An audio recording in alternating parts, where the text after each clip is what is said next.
Mayor, you are live.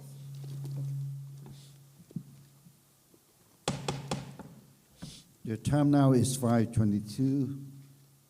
On September 10, 2025, I would like to begin with the closed session for the City Council meeting today.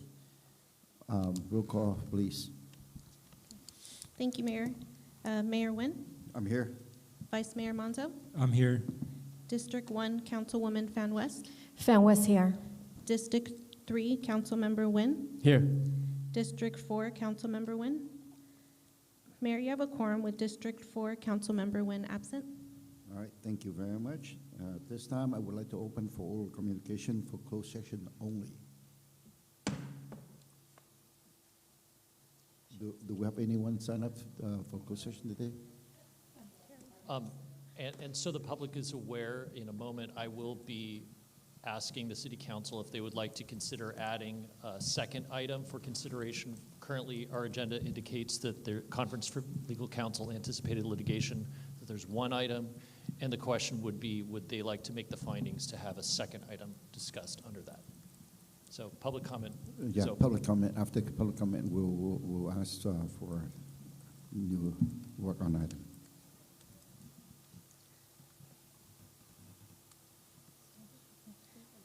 Mayor, we have one speaker, Terry Raines. Okay, please.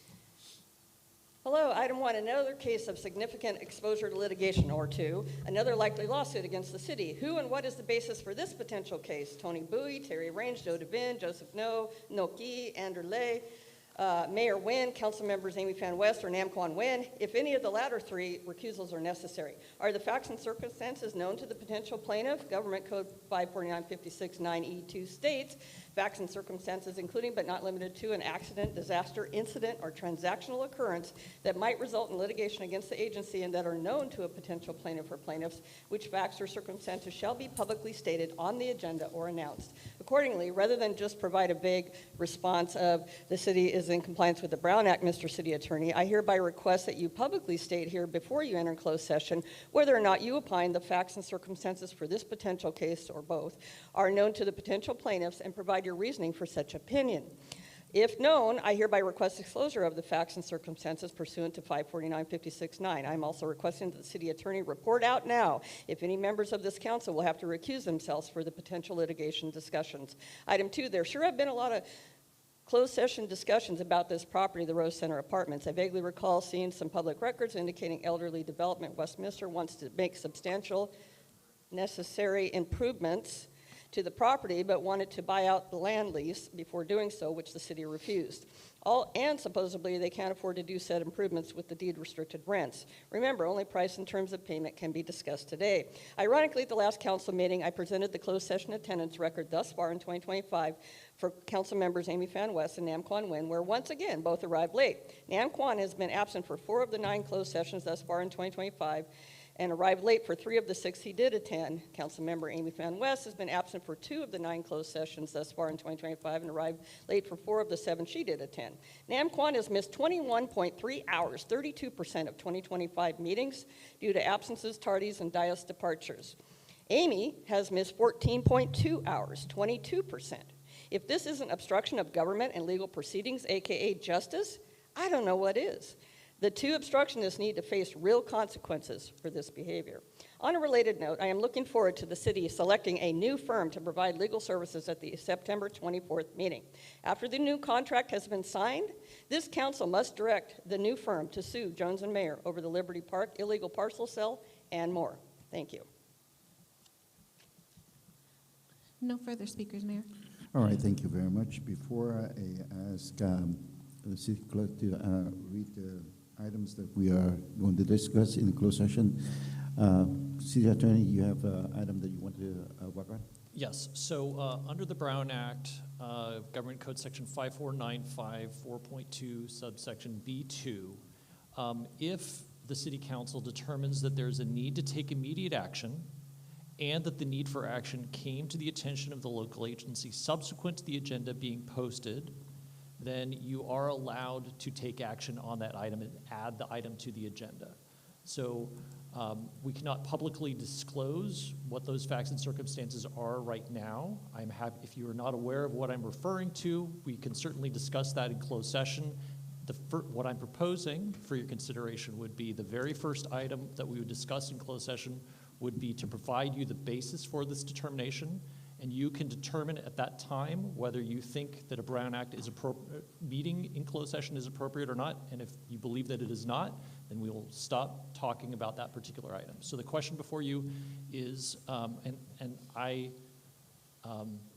represent to you that those circumstances do exist, and you can legally make these findings. If you would like to add it to the agenda, this is not a request, it is simply a choice for you to make, and I believe it is recommended by staff, and I'm telling you that it is a legal choice. So if you would like to make that motion, that you can consider that at this time. I move to work on that item for closed session.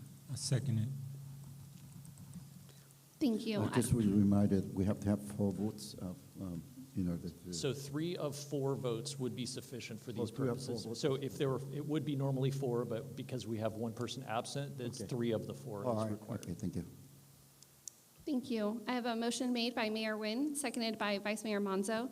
This is to walk on an item for anticipated litigation, significant exposure to litigation pursuant to Government Code Section 54956.9D2 for 1 potential case, which would bring tonight's item to 2 potential cases. I'll go ahead and call roll. District 1, Councilwoman Fan West. It's so vague. I would like to know what it is, so in that way, I think it's important for the resident to know as well. So with that, I vote no. Thank you. District 3, Councilmember Nguyen. Yes. Vice Mayor Monzo. Yes. Mayor Nguyen. Yes, Motion carried 3-1. all right. So right now, can you go ahead and read the items that we are going to discuss in the closed session? The City Council will recess to a closed session for the following purposes: conference with legal counsel, anticipated litigation, significant exposure to litigation pursuant to Government Code Section 54956.9 D2, number of potential cases, 2, conference with real property negotiations, property 8190 13th Street, Westminster, California 92683, agency negotiators, City Manager Christine Cordon, Assistant City Manager Adolfo Ozieta, and Housing Specialist Michael Sun. Negotiating parties, Elderly Development Westminster LP, under negotiation, price and terms of payment. All right, thank you very much. At this time, the City Council will recess for closed session. We'll be back at 6.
Testing 1, 2. ตรงนี้ว่า man that's terrible act ว่า The time now is 6:26 on September 10, 2025. I would like to continue with the I would like to reconvene the City Council successor agency to the Westminster Redevelopment Agency meeting. Meeting to call to order, please. Roll call. Thank you. Mayor Nguyen, I'm here. Vice Mayor Monzo, I'm here. District 1, Councilwoman Fan West, Fan West, aye. District 3, Councilmember Nguyen, Here. District 4, Councilmember Nguyen. I'm here. Mayor, you have a quorum with all members present. Thank you very much. Salute to the flag today is going to be District 3, Councilmember Mark Nguyen, and invocation by Councilmember Amy Fan West. Please stand. Please stand to salute our nation's flag. I pledge allegiance to the flag of the United States of America and to the republic for which it stands, one nation, under God, indivisible, with liberty and justice for all. Can you guys please stand with me in prayer? Lord, we just thank you so much for this opportunity to gather today, to do city business, and to also hear the voice of our constituent, our businesses, and our investor, Lord. And Lord, I just pray that you bless this time.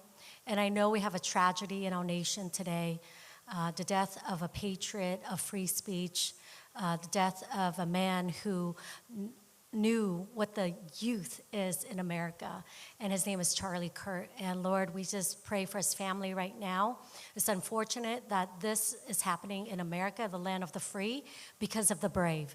But Lord, I pray that we can continue to draw and come together as a nation under these circumstances. I pray that we can agree to disagree. And Lord, we pray that you bless America, you bless our children, you protect them, and you protect our family. And Lord, we pray for those who are hurting right now, Lord. I pray that you comfort their hearts. And we pray in Jesus' name. Amen. Please be seated. Thank you, Councilmember Mark Nguyen and Councilmember Amy Fan West. Next is City Attorney, closed session report, please. Yes, we did discuss the two items that are on the printed agenda and the one item that was added to the agenda. And after additional discussion, it was determined that we were in compliance with the Brown Act by including that discussion. So I would request a motion to ratify the determination that it was indeed appropriate to add that item to the agenda. Can we have a motion to that effect? Yes. I motion, Mr. Is Mayor. there a second to that? Second. Thank you. I have a motion made by District 1, Councilwoman Fan West, seconded by Vice Mayor Monzo, to clarify for the record that it was appropriate to add the item to the agenda under closed session. I'll go to call roll. District 1, Councilwoman Fan West. Fan West, aye. District 3, Councilmember Nguyen. Yes. District 4, Councilmember Nguyen. Yes. Vice Mayor Monzo. Yes. And Mayor Nguyen. Yes. Motion carried 5-0. Export communications, including SB 1439, report when requires. Is there anything from the dais? Seeing none, hearing none, so moving on to City Clerk report, please. Thank you, Mayor. I'd like to point out for the record that there is a late communication memo in front of you as well as online for the public and here in the theater for those members who are present. It is for agenda items number 3.1 and 3.5. Staff is requesting that you take those into consideration tonight before your motion to approve. That concludes my report. All right, thank you. City Manager report, please. Thank you, Thank you, Mayor and members of the City Council. First, we'd like to announce that our Pink Patch project for Breast Cancer Awareness Month is back. This is an innovative public awareness campaign intended to support the fight against breast cancer. In 2024, it's estimated that 310,720 new cases of invasive breast cancer in women and 2,700 new cases in men will be detected in the United States. The Pink Patches debuted in 2013 and were worn on police uniforms of participating departments during October in support of Breast Cancer Awareness Month. Since then, the Pink Patch Project has evolved into a collaborative effort among public agencies worldwide. The Westminster Police Department joined this cause in 2015 and is still going strong as ever. All uniformed personnel can wear the pink patches issued last year on their uniforms to show their support during Breast Cancer Awareness Month. This year, the Westminster Police Officers Association will be selling pink patches for $10, canine pink patches for $10, and challenge coins for $20. All proceeds will be donated to the Susan G. Komen Foundation. To purchase any of these items, please contact property technician Kelly Wells at 714-548-3216. The countdown begins for our upcoming Fall Festival, and that's happening in 2 weeks. It's a Thursday through Sunday event, September 25th through the 28th. Join us at the Civic Center for carnival rides, amazing live entertainment, delicious food options, unique finds from retail vendors, a lively garden, and so much more. Discount ride tickets are available now for purchase on the city's website. And for more information, please visit the city's website. Be sure to follow the city's Instagram and Facebook for updates. And last, as noted in the last meeting, we said goodbye to our previous interim community development director, Sherry Vanderdusen. She's back in retirement to enjoy those grandmotherly duties. And today we'd like to welcome Stephen Mendoza, who is our new interim community development director. And he's over there in the audience. You want to say hi? Wave there. He is a retired...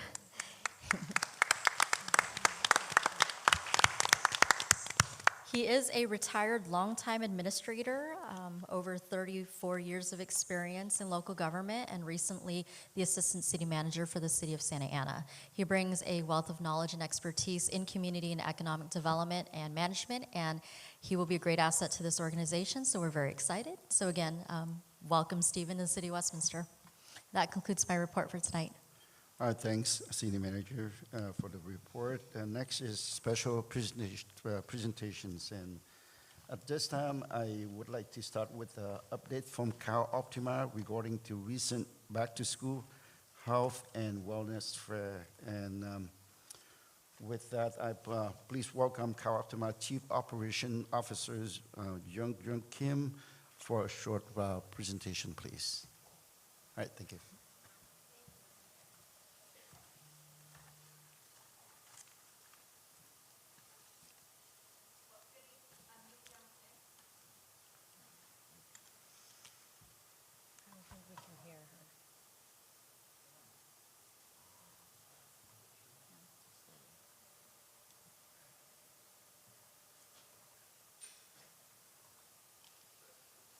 Yokis.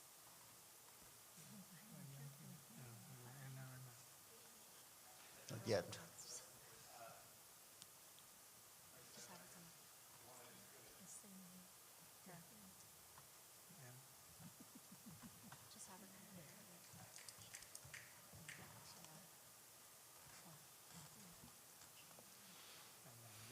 Okay.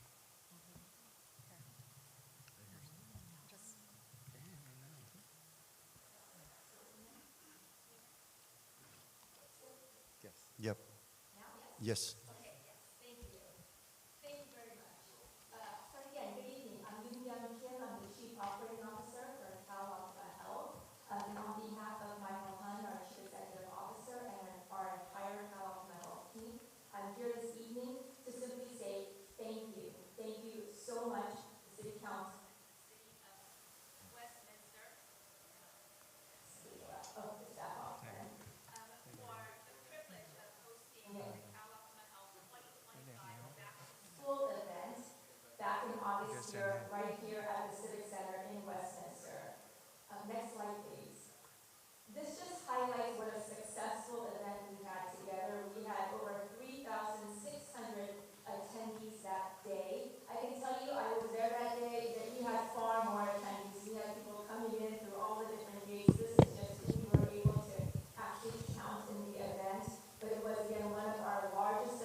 2. So yeah, this is a back to school event. We were welcoming our children as they got ready for the 2025 school year. A couple of things that I'll highlight in terms of the resources that we provided to our families. This little one here, as well as 749 other little heads, are better protected with bike helmets as they are maybe riding their bikes to school or in their neighborhoods or in the park. We hear a lot about bike accidents these days and how kids end up in the ER. So again, protecting them and keeping them safe with that activity is important to us. All those yellow orange boxes you see there, those are 2,000 pairs of shoes and socks that we were able to provide to new students. These are shoes that we hope that the kids are using to skip, to run in the playground as well as in their neighborhoods safely. We had diaper giveaways, food giveaways to support the entire family, not just our students. We also had 90 haircuts by Salon by Spring so that our children could go to school feeling really confident. That's also a really big part of their mental health and how they feel about being students. Next slide, please. And the event was right here across the street at your Civic Center, which is a fantastic venue. What you don't see is right across in that kind of grassy plaza, we had families hanging out after all the events to enjoy the entertainment by tremendous local talent, eat some popsicles, maybe a little too early in the day for popsicles, but still a lot of popsicles, and also tacos that were provided by, again, our community partners. We had 2,000 backpacks that were provided to students to carry all their things as they're starting the new school year, and things like vision screens, new glasses, as well as dental screens by our community clinics, including sports physicals. And they're all things that are important to promoting both the physical and mental health of our students, which really promotes the health of our families and the health of our community. So really, we are here as Palisade Health to say thank you for promoting the health of our children, the health of our schools, and again, the health of our broader Orange County community. We so look forward to partnering with you to serve all of our neighbors more in the future. And again, thank you very much. All right. Thank you. As mentioned, Cal Optima partnered with us on Back to School event in August. And today, on behalf of the Park and Recreation Department, I'm honored to announce that Cal Optima will also be our title sponsor for this year's Fall Festival. Let's put our hands together to thank them for that too. And so on behalf of the entire City Council, our city staff, and the resident of Westminster, we sincerely appreciate your generous sponsorship and continued support of our community. Thank you so much. Next, at this time, I would like to invite City Council to join me up front, and also would you please come up to the stage for the photo.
We're still in the presentation. So next is recognition of Westminster Home Depot Store 0647 and Orange County Fire Authority Station 65 for recent beautification projects. So last year, the crew at OCFA Fire Station 65 identified a need to remove aging and problematic landscaping in front of the station. In the spirit of community partnership, the crew reached out to Home Depot store in Westminster to explore possible support. Upon hearing about the project, the store manager eagerly offered to assist, donating all the plants and providing professional installation at no cost. With coordination and support from OCFA, Station 65 crews, and the Home Depot team, the project was complete by in-store a new landscaping, enhancing the station curb appeal, and contribution to neighborhood pride. This generous act of service is a great example of public-private collaboration benefiting our local community. We would like to recognize store manager Nathan Acker, the Home Depot crew, along with the OCFA, Fire Captain Al Gomez, and Engine 65 for their commitment to community. Let's give them a round of applause. We will invite you up shortly to receive your certificate and take a photo later on. Let me go ahead and recognize the next one. Presentation of proclamation for National Hispanic Heritage Month. Each year, Americans observe National Hispanic Heritage Month from September 15 to October 15 by celebrating histories, cultures, and contributions. National Hispanic Heritage Month is an opportunity to celebrate the spirit and accomplishments of Hispanic Americans everywhere, including dedication of service. Now, therefore, I, Chi Charlie Nguyen, Mayor of City of Westminster, on behalf of the Vice Mayor Carlos Manzo and Councilmember Amy Fan West, Mark Nguyen, and Nam Quan Nguyen, do hereby proclaim September 15 to October 15, 2025 as National Hispanic Heritage Month in the City of Westminster, and encourage all to participate in local events and to learn and experience the positive influence that have enriched our communities. Tonight, members of Westminster School District Spanish Dual Language Immersion programs are present to receive this proclamation. And again, we will invite you to come up later. Next is a presentation of proclamation for Hunger Action Month. The month of September has been designated Hunger Action Month in order to bring attention to food insecurity in our communities and to enlist the public in the movement to end hunger by taking action, including volunteering, donating, and advocating to ensure every community and everybody in it has the food they need to thrive. Now, therefore, I, Chi Charlie Nguyen, Mayor of the City of Westminster, on behalf of Vice Mayor Carlos Manzo and Councilmember Amy Fan West, Mark Nguyen, and Nam Quan Nguyen, do hereby proclaim September 2025 as Hunger Action Month in the City of Westminster and urge to bring attention to food insecurity in our communities and enlist the public in the movement to end hunger by taking action. Tonight, Mark Lowry, CEO of Orange County Food Bank, is present to receive this proclamation. At this time, I'd like to ask City Council to join me at the front of the dais so that we can present tonight's presentation. And we will start with the Home Depot Store 0647 and OCFA Engine 65 first. Yeah, I know. Because I'm always the last one.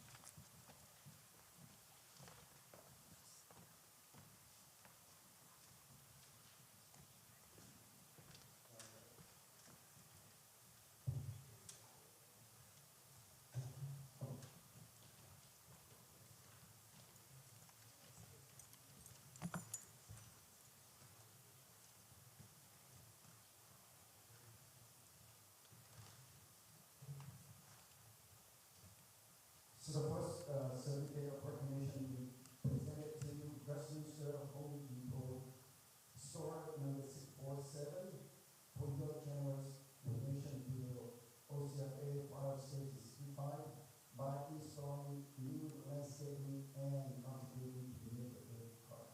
So congratulations and thank you so much.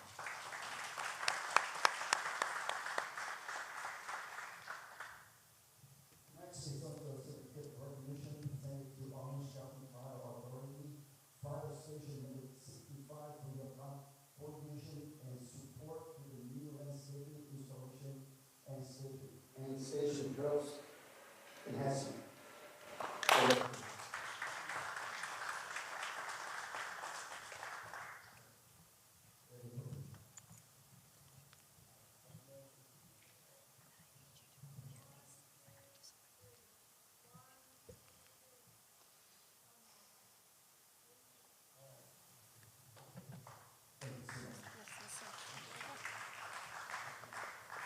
Just right back out the same way.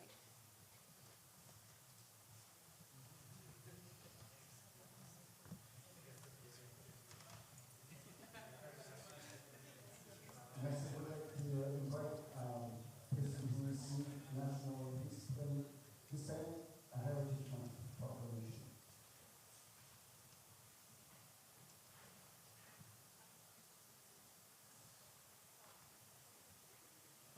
All right, thank you so much.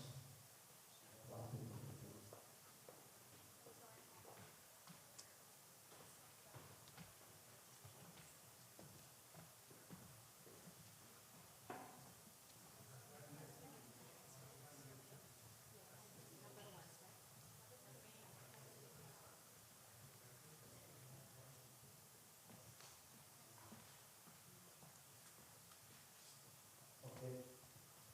So this proclamation that we read, and this is on file on behalf of the city council and city staff, will present this proclamation to you.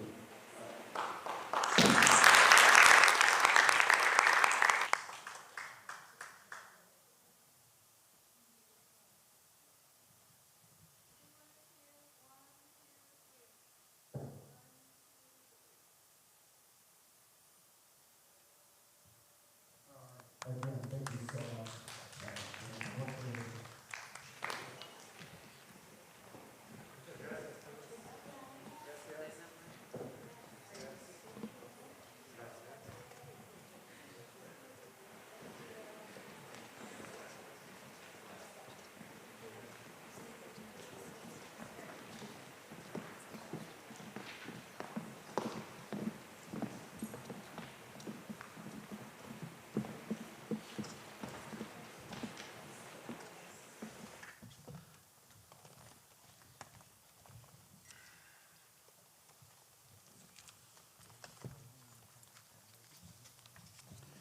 all right, thank you so much. Moving on to oral communications concerning agenda items only. So, Madam Clerk, would you please read the instruction into the record? This is the time of the meeting that members of the public may address the City Council regarding any items on the agenda, except public hearing items. Members of the public wishing to address public hearing items may do so at the time of the public hearing. Unless otherwise extended by a majority vote of the City Council, comments shall be limited to 3 minutes per speaker. Any person wishing to address the City Council in person should complete a green speaker slip, which are provided at the theater entrance and public podium, and submit the card to a City Clerk Department staff member. When your name is called, please step to the podium at that time and state your name and city of residence for the record. I just want to remind you that there's oral communication for agenda items only. So please. Mayor, we have 6 speakers. Yes, please. First is Tammy Hamill, followed by Michael Varengia.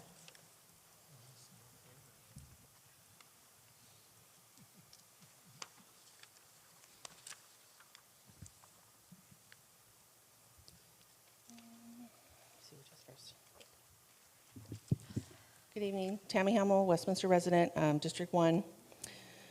Speaking on 9.1, I hope that part of your discussion is going to start with where this redistricting started, which was Texas, under the demand of President Trump, so that he could get more seats, so that they could make it all Republican. And not just badmouth California like some of you do. Because as usual, there's a lot of partisanship that goes on up here, a lot of comments that are made. One in particular that just happened is that Amy Fan West decided to mention Charlie Kirk, who was shot today and killed today. But there was no mention of like the 2 Democratic legislators that were shot in Minnesota in June. So it's really getting tiring of the partisanship that goes on there whenever something with California, Biden, whatever, whoever May I she didn't like. what item that you're talking about? 9.1. This is agenda item. 9.1, 9.1. that's what I said. Prop 50. 9.1 is about redistricting. It's not about killing anyone. Yeah. My point So- has to do with that because of your continued partisanship from that seat. The chump change seat that your husband called it, so, yeah, the partisanship that you always show. So, That's Mr. part of the Mayor, point. How is the death? That's okay. Yeah. Go ahead. You're the one that brought it up there with your fake prayers. You show your partisanship all the time. My point on this was, are you going to discuss where this redistricting started, which is a Republican state by a Republican president, or are you just going to continue to badmouth California like you usually do? That's my point. If you paid attention, maybe you would understand what people are saying. Good? Idiot.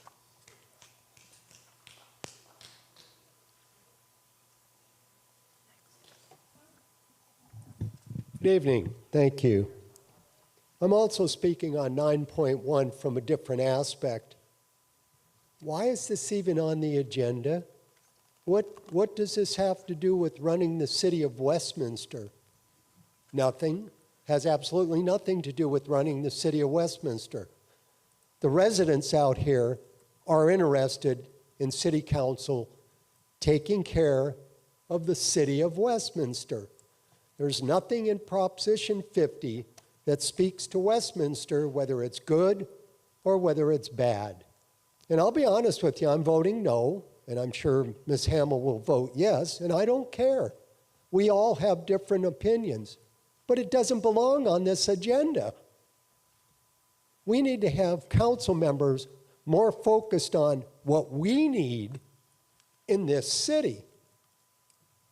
We need to worry about crime. We need to worry about getting businesses that are actually going to invest money into Westminster, not petty BS like this. And yes, I'll agree, it's partisan. Of course, the one in Texas actually stemmed out of a lawsuit, but this is still partisan. It has nothing to do with Westminster, just like it has nothing to do with Texas. So how about if we focus on what's best for the residents and the city as a whole of Westminster? Let's look at companies, businesses that want to invest in our city. Tax income. Let's ask all these small businesses that do a lot of cash business to pay their taxes. I'd love to see more police officers and firefighters in this city, just like I would love to see less homeless issues, less crime issues. But if we're worried about Proposition 50 and the clown that runs the state, then we're ignoring what goes on in our city. So let's focus on that. The other item, 9.2, if you're going to dump a particular individual off the Planning Commission, how about if we appoint a really good planning commissioner, the one that had the seat in the first place? Let's do that. Let's get rid of the problem, and let's bring back the positive influence on the Planning Commission. Can we do that? That's good for the city of Westminster, and you don't have to worry about Prop 50. Thank you, folks. Everybody have a good evening. Next speaker, Tony Bowie, followed by Donald Link.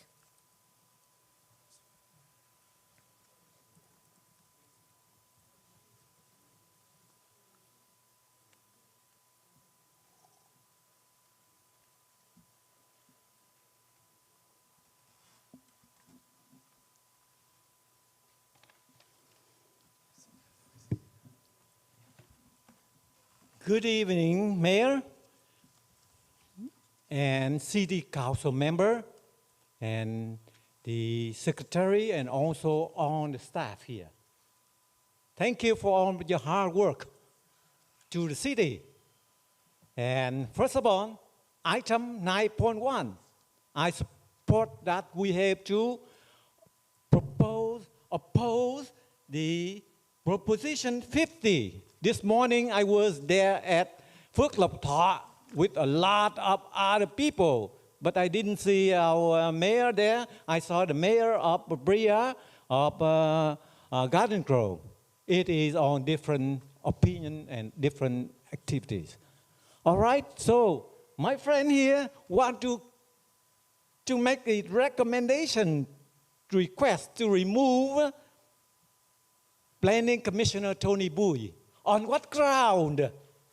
I've been working with the city from working voluntarily since 2016 as Planning Commissioner, and then Traffic Commissioner, and then Park Recreation Commissioner, and later on be Planning Commissioner.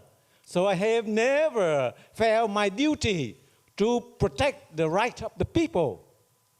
Look at all the video recording. I stand strong for the people of Westminster to make Westminster strong again. Similar like make America great again. All of you, do you know American is?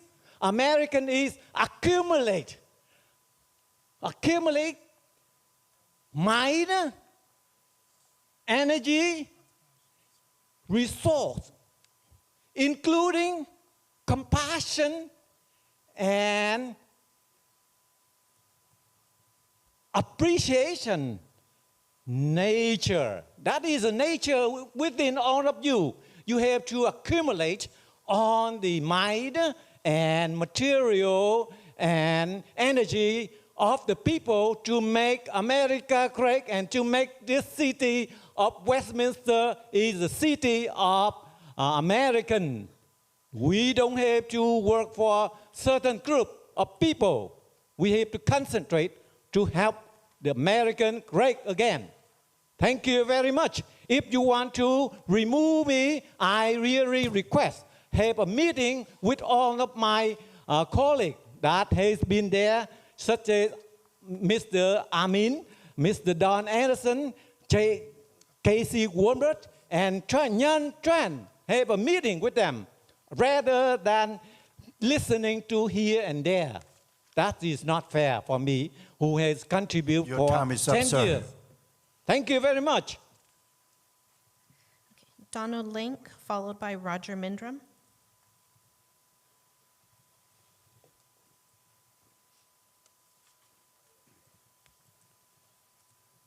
Good evening, Mayor okay, it's working. And council members. My name is Donald Lank, and I'm here tonight because, frankly, I'm stunned that this council is even considering taking a position on Proposition 50, as indicated in agenda item 9.1. You can do that as individuals, citizens, when you vote, and not as elected officials of this city. Let's be honest. This isn't about protecting our city. It isn't about fixing our streets, keeping our neighborhoods safe, or making sure that tax dollars are spent wisely. This is about politics, pure and simple. And dragging the city into Sacramento partisan fight is not your job.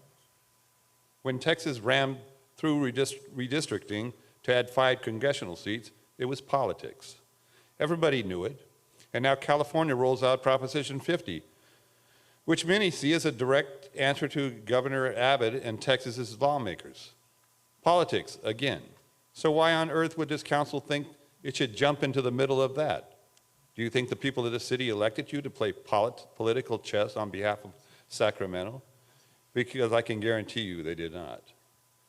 If you put the city's name on a statement opposing Proposition 50, you are not speaking for the residents, you are silencing half of them. You're telling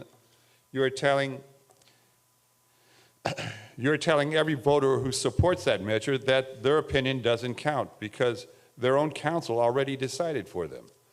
That is not representation, that's partisanship. and it has no place here. And meanwhile, what happens to actual problems in our city? Streets need repair, homes need painting, parks need attention, public safety needs funding, but instead of rolling your sleeves up and working local issues, you're burning time and energy on state ballot measures that voters, not you, will decide. That is not leadership, that's grandstanding. So let me make this plain. I'm not here to push for or against Proposition 50. I'm here to tell you that this council has no business putting its nose into partisan fights between Sacramento and Austin. Leave that politicking to the politicians. Stay focused on the job you were elected to, serving the city. Thank you. Also, as far as agenda item 9.1, I reserve my opinion as I do not wish to be sued.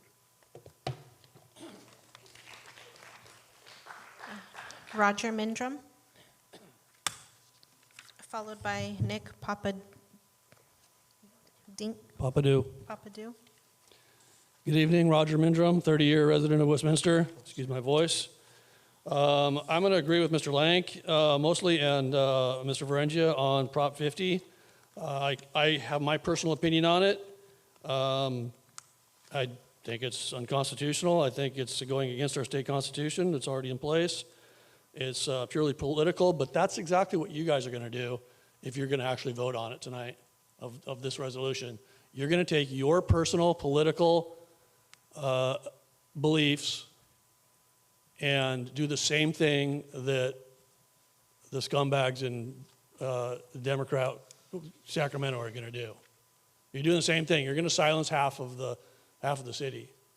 You don't speak for anybody, really. I mean, there's 5 of you. You think you're going to speak for 90,000 people? I don't know what the political makeup is, Democrat or Republican in this city, but you're silencing people when you're going to do that. So I oppose this evening being on the agenda. As far as 9.2 with Mr. Bowie, I don't have the transcripts of all of what he said in the YouTube media, but I would approve removing him because from what I have seen, partial of his comments were very disparaging against city employees or city management and a whole lot more, and along with the vice mayor of Garden Grove, who should be reprimanded for that too, but he didn't. I really thought Mr. Bowie would come up here and talk about free speech, but as far as that goes, yeah, he's still going to be able to say anything he wants, but there is consequences to it, so I agree on that. As far as Blakey Park, I would like that to remain Old Westminster, pre-1975, pre-1975 history, old history of Westminster. There are so many areas in the city that the Vietnamese people can celebrate their culture and their history here, and I think you should just keep your hands off of it, except for putting money into it to preserve the actual long-term history of the city. Thank you.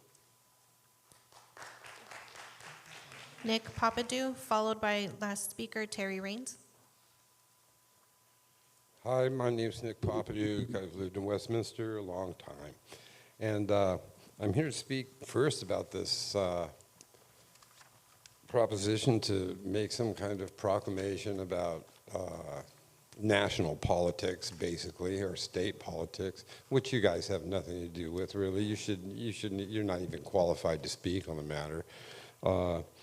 But a recurring theme of the speakers before me explains the ambitions, really, the political ambitions of people that really harm the city, deny half of it a voice. And I'm here to speak on the lack of wisdom shown by Proposition 5.1, which is part of a plan to take over the museum. This is really despicable. It's the hostility and divisiveness of this proposal is absolutely just past. And again, it's just a result of somebody's political ambitions and fantasies about beating somebody in a higher race, which they have no possibility of winning anyway. But the animus shown toward the Historical Society and that park by this city council and this mayor is absolutely atrocious, and there's no excuse for it. There's no excuse at all.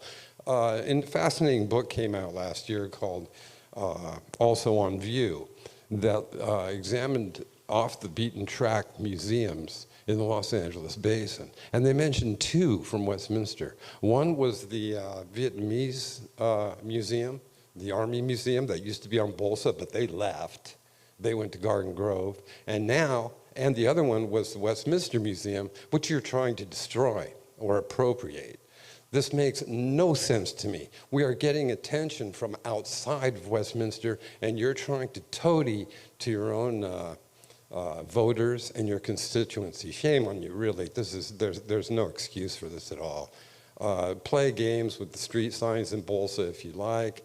Fantasize about raising money for your archway over Bolsa, but ripping off the people of Westminster, really, in what's traditionally, for the past 40 years, been a historical park. This was not the idea of the community to have a cultural center. This was your idea. You got it when you visited San Jose. Nobody from the community came to you and said, oh, we need a cultural center. Nobody did that. You planted the idea thinking that you could easily rip off the Historical Society and the city by appropriating the park. It's not going to happen. That's all I have to say. Thank you very much. Last speaker, Terry Raines.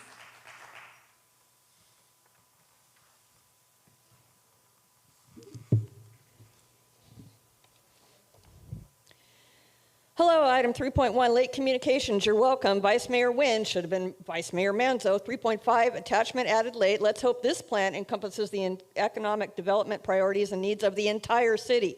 We already have the Little Saigon blueprint and a full-time outreach worker for Little Saigon. 3.8, as someone who regularly goes the extra mile for this community, please approve both proclamations. Again, why do our proclamations and certificates say, I, Chief Charlie Nguyen, Mayor of the City of Westminster, on behalf of, when the entire council signs them? The mayor isn't signing on behalf of anyone but himself. 3.9, we already canceled the October 8th meeting due to the Cal Cities conference. Now we have to reschedule the 22nd to the 15th because this council majority voted to send 3 members to DC. Are we sure there won't be a planning commission meeting on the 15th? 5.1, the staff reports states council members, plural, visited Blakey Park on April 6th. Wrong. Only Vice Mayor Manzo visited that day or any day for that matter. The rest of you have never been there. On March 26th, ACM Ozeta stated title report and deep dive into the easements. We heard loud and clear, no architects, after Vice Mayor asked.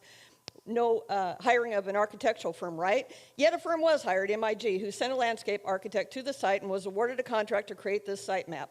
When Councilmember Mark Nguyen made the amended motion, he expressly said no architect, as did Carlos. But when the city clerk read the motion into the record, she left that part out, and it was approved 3-2. The consensus was up to $5,000 for a title report and deep dive into the easements. How much was spent for both? At least $3,650 for the title report, plus $5,905 to MIG for data collection in this map.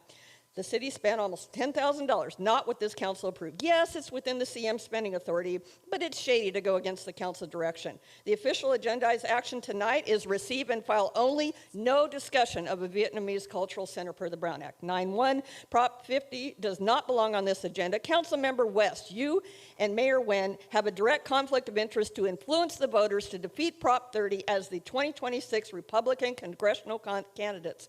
City Attorney Porter, West and Mayor Nguyen must recuse themselves and not discuss or vote on this item. Furthermore, the new map does not impact Westminster, still entirely in CD 45. Remove this from the agenda. Mayor, you voted for the diverted criminal, Amy Fan West, to go to DC, so she in turn would help and support you. When will you ever learn?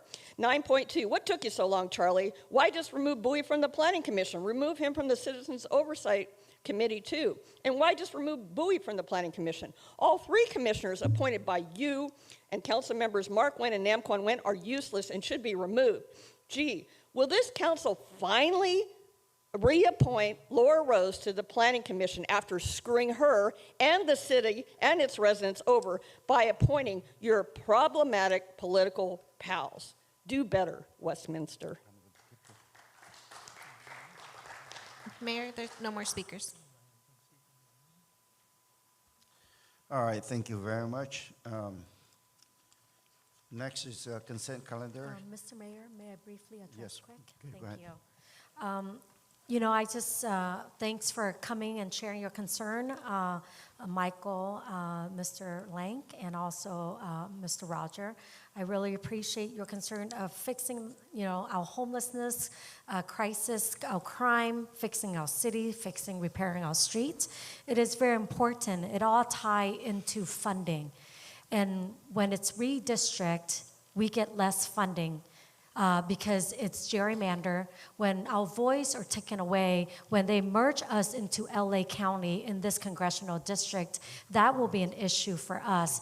If we really truly want to have a voice and keep that voice here locally, that's why local control is very important. So I'm really thankful that Mr. Michael, Mr. Link, and Mr. Roger for being here to hear item right. 9.1 later. Thank you so you. much.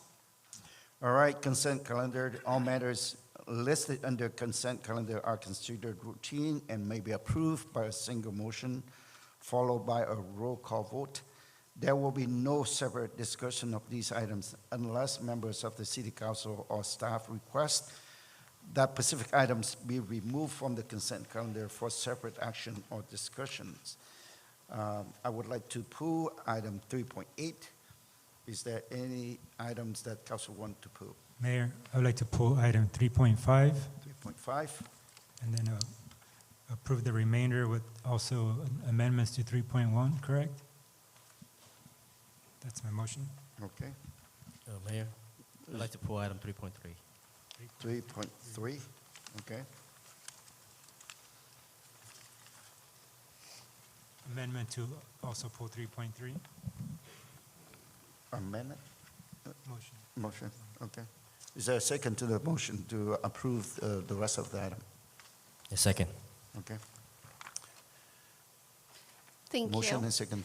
I have a motion made by Vice Mayor Monzo, seconded by District 3, Councilmember Nguyen. This is to approve the consent calendar with agenda item numbers 3.3, 3.5, and 3.8 pulled from the consent for separate discussion, and to also include the 3.1 amendment by late communication. All right. I'll go to call roll. District 1, Councilwoman Fan West. Fan West, aye. District 3, Councilmember Nguyen. Yes. District 4, Councilmember Nguyen. Yes. Vice Mayor Monzo. Oh, yes. And Mayor Nguyen. Yes. Thank you. Motion passed 5-0.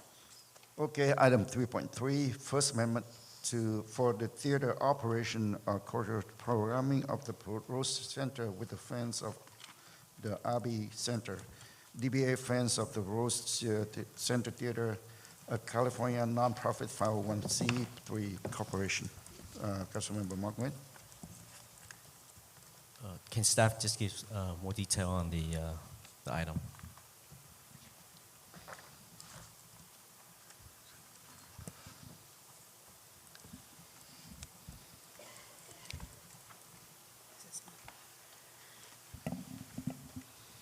Good evening, Honorable Mayor and members of the Westminster City Council.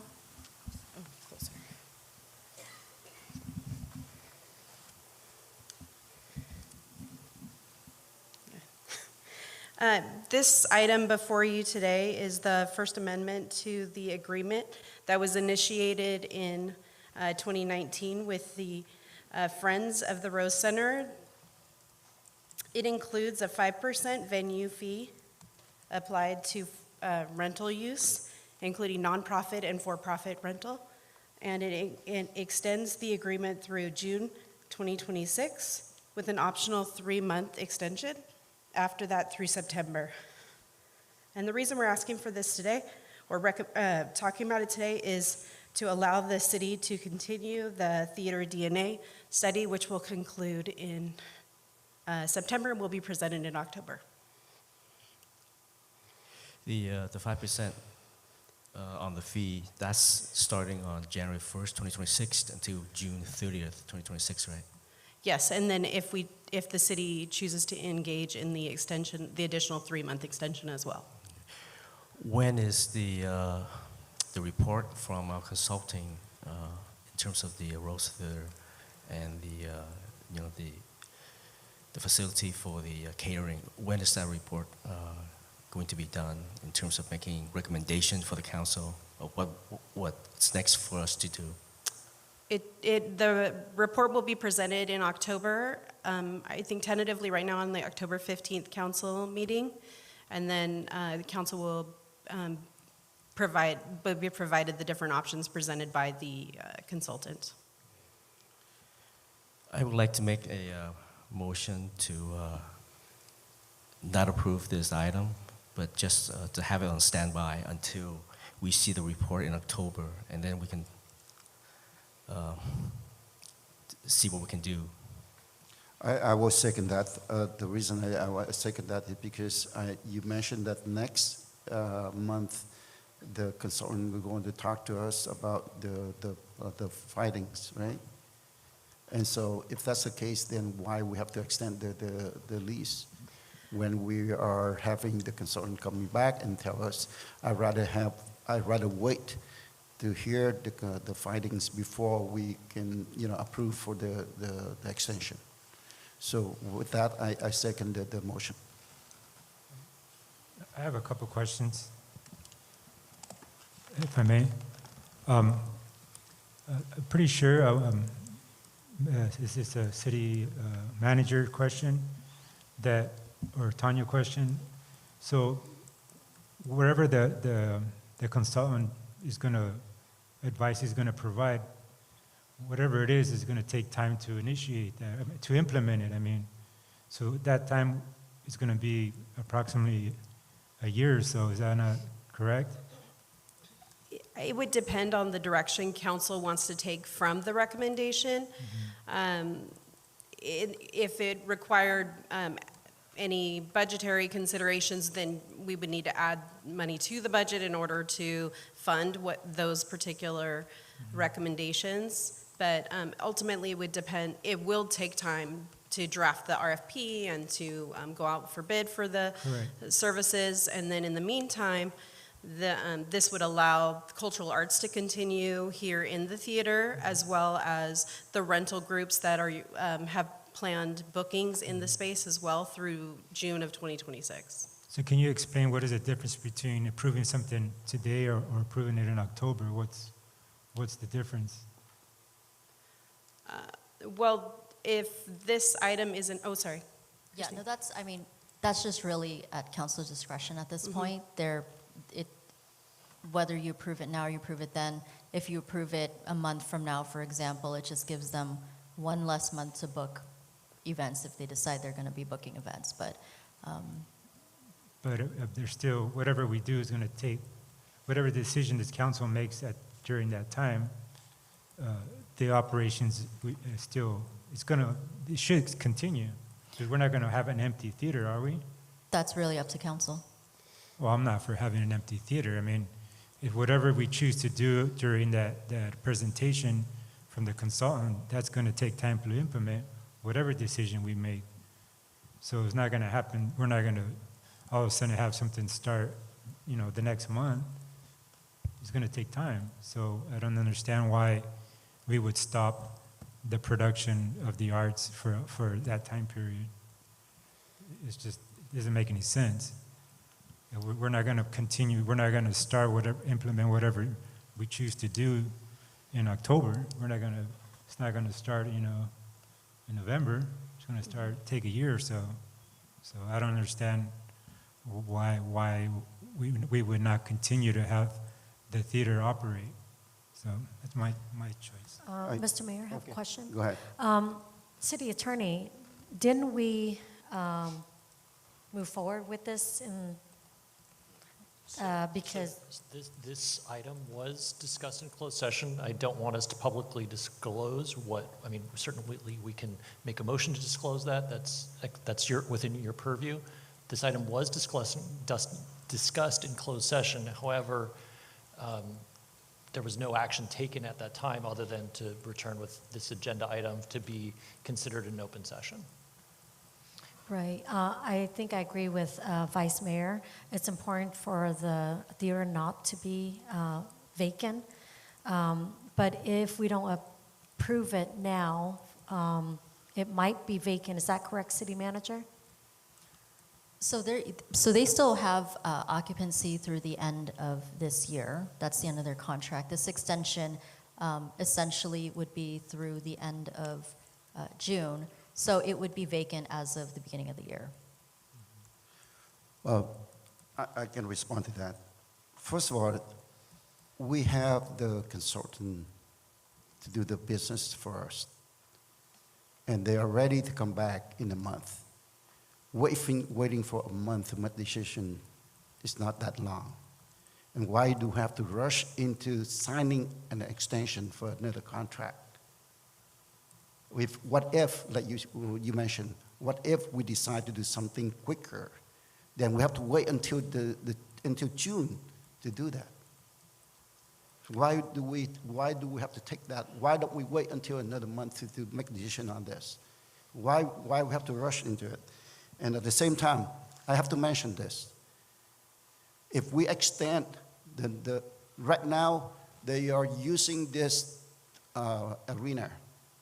We are paying for the electricity, we are paying for the utilities and everything. I don't know why we have to pay for another 6 months, and I don't know why that we have to, it take that long to make a decision to decide what we have to do next. So at this point here, I'd rather wait for another month to make a decision on that. Mr. Mayor, may I ask, I noticed in the study, it says that we will get, in the meantime, if we approve this agreement, motion for this today, this agenda item, they will give us 5% of what they make to the city, to help the city. I think that's a plus. That's number one. And then for us, since we're doing research to see what we should do with the theater in the meantime, it will give us about 6 months anyway till next summer to figure out who's going to take over or what we need to do. So I think with this agenda, if we motion to approve tonight, it will be a plus for the city with the 5% to the city. So with that, Mr. Mayor, I motion to approve as is. Second. Well, no. I second it. That's. Is there a motion Ma'am, already? There was a motion and a second. We're If you want to, substitute. then you can do the substitute Oh, motion. sorry, Mr. Mayor, I substitute motion to approve as is. Second. All right, is there anything else? Okay, if not, then, yes. Thanks, Mayor. The 5% increase, even with the 5% increase, it is not enough to pay for the utility. As of last year, the city paid over $160,000 just for utility to maintain this. And that I mean, for 6 months, just think about it, half of that 5% is not even going to cover half of that, okay? That's my 2 cents. And at the same time, that 5% is charged on top of whoever's using it. It's not coming out of the one who renting it out, but they come out from the vendor who lease or who rent this arena. So. Again, we're in the business of providing a service to the community. That is what we're in. That's my opinion, is we're here to serve the community and provide this service. And this service, the alternate culture, is a service to the community. This theater has been operating, and we've been on the hook for that. I understand that. I'm not arguing that fact. But to have an empty theater, it makes no sense when whatever decision we make in October, it's going to take time to implement. So the last thing we need is an empty theater. So how come? Okay, so we have a motion. And how can we say it's an empty theater if we make decision by October timeframe? It's just a month from now that we are going to make decision, and it's going to be, you decide the empty theater for how long? Yes. Thank you, Mayor. To be clear, I think Councilwoman Fan West missed a point here. Even if we let the theater empty, okay, then we don't lose the money. Okay, so take into account that they share like a 5%, like you mentioned before, earlier. It doesn't make any difference. Okay, so we're still losing money over this if we balance it out. So I think that's my. Let me ask staff clarification. So what are we paying in utility per month estimate? Assistant manager, do you know what we pay estimate a month for utility? I don't have that information with me. Yeah, we would have to get back to you on that exact dollar amount. We can provide that to you at a later date. City manager, do you know what's the estimate amount of utility that we're paying every month? Well, so that's a little bit of a trick question, because the reason that it's provided as an annual amount is because the utility cost for this building actually incorporates both sides. There's not a differentiation between the theater side and their electricity use and the catering side, what their electricity use is. So there's actually not a way to quantify which side is using what and how much, but that's why it just comes out to what the annual cost is. I don't have the bills. I mean, I look to our Public Works Department, but I don't know if he has that information offhand either. Okay, so the annual amount that we are paying about is city manager? It's about 160,000. I think it was 160,000 in total, and that includes not just electricity, it includes various other things, including maintenance costs as well. Okay, so 160, then what are they making? And then the 5%, what would that estimate out for a year would be? So Or half a year? The estimation that was provided in the staff report is based on the rentals that occurred in the fiscal year 23-24, which was the closed fiscal year. And they estimate around $2,000 a month would come to the city from the venue fee if all rentals were the same as that period of time, in the 6-month period. So at $2,000 a month over the 6-month extension of this contract, that would be $12,000. So I guess that we have the substitute motion and the original motion. Now, why don't we go with substitute motion first? Can you repeat the substitute motion? Mr. Mayor, so basically estimate, because there's two sections, the catering and the theater. So 160, so half of that, say 80 about, okay, 80 for the theater. And we're pretty much half of the year is where the city gets 12,000. Total for a whole year would be 24,000. So of course we are losing money on our end. I do see that. Now, are we able to get people to fill in the next 6 months? Some movement in the theater? No? You don't think we'll get it?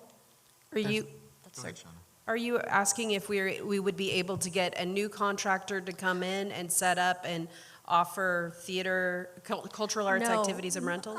I'm asking if we're able to rent it out to anyone who wants to rent the theater for an event, a concert, or whatever. So within the city doing it on our own? Just whoever want to rent. We have no mechanism for renting this facility out as a city, because it's been operated by a separate entity for the entire duration. So we would still have to come back to council to present a policy of some sort to allow us the authority to even rent the facility. So it's not just, So we can't just, in the next 6 months, we can't rent this space out, basically. Council would have to come, so the agreement would have to expire with the theater. We would have to have a policy with a fee schedule and parameters and, all the things that are associated with that. We'd probably have to do some, improvements, et cetera, before we rent it out on our own. So that in and of itself would still take time.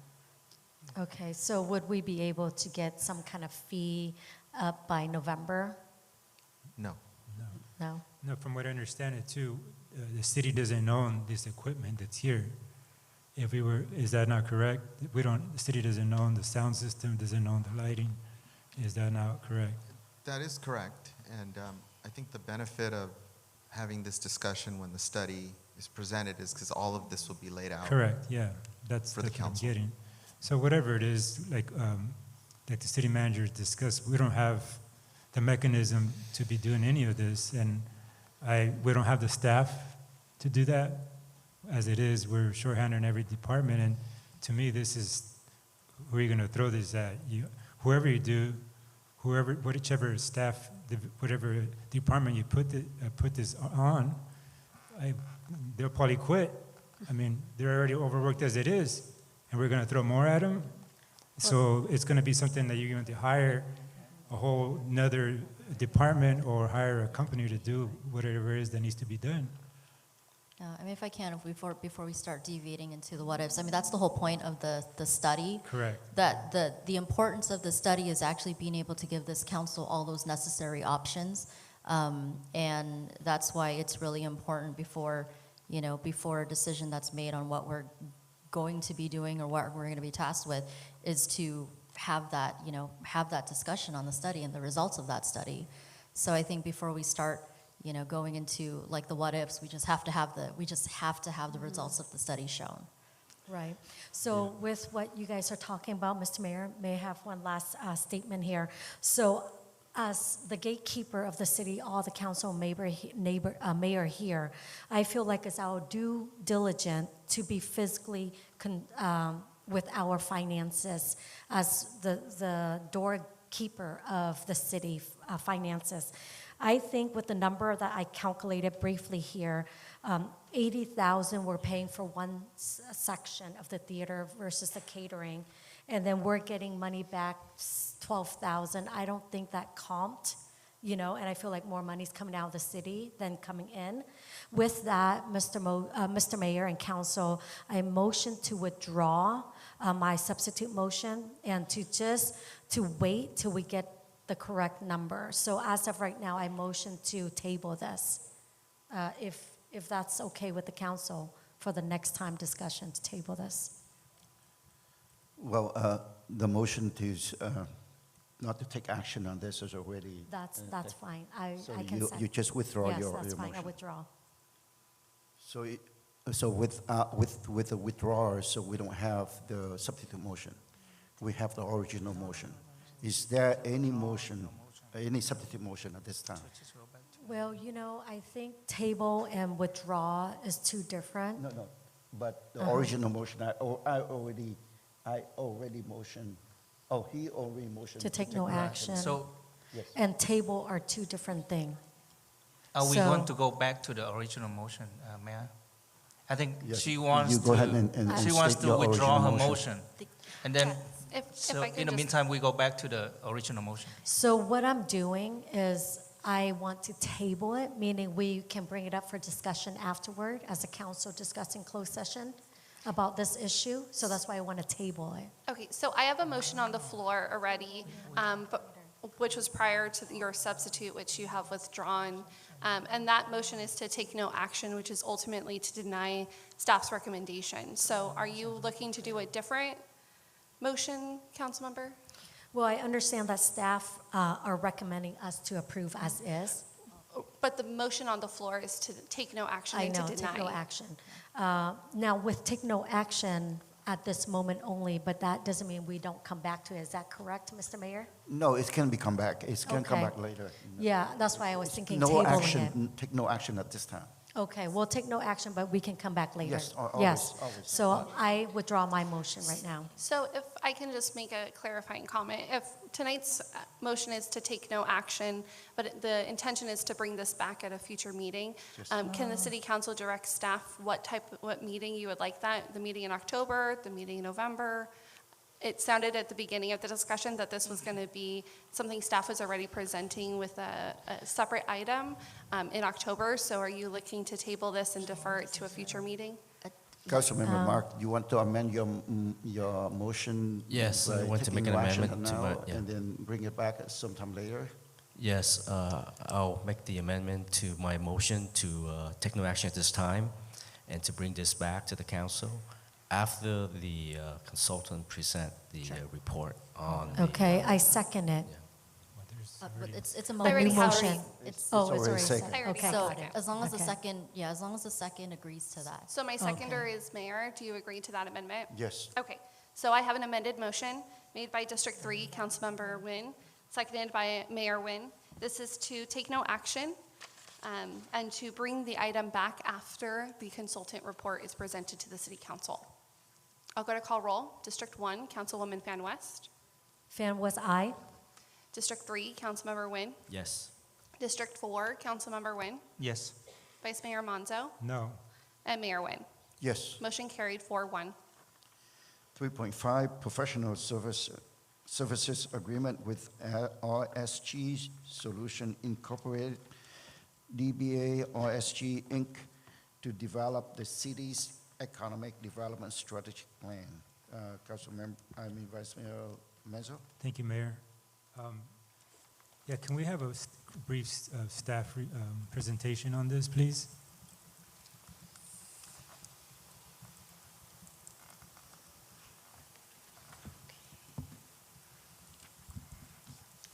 Good evening, Mayor Nguyen, City Council, and community. So before you this evening is the purchase and sale agreement with RSG Solutions to develop the city's economic development strategic plan.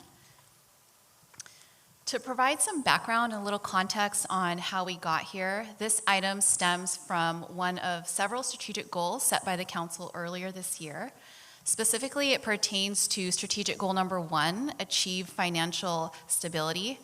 And when it comes to economic development, there are certain initiatives that can help build or contribute to a financially prosperous community. These initiatives include business outreach, a more proactive effort in developing and maintaining relations with the business community and development and real estate community. All of these we've worked really hard at since the beginning of the year. And since economic development has been identified as a top priority for this council, we've made progress on a lot of these areas, and we've been really excited to share them with you so far.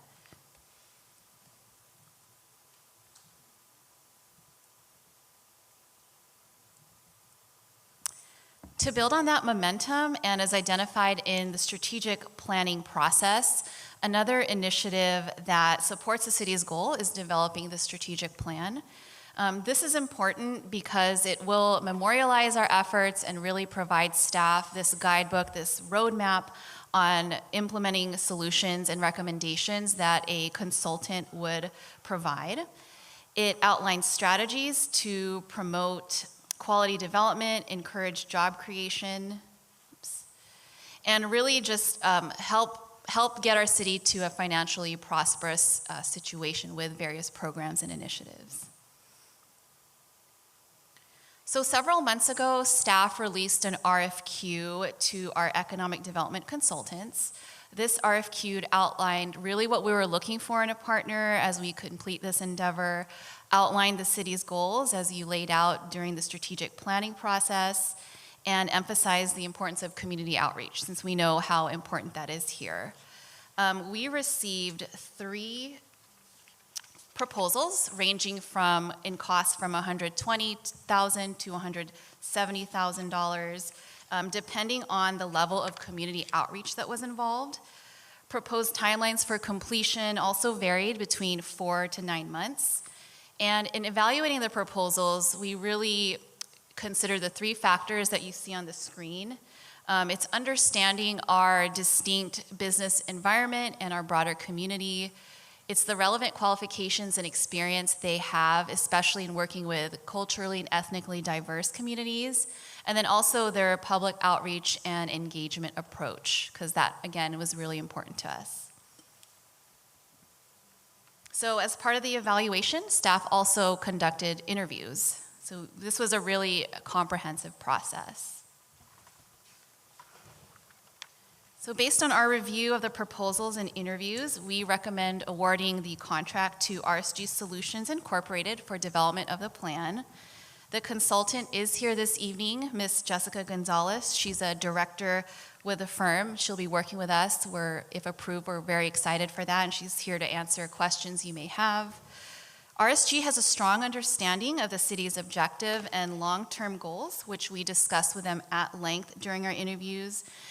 We really honed the idea of how important, again, outreach is when they do this process. The plan will be tailored and unique to Westminster based on our community's unique challenges and opportunities. It's important to note that this consultant has worked with the city before. They've partnered with us on various initiatives over the past 2 decades, affordable housing projects, real estate projects, most recently the city's 2020 Small Business Grant Program. So to develop the plan, RSG will complete the following tasks. These are detailed more in the proposal, and Ms. Gonzalez can answer questions, go over these in more detail if you'd like. So the tasks do outline kind of their approach and their methodology in completing the project. And again, throughout this conversation, we placed a heavy emphasis on community outreach and engagement, so that is a significant component of this.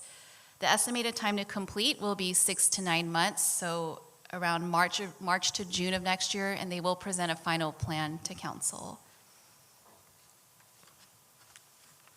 This project will cost $137,760, which is reflected in your purchase and sale agreement, and funding is budgeted in this year's fiscal year budget. In conclusion, approval of this item before you will initiate the development of the strategic plan and supports strategic goal number 1, achieve financial stability. We are excited to collaborate with them to develop a plan with implementable initiatives that provide a framework for our efforts and ensure alignment with the city's long-term goals. Thank you. Thank you. I have a question. First question is, we know we have six tasks, and is there a different dollar amount per task, or how is that broken down, and to come up to the 137.7 amount? Can you please go back to the slide that shows? Pleasure to be here today. Yes, there is an itemized number for each of the tasks proposed. Mm-hmm. We also endeavor to make sure that we are putting forth the best efforts to ensure that we were competitive in our costs, which I think your staff found that RSG was the most competitive. Okay, and is there a different dollar amount per task? There is. It is broken out per task. Your staff probably has that available to share with council. Okay. Yes, that's available in the proposal, which is an exhibit to the agreement. There's a task and fee schedule there.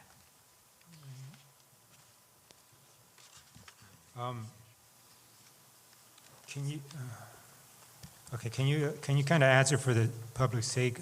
How will this help with small businesses in our community? Absolutely. So developing a strategic plan is essentially creating a roadmap to understand the needs of your residents, of your businesses. What RSG will be doing is doing a concerted effort to engage with your business community, your entrepreneurs, sole proprietors, the diverse makeup that makes Westminster such an enriched community. By hearing directly from your businesses, their needs, current anticipated needs, we'll be able to identify recommendations, initiatives, policies that the council can adopt long-term and short-term to be able to address the needs. So this is a conversation, a dialogue with your business community to support them with the resources they need for continued growth and expansion. Okay, and then as far as your team meeting with the small business community, what's the makeup of your team as far as we need to have different languages, Vietnamese, Spanish, English?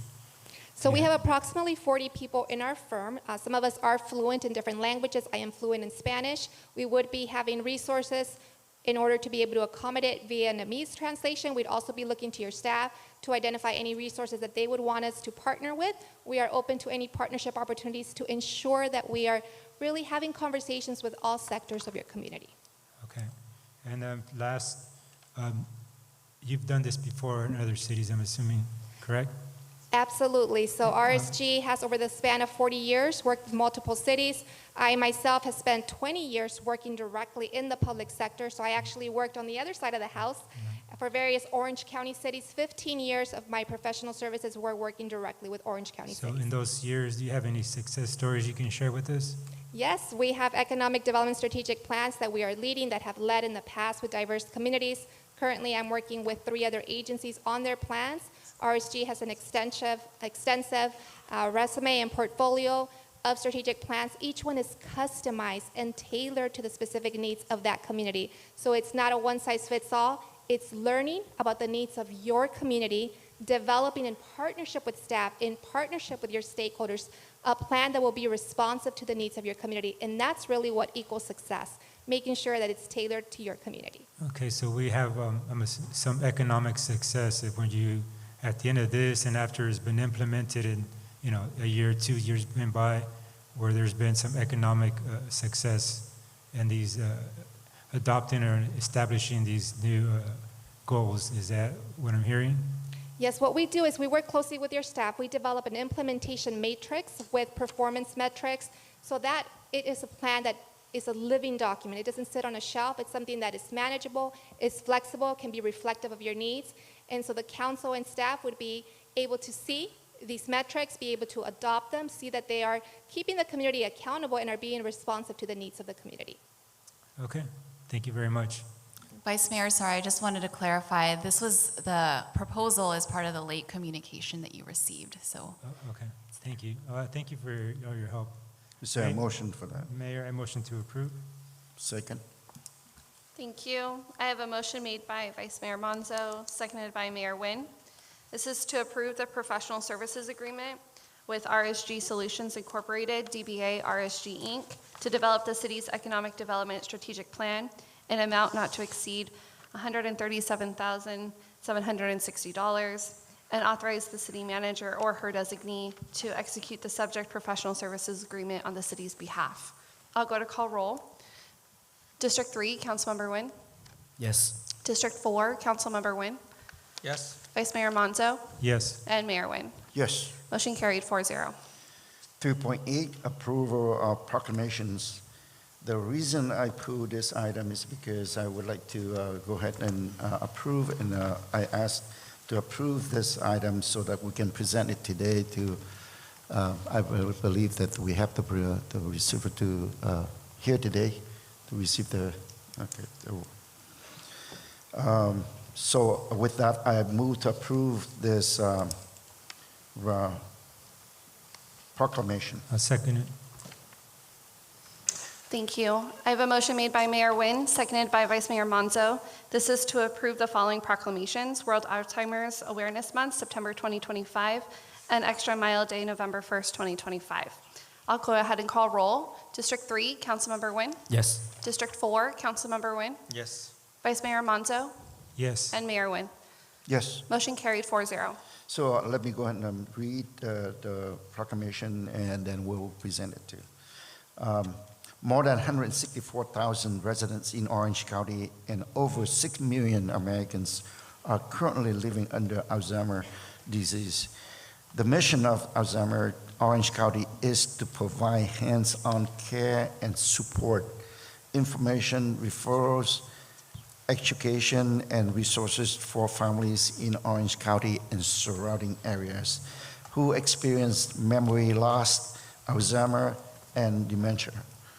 Now, therefore, I, Chi Charlie Nguyen, Mayor of the City of Westminster, on behalf of Vice Mayor Carlos Manzo and Council members Amy Fan West, Mark Nguyen, and Nam Quan Nguyen, do hereby proclaim September 2025 as World Alzheimer's Awareness Month in the City of Westminster, and encourage all members of the community to learn and participate in activities to help raise awareness and knowledge. This time, I'd like to ask the City Council to join me at the front of the dais to present the proclamation to Selena on behalf of the Alzheimer's of Orange County. So would you please come up to the dais so that we can present the award to you.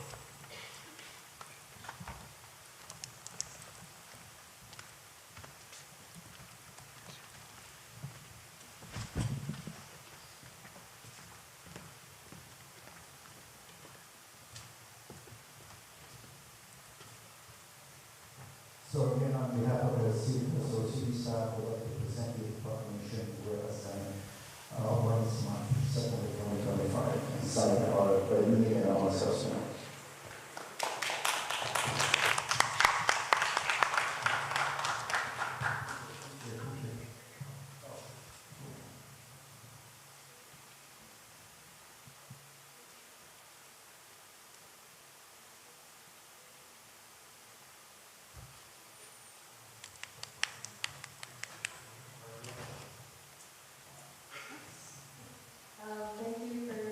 proclamation. Alzheimer's Orange County has been serving OC for about 4 years now through many different programs, including educational workshops, enhanced care management. We have a team of social workers who work very closely with many families across OC. So very glad to be receiving this proclamation. Good work. So.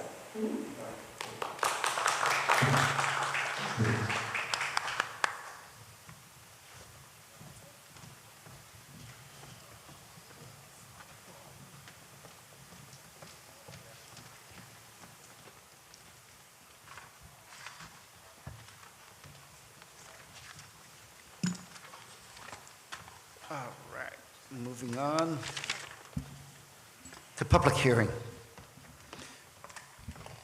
At this time, I would like to move on to public hearing. So, Madam Clerk, would you please go ahead and read the instruction for the record?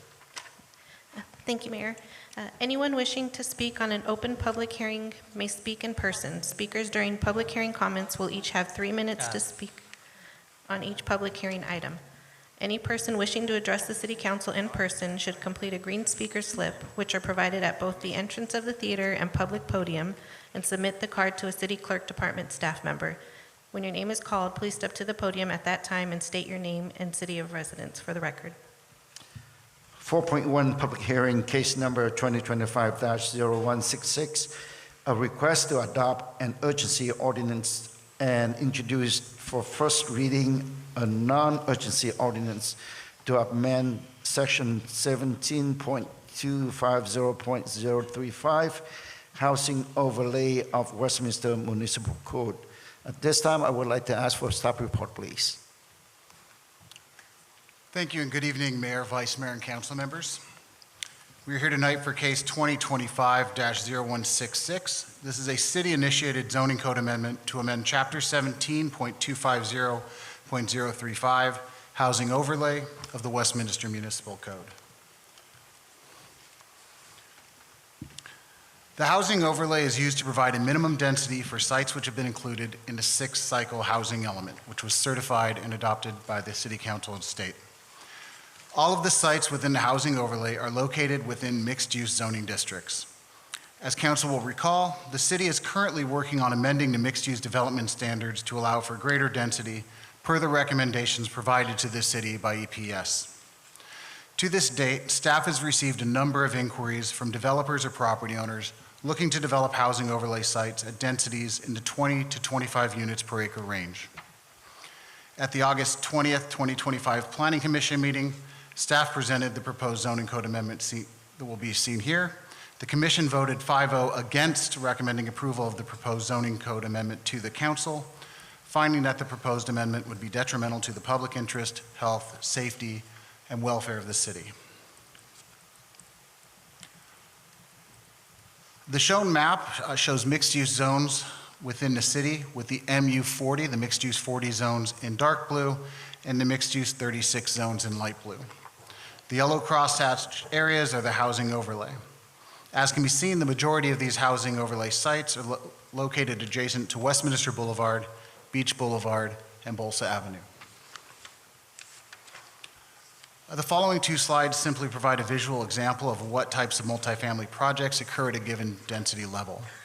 At densities below 30 units per acre, projects are likely to be either townhomes or low-rise apartment buildings, as seen in the images on the screen. Projects at densities above 30 units per acre are most likely to be apartment buildings, 3 to 5 stories in height, which can take a variety of forms and can be implemented with mixed use or commercial space along the bottom floors.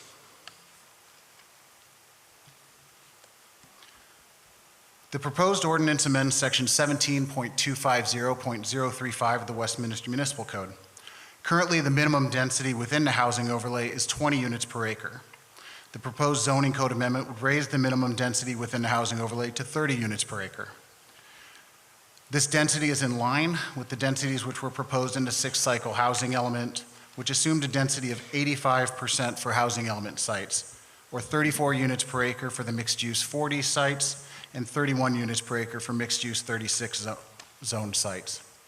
Ensuring that the housing element sites develop at a density close to the density assumed in the housing element will ensure that the city does not have to identify and designate other sites within the city to accommodate for any shortfall in the city's assigned number of housing units or RENA numbers that the city planned for in the 6th cycle housing element. The proposed ordinance also allows the housing overlay to be placed over non-housing element designated sites within the city, should the city desire to do so. It is important to note that applying the housing overlay to any new site would follow the same protocol as a zone change and include public hearings before both the Planning Commission and the City Council. At the August 13th, 2025 meeting, the City Council passed an urgency ordinance which imposed a moratorium on approving any housing development of less than 30 units per acre on any site within the housing overlay. This moratorium will expire on September 27th, 2025, 45 days after adoption. If the council were to introduce the proposed ordinance for first reading tonight, the earliest a second reading could take place would be September 24, and the ordinance would not go into effect until the 31st day after that date. This would leave at least a 28-day span between the end of the moratorium and the effective date of the ordinance proposed tonight. Due to this period, an urgency ordinance is also being presented for City Council approval. The urgency ordinance contains the same proposed changes that can be found in the traditional ordinance, only difference being that the urgency ordinance would have immediate effect and take care of the gap between second reading and effect. Per state law, an urgency ordinance must be passed by a 4/5 vote. As the proposed ordinance will not affect the allowed uses in the underlying zones or create any more maximum density, the ordinance is exempt from CEQA under the common sense exemption.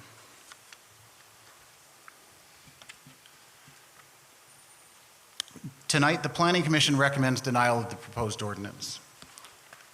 City Council also has the ability to adopt an urgency ordinance amending Chapter 17.250.035 and introduce the proposed ordinance for first reading. With any proposal for approval, staff would recommend that the City Council motion for staff to fix the dates for noticing found within both ordinances. That concludes my presentation, and I'm here to answer any questions you may have. Right. Thank you very much. And this time I will open up for City Council question for staff, if there's any. This time around. Okay. Here, yes, for you. All right, Councilmember Guan. Yes, thank you, Mayor. So this new coding amendment also add the ability to apply housing overlay to other sites? Correct. Currently in the housing overlay, it says that it has to be applied to, or it can only be applied to housing element sites. What we are asking for is the city to have the ability to apply that to any site if it deems it significant for housing. And like I said, that wouldn't be a unilateral decision on behalf of staff or the council. It would still have to go through the zoning amendment process, which would require public hearings before the Planning Commission and the City Council before the housing overlay could be imposed on any new property. Okay. So the current housing overlay in the city is mainly on Westminster Boulevard between, say, Willow to 405 Freeway to some part to Beach, right? And then some on Beach and then Balsa Avenue in Correct. Saigon. Yeah, the main corridors are Westminster and a little bit east of Beach, and then Beach from just north of Westminster down to just on the other side of the cemetery and down Bolsa. Okay. Now I know that going from 20 units per acre to 30 units is definitely going to help us in terms of meeting the housing mandate as mandated by the state. But why is it that going from 20 to 30 in the housing overlay would help overall in terms of the aesthetic or the specific plan of these areas? Can you elaborate on that? Part of what we are asking council to consider is that we are working on amending the mixed-use zoning standards at this time to implement the recommendations that were given by EPS last year to council. Those recommendations were to raise the density into the 80 units per acre range. What has been found by EPS is that the current density of 40 units per acre, there's no product that works in that range. So what we are trying to do is, with that upcoming density increase, is to make sure that the city is getting products that reflect that density increase. Townhomes are normally built in about the 20 to 26 unit per acre range. While we agree that townhomes have their place in any city, if the city is trying to transform those corridors along Beach, along Westminster, we are looking for something with higher density. Townhomes aren't going to bring in any kind of change to the city. It will just be another tract along Beach. But if we can get products that bring in some density, that's when you start driving local commercial businesses, local retail, local restaurants, because that density helps support more business. So we are looking at it from a holistic standpoint. This isn't just about the density. This is about bringing business to those corridors. This is about creating mixed-use buildings in those corridors. And that can only be accomplished at densities above 30 units per acre. All right, thank you so much. Okay. That's all I have. Is there anything else? If not, I would like to open for public comment. Do we have anyone sign up for public comment? Mayor, we have one speaker, Terry Raines.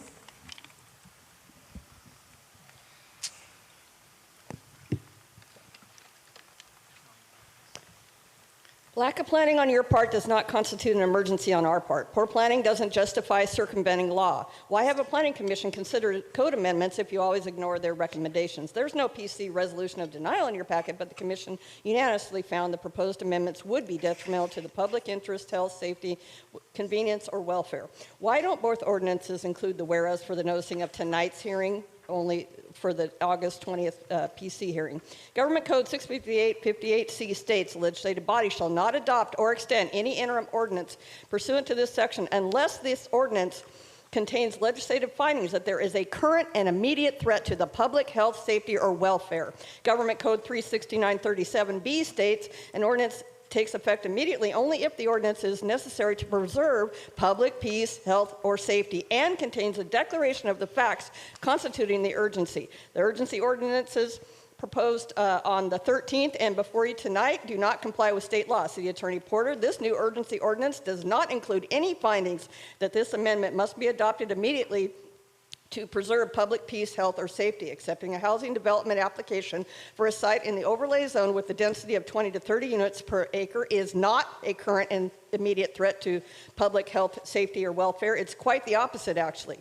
Thinking you might not meet RENA numbers because the city procrastinated in making these code amendments is not an emergency. I provided you copies of both statutes. Hopefully you have them. Furthermore, this urgency ordinance is not a renewal of the original moratorium. It's a new urgency ordinance likely to get around restrictions in state law. Government Code 658E states when an interim ordinance has been adopted, every subsequent ordinance adopted pursuant to this section covering the whole or a part of the same property shall automatically terminate and be of no further force or effect upon the termination of the first interim ordinance or any extension of the ordinance as provided in this section. F states the legislative body may adopt another interim ordinance pursuant to this section, providing that the new interim ordinance is adopted to protect the public safety, health, and welfare from an event, occurrence, or a set of circumstances different from the event, occurrence, or set of circumstances that led to the adoption of the prior interim ordinance. 658-58C also states an interim ordinance adopted pursuant to this section that has the effect of denying approvals needed for the development of projects with a significant component of multifamily housing may not be extended except upon written findings adopted by the legislative body, supported by substantial evidence on the record that the continued approval of the development of multifamily housing projects would have a specific adverse impact on the public health or safety. Standard procedure is to provide a red-line version of the existing code with the proposed amendments and a clean copy of what the code will look like with those amendments, but not here. Do better, Westminster. Council, I urge you to reject the urgency ordinance and think long and hard before you approve the first reading of this regular ordinance. Thank you. We have one more speaker, Mayor. Diane Tollefson. Hi, I'm Diane Tollefson. I noticed that the Planning Commission said to deny it, 5-0. So all 5 of the people on the Planning Commission says to deny it. And I want to know why they said to deny it. I mean, do you folks get the reasons why they say to deny it, or do you just see, we deny it? There must be reasons that they deny. One of the things that I'm concerned about of high-density structures is that they have forgotten that people in California drive cars, lots of cars, and there's never enough parking places. And if we have businesses combined with a high-density living, I noticed that in other cities that the poor little businesses downstairs don't have any places for people to park because the people who live in the buildings upstairs take all the parking places. I think it's poorly designed. I've been in cities in the world where they have lots of high-density, 7-story buildings, and people are crammed in like rabbits. But those people don't have cars. They have public transportation that is very effective and very few cars. And we're different. So we have to have plenty of parking places and accessibility if you're going to have a combination of people dwelling over businesses. Because if I were a business person and I didn't have a place for any of my customers to park, I wouldn't want to have my business there. I've seen many of these high-density places that have business below, and they're all empty. And it's because there's no place to park. So please consider what your planning commission has suggested to you and find out if some of the reasons that they object. When I see a committee that says 5-0 to deny it, that's pretty impressive, and I think you should listen to what they have to say. That's all. Mayor, we received an additional speaker for Roger Mindrum. Good evening. I have to agree with the last speaker there. I actually did attend that Planning Commission meeting, and she's right. You do need to ask why that was a 5-0 vote, and also ask who's pushing this now, who exactly is pushing it now, and why. You all know the general view of the residents here don't want high density. No one in this entire area, Huntington Beach, Costa Mesa, Fountain Valley, Garden Grove, nobody wants this high density, and now you're pushing it to make it even denser. You should vote no on it. Agree with the Planning Commission, especially if you did not watch that meeting and see the presentation that was presented there. But please ask those questions, and you should vote to agree with the decision of the Planning Commission. Thank you. Mayor, we have no further speaker cards. All right, thank you very much. And now back to Mayor and Council member discussions. Is there anything on discuss here? Go ahead. Go ahead. Mr. Vice Mayor. Thank you. Well, I appreciate the comments of the community. Definitely, when I hear what you have to say. As you may know, this is not the first time we've heard this from information from our staff. I know the council, at least 3 of the council, were able to make it to a bus ride around other neighboring cities to see what their high density looks like. I unfortunately could not make that day, but I see it every day in my day job. And I can tell you that is what most communities are doing. Over the years, I've been here in the city a long time, and I've heard those comments that in years past that we don't want that. But then quite a few folks that I've spoken to, they're like, why can't we do what Stanton is doing? Why are they looking so much better than we are? Well, there's a reason for that, because if it doesn't pencil out for the developers are not going to come. And the cost of construction, the cost to build something is very high, and if it doesn't, the numbers aren't there, it's not going to happen. There's a lot of positives to this. Every different project is going to have some similarities, but some differences as well. And I can tell you from the many cities that I've been working in, this is pretty popular and successful. And I know that this council has spoken about this and is looking to go in this direction because we want the redevelopment. As you can see, some community members speak about, on the west side of town, for instance, why aren't we doing this, or why aren't we doing that?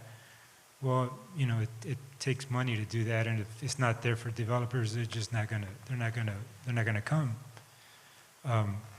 So I did hear the planning commission meeting, and I've heard their comments, and some of the comments from them are, you know, just as personal feelings about how they feel about the density levels.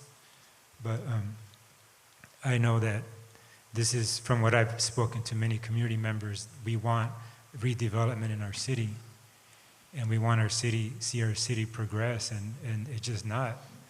As you can see, our city's been stagnant for many years, and a lot of our commercial areas, commercial zones are still the same as they were in the 60s, not very much upkeep is happening either. So I'm currently in favor of bringing it up to 30, and doesn't mean it's going to happen. It just gives you the opportunity for somebody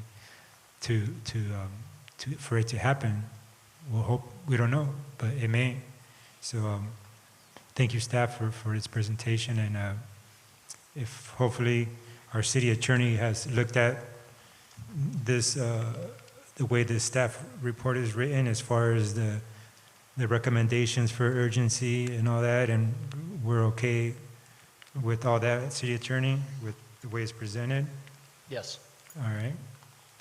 All right, Mayor, thank you. All right, thank you. Councilmember West? Yes, thank you, Mr. Mayor. I'm looking at the map, and I notice where it's going to need those high-density 30 units. It's basically off of Westminster Street, where there's a lot of shops and stores along there. That can be beautified. I can see with that it might beautify. It's not overlooking single homes or anything there. And then I'm looking down Beach Boulevard as well. Those areas are also shops and stores off of Beach Boulevard.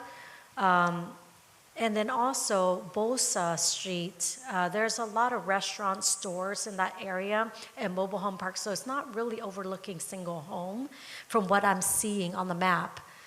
And of course, when we redevelop and built those units, I know they beautify the area as well. So that is a plus for our city. But I do have concerns when it comes to, you know, single homes, and if we have those units around there, that is a concern for me and for the resident of District 1 and resident across the city of Westminster that has single homes.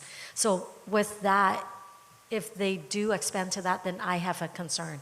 But as what I'm looking at, it's only in Westminster Street, off of Westminster Beach and Bosa, where there's all of, like, you know, stores, shops, and buildings in those areas. So I don't see of a concern there of, you know, privacy, intruding into privacy, someone's yard or anything like that. So for me, I don't see any concern. But I do hear the concerns of the resident. They do not want high density, and I do understand that.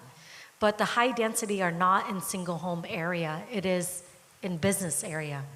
So with that being said, I don't see any concern. So I motion to approve as is, unless there's concern that it's hidden that I don't know about.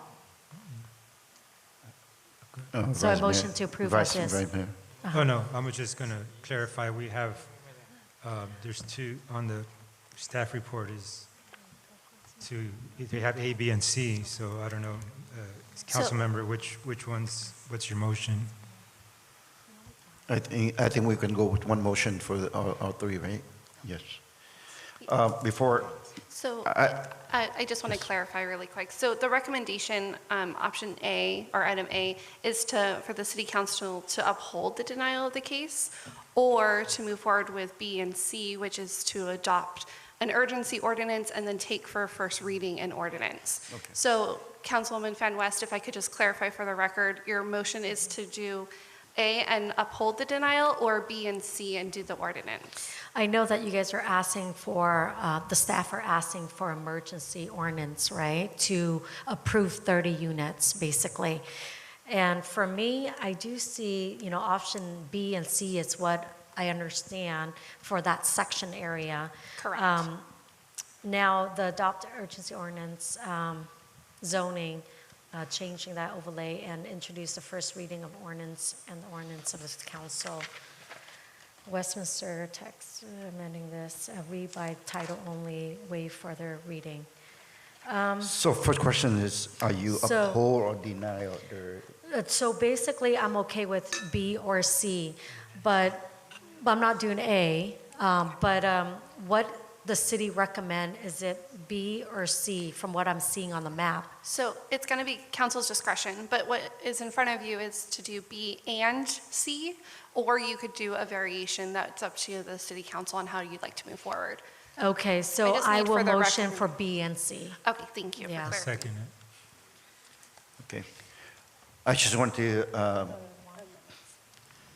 add a few things before we can vote on this.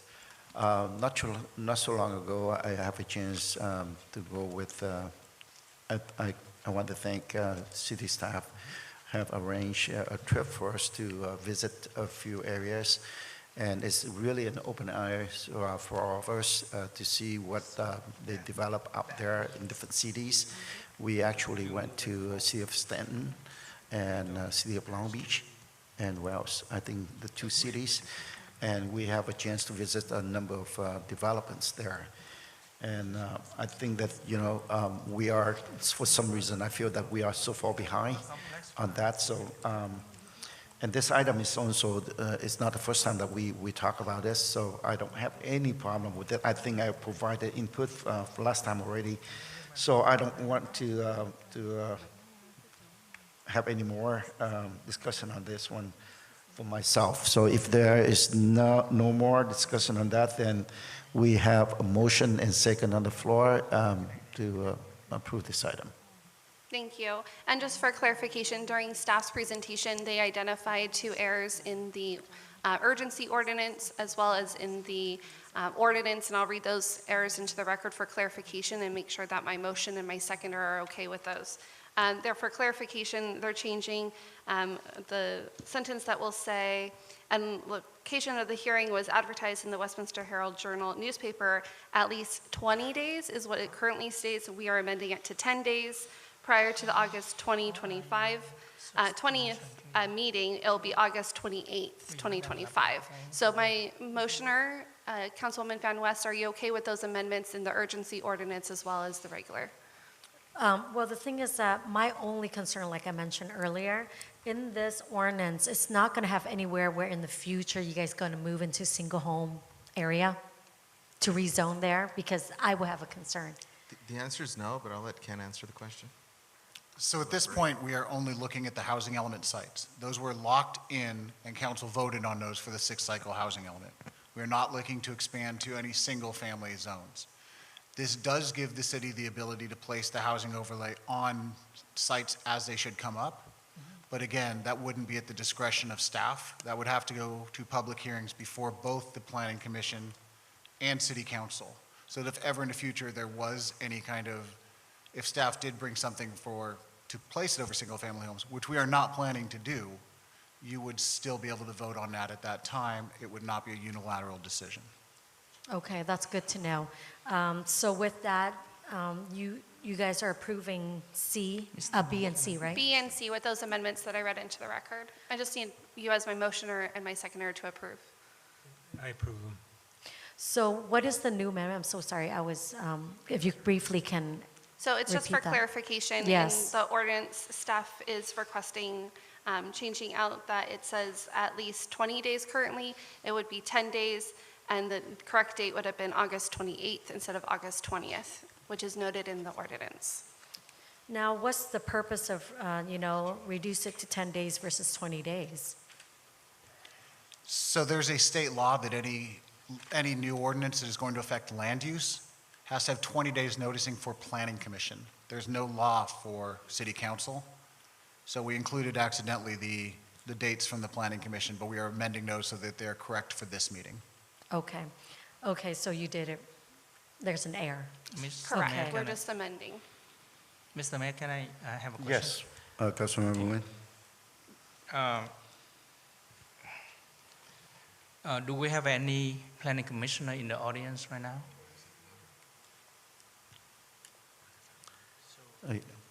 Okay. Yeah, public comments, yep.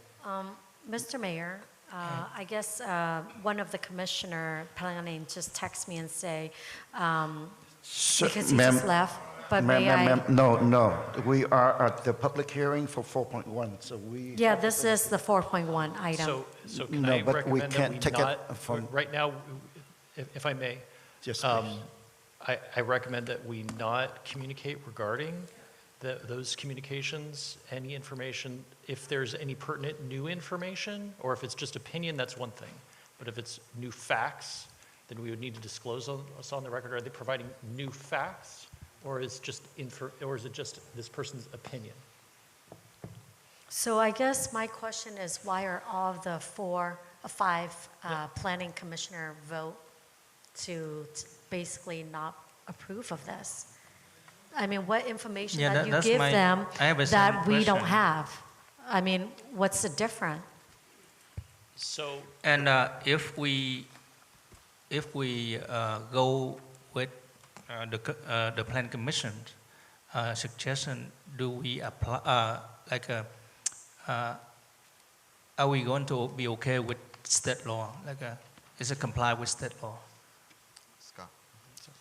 So if I may, the staff report you were given and the presentation tonight is nearly identical to what was provided to the Planning Commission.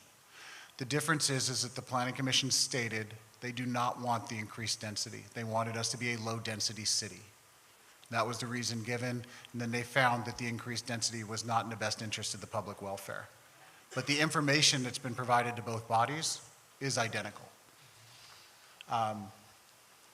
Everything we are doing is, we have checked it with lawyers, we are in compliance with state law. In fact, one of the reasons we are doing this is because we want to stay in compliance with housing element law. What staff is afraid of is that if we have too many sites develop at under what we proposed in the housing element, which was around 32 units per acre, by state law, we have to find replacement sites. We do not want to have to reopen our housing element and designate new housing element sites, because at that point, the state reopens the entire housing element. They're not going to just let us open a portion of it and be content with just us amending that little portion. The state has been getting more and more strict with housing element law and what they want included in these housing elements. We are afraid that if we do have to find new sites and reopen the housing element, the state will want exactions from the city. And we are trying to avoid that scenario by raising that minimum density to 30 units per acre. Okay, so my question to you is, did they see this map, those commissioners planning, and where it's located is off of single homes? Did they see that as well? So the only change I made to this presentation was this title slide and the recommendation. All the slides in between those two are exactly what was shown to the Planning Commission, and my presentation was nearly identical. So basically, from what I'm hearing from staff, is that the planning commissioner just said they don't want high density at all in the city completely, no matter what. But they didn't see where it's located. They didn't care where it's located, right? They were shown the exact same map you were, with the exact same explanation that it was along the Westminster, Beach, and Bolsa corridors, yes. Right, okay, thank you. So, If I may, there's in the staff report, it's the minutes from the Planning Commission and their comments during that meeting. It's in the staff report. It's attachment number 3. I believe that you call for the vote, right? So, Yes, please. I have a motion in front of us. Motion's made by District 1, Councilwoman Fan West, seconded by Vice Mayor Monzo. This is to adopt an amended urgency ordinance entitled An Urgency Ordinance of the Mayor and City Council of the City of Westminster, California, approving a zoning text amendment, case number 2025-0166, amending Title 17 of the Westminster Municipal Code, Chapter 17.250.035, Housing Overlay, and introduce for first reading an amended ordinance entitled An Ordinance of the Mayor and City Council of the City of Westminster, California, approving a zoning text amendment, case number 2025-0166, amending Title 17 of the Westminster Municipal Code, Chapter 17.250.035, Housing overlay, read by title only and waive further reading. I'll go to call roll. District 1, Councilwoman Fan West. I just want people to understand, as a council, we want to make sure we see everything and we make decision accordingly. So with what we saw, what I presented, I'm accountable to that. And staff, verify with us that if they do going to rezone high density in single homes, they're going to come back to the council. So with that, Fan West, aye for that vote. Thank you. District 3, Councilmember Nguyen. Yes. District 4, Councilmember Nguyen. Yes. Vice Mayor Monzo. Yes. And Mayor Nguyen. Yes. Motion carried 5-0. All right, thank you. Next is update on existing condition at the Blakey Park and presentation of the site map. So may I ask for a sub-report, please?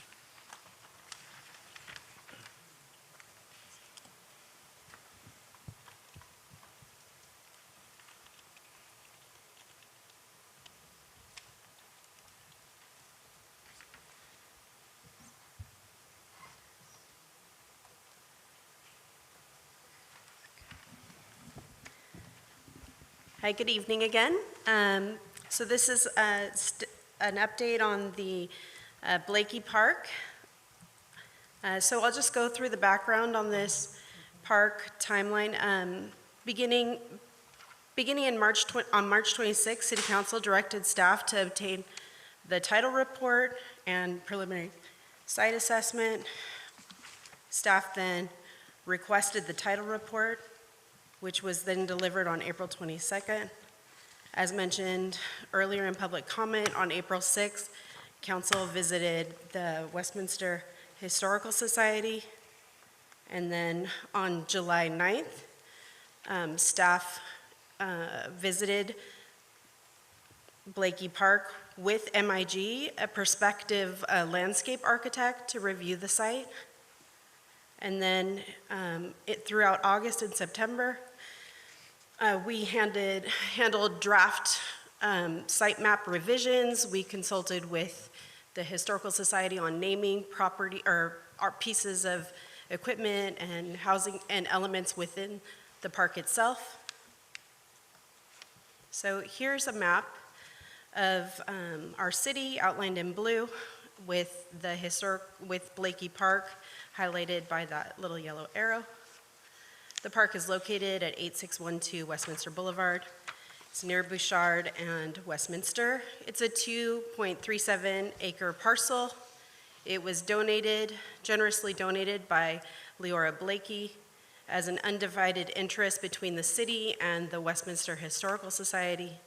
And there is an existing easement for Southern California Edison on the property as well. The team in general of city staff and the community that have been working on this project so far is our city manager's department, our public works department, as well as consultation with members of the Westminster Historical Society, going back to even before these conversations started when we were engaging them about how the park was utilized, just to become more familiar for my own edification as I started here. And then we have Oscar Johnson, a principal landscape architect from MIG. That's the project team. We have Oscar here with us as well, who will go over the site map.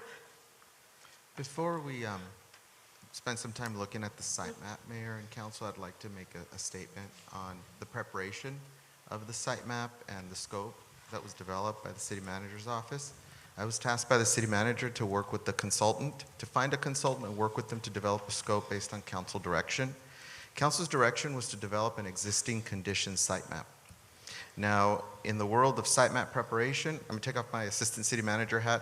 I'm also a licensed civil engineer, right? So we could hire a licensed civil engineer to do the work, but they don't know anything about historical buildings. We could have hired an architect, but we're creating an existing conditions map, right? Instead, we went with the services of MIG. We could have hired a land surveyor, but they really don't know anything about historical sites. So instead, we went with MIG, a landscape architect, because they're able to create an existing conditions map and also provide the best information as it pertains to historical buildings and things of that nature. So I just wanted to clarify that. This is existing conditions preparation by an architect, not architectural services for anything else. All right, thank you.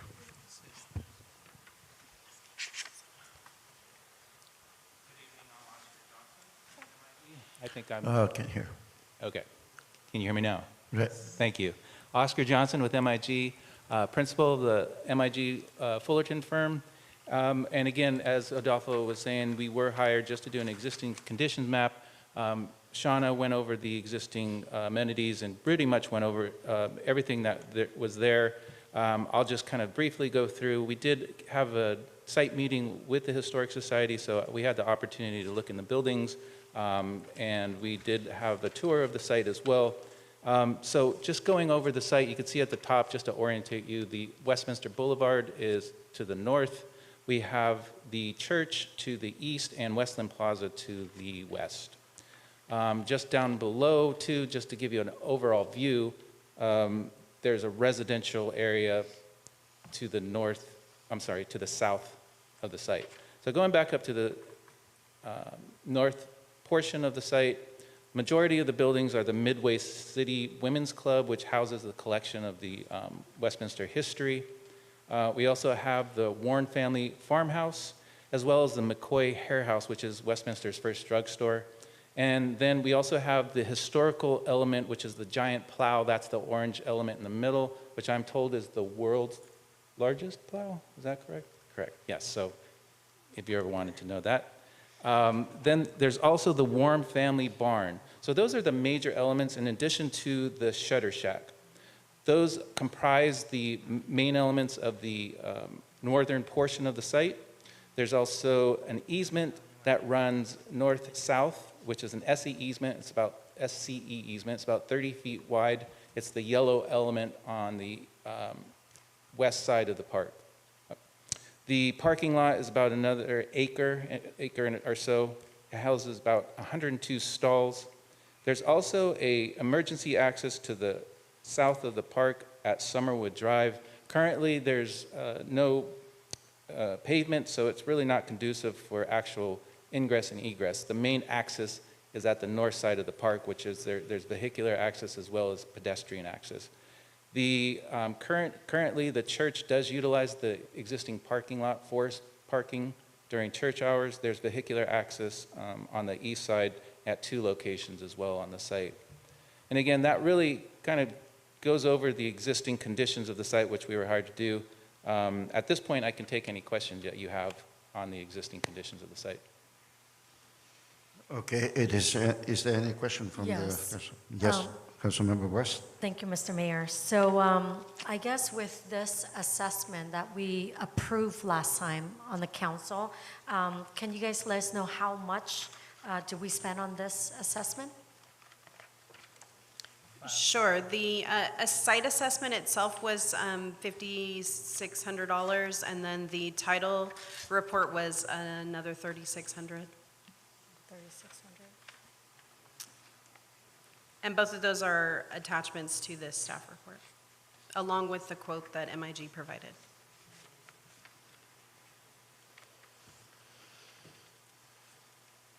Is there any other questions? No, that's pretty much it. Okay. Thank you. Mayor. Yeah, go ahead. Yeah, so that's total, the 56 and 36, that's total for all the assessments and this, what we're seeing on the screen, is everything? Correct. Okay. And, Yeah. okay. I see the lines right there where it says SCE vehicle access gate. So from that gate all the way to the end there, this right now is empty. It's just a parking lot, right? Am I correct on that? Correct. Okay. And when you access these buildings right here, Midway City Women Clubs and what are, and then Warner Family Barn, how are the condition of these buildings? We weren't tasked to actually do a condition assessment of the existing buildings, just the site and locate the existing amenities. So do you think that what is the life, do you have any idea of a lifespan of these buildings? We can work with staff to gather that information. At this point, I don't have that information. Okay, and with your, well, I guess I have a question for staff. Have you engaged with the historical board of the directors there for any questions, and you know, have you talked to them at all? Yes, absolutely. So we have been talking to the Westminster Historical Society throughout this entire process and even before this process, just clarifying, making sure we had accurate information to include in the site map, taking into account their instruction about what the names of particular items were. So yes, we have absolutely been in contact with them. I would like to go back to you for the second half that we were talking about. It's just an empty lot. Have we ever used that for anything else, or do you know anything about that? I would defer to staff for any historical uses of that element. MIG was hired per the scope to just create the map and have engage staff as well as the Historical Society. In the 20 years I've been here, and in checking with Community Services Director Vanessa Johnson as well as Public Works Director Jake, no, we cannot recall a time when the city had a function back there that was operated by the city. Okay. So now we do have the map, and you know, we know things, what is out there. Should we do the feasibility and to see what available and what can we do with the rest of them? The parking lots and the lifespan of those building, that the existing building. Certainly, yeah, we can work with staff to look at the building, do an additional information on the existing conditions of the building, and any feasibility studies that staff would direct, the council would direct staff to do. All right, thank you. Is there any other Yes, questions? Mr. Mayor, thank Yes. you. So back to staff. I know that you mentioned the two number that was spent on this proposal to assess. One is 5,600, the other is 3,600, which is total of 9,200. I'm looking on the record that you have here under American Title. The fee was 3,150.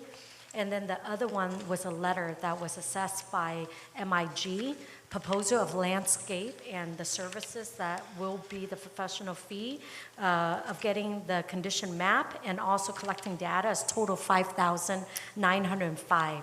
So where does that number that you said is in here, I don't see it anywhere, 5,600 and 3,600? Sure, absolutely. I apologize. I misspoke. The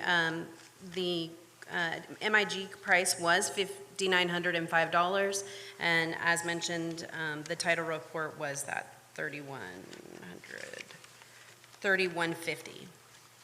Like what I just quoted, right? Yes, exactly. Okay, it is very important, you know, that Yes. when you quote something that you get the number correctly, and then saying that's in here, what I look at is not correct. So with the number we have in here, it is important to make sure that's correct. That's all I want to say, because it's a little demeaning to say, you know, I didn't see those numbers. That's why I asked, because the number I got was different when I read the report. Yes. And when you said, I'm like, oh, it's not here. And you said it's in here. So come across as the council didn't read her agenda, and that doesn't look good for the staff and council. So, but with that, I appreciate you clarifying it. That is the correct number, is different. So thank you. All right. Yeah. Go ahead, Thank you, Councilman Mayor. Wang. I want to ask some. So this is a 2.3 acre lot. Who provide the landscaping, like, you know, lawn mowing and tree trimming and maintenance on the water line? Who does that? I think for that question, if you're okay with it, we'd like to have our Public Works Director provide some information. His staff is in charge of day-to-day stuff out there and have been Jake's been with the city for almost 24 years or more than 24 years, so he'll be able to provide you with that information. All right, thank you. If you could just one more time repeat the question for our Public Works Director. So I just want to know, this is basically a marriage of the society and the city. So we don't have half or, I mean, there's no percentage, right? It's basically like a marriage. I just want to know who provides the maintenance of this lot in terms of, tree trimming, lawn mowing, if a water line breaks, who does this stuff? Before Jake answers the question, I did also want to state that it is important to note that, what was the date, Shauna, when you first made contact? The first time we ever, it was in September was when we first started speaking with September of 2024 is when I first started speaking with them, just to speak about how the property was currently maintained, who was handling various parts of it. And that was just so that for my own edification of getting to understand how we operated together as a group, since the property did have joint ownership. Ultimately, we want to get to the point where this question is clearly defined and memorialized. What Jake is going to answer are the current practices that have been in place for many years. So it's two different things, right? So just want to clarify that. Before we proceed, can I ask the city attorney, right now before the agenda is this site map. Are all these other questions allowed since it's not agendized?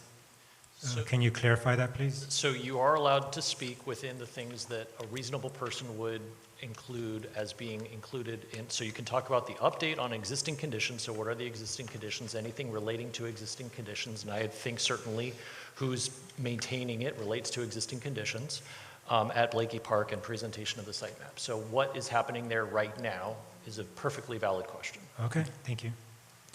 All right, thank you. Good evening, Mayor, Vice Mayor, and council members. Currently at Blakey's Park, city staff and a contractor maintaining the landscaping, paying for the water bills and the electricity for that particular property. Do we have an estimate on how much it costs? Let's say from last year? I do. I actually pulled some numbers for the last year.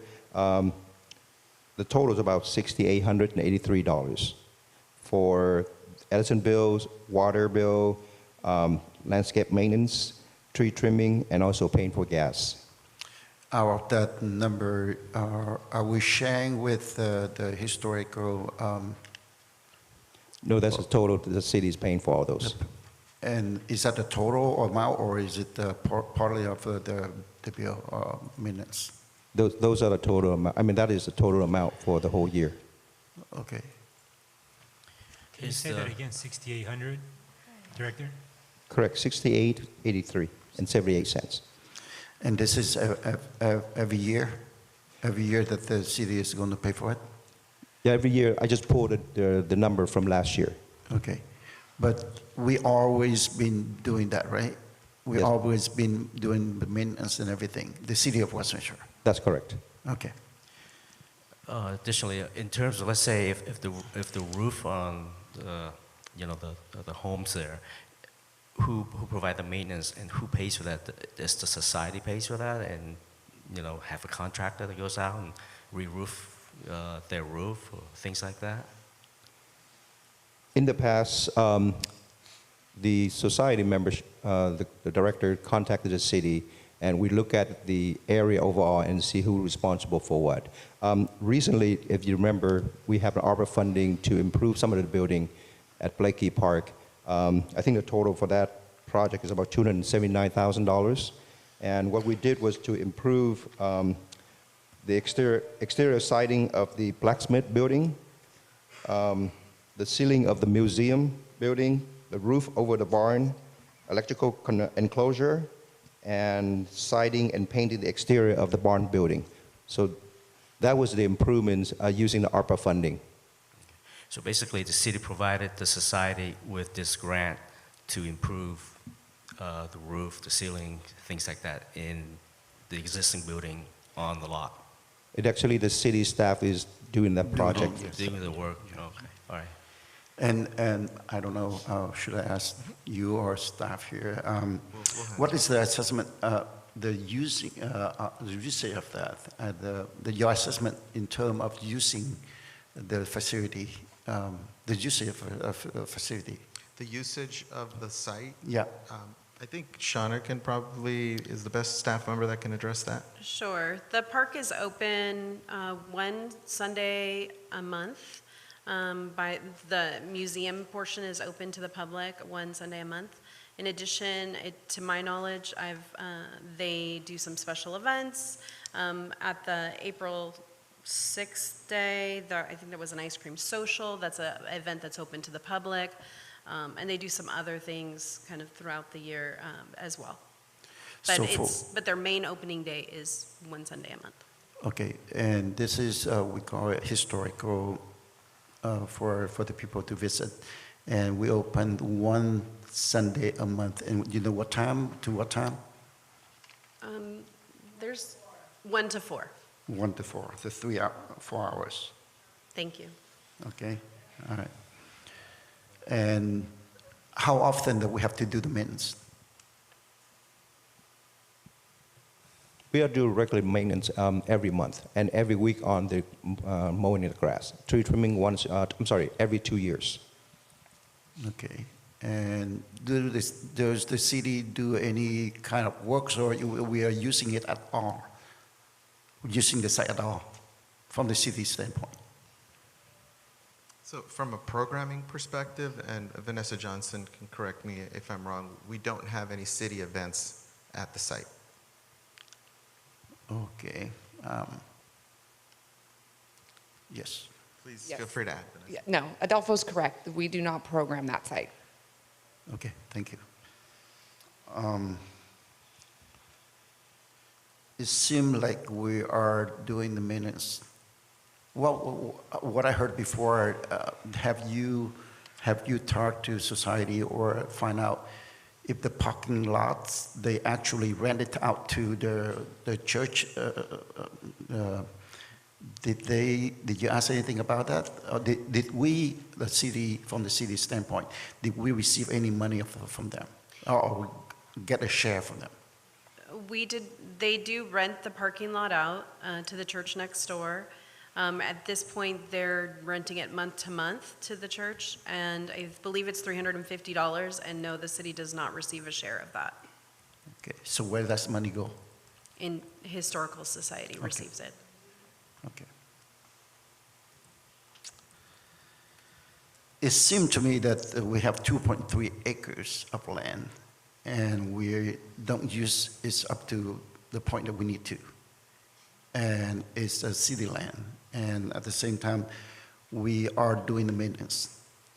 We are paying every month, doing maintenance every month. We are paying for improvements and everything. And the usage is very minimal. Mm-hmm. And I don't know what the condition of the buildings out there. I guess that because of the, we are not allowed to look into that. But I understand this item is also a receive and file. But I would like to have a motion to direct staff to look into the feasibility of that. We can't let it go like that unnoticed, and we don't know what is the condition of the building and continue to do the maintenance without knowing what is out there. So my motion is to, the next phase is to do a feasibility of these building and also the land, whether we can, my question is, can we build another building on that piece of land? Hold on, please. I have some questions. Can I make? Hold on, Mr. I am Mayor, not done before- yet. I'm not done yet. So my question is there a possibility to build a building on that piece of parcel?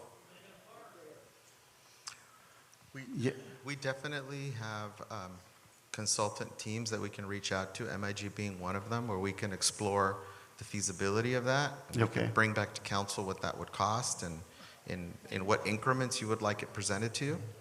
We could do an initial assessment. If you give us a dollar amount, we won't exceed that, bring you back some information. It's really up to the council.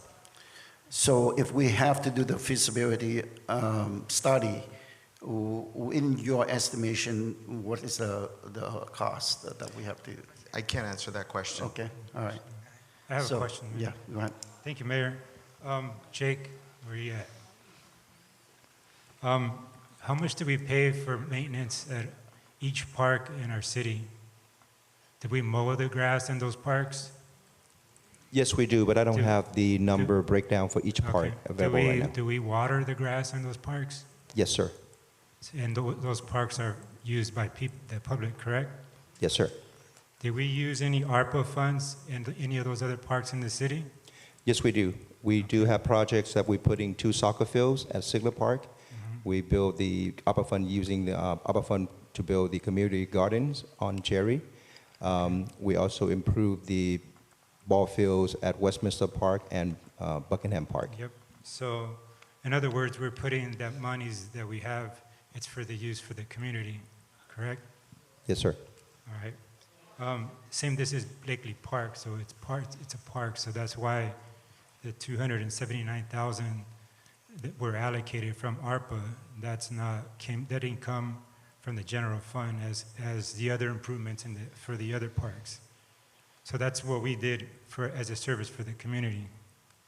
I don't think some of those questions, I don't think they're kind of directing the conversation in a way saying that the community is not using this park. Yes, they are. Can they be used more? Yes. I feel that maybe it's time for our city to collaborate with the society and activate that park more than it currently is.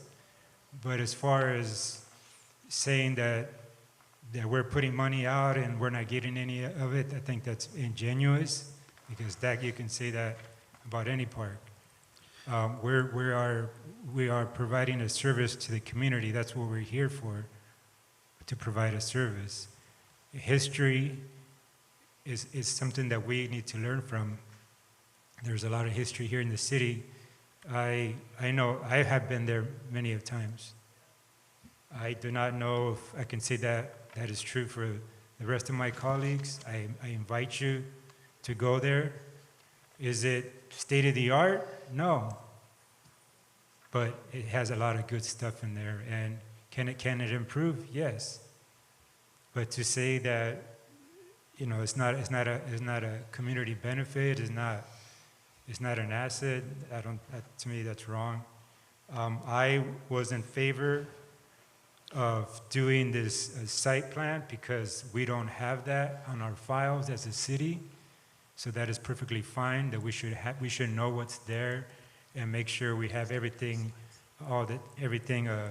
recorded, recorded with the city, make sure that all the documentation is on file so we know what's what. That is perfectly fine. I'm still not done. I haven't said that. The thing that a lot of times the conversation for me is frustrated because it seems that we never want to talk about generating revenue for the community, but we want to talk about spending money we don't have. We don't have money to spend on something like that. The $350 that the society makes off the parking, it's $350. I mean, come on, they're not getting rich off of the parking lot. Those dollars are going towards, some of the cost of, having running it. And I'm all in favor for working with them and trying to activate it more. But at this time, we're in no shape and no place to be spending any kind of money we don't have to do any kind of thinking we're going to build another building. Where are we going to get the money from? Come on. I think that's something that's wishful thinking at this point. Let's talk about generating some revenue, then maybe we can do something in the future. But that's my take in it.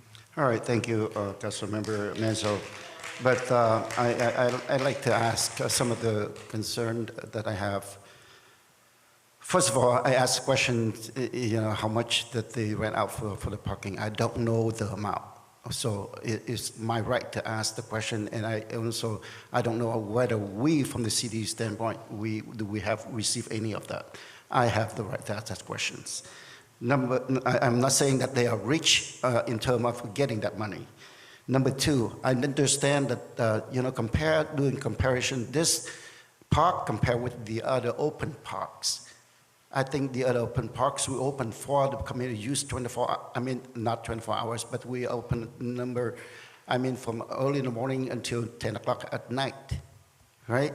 So this park, I believe that this is gated park, and it's only open from 1 to 4 for one Sunday. Am I correct about it? Okay, all right. So that's all I have. At this point here, I move to do the... I have a question, yes, Mr. okay, Mayor. go ahead. So, looking at this, I realize there's two different things that I'm concerned about. Number one, I see that there's two different phrases that you guys use to assess. First, number one, you guys need to obtain the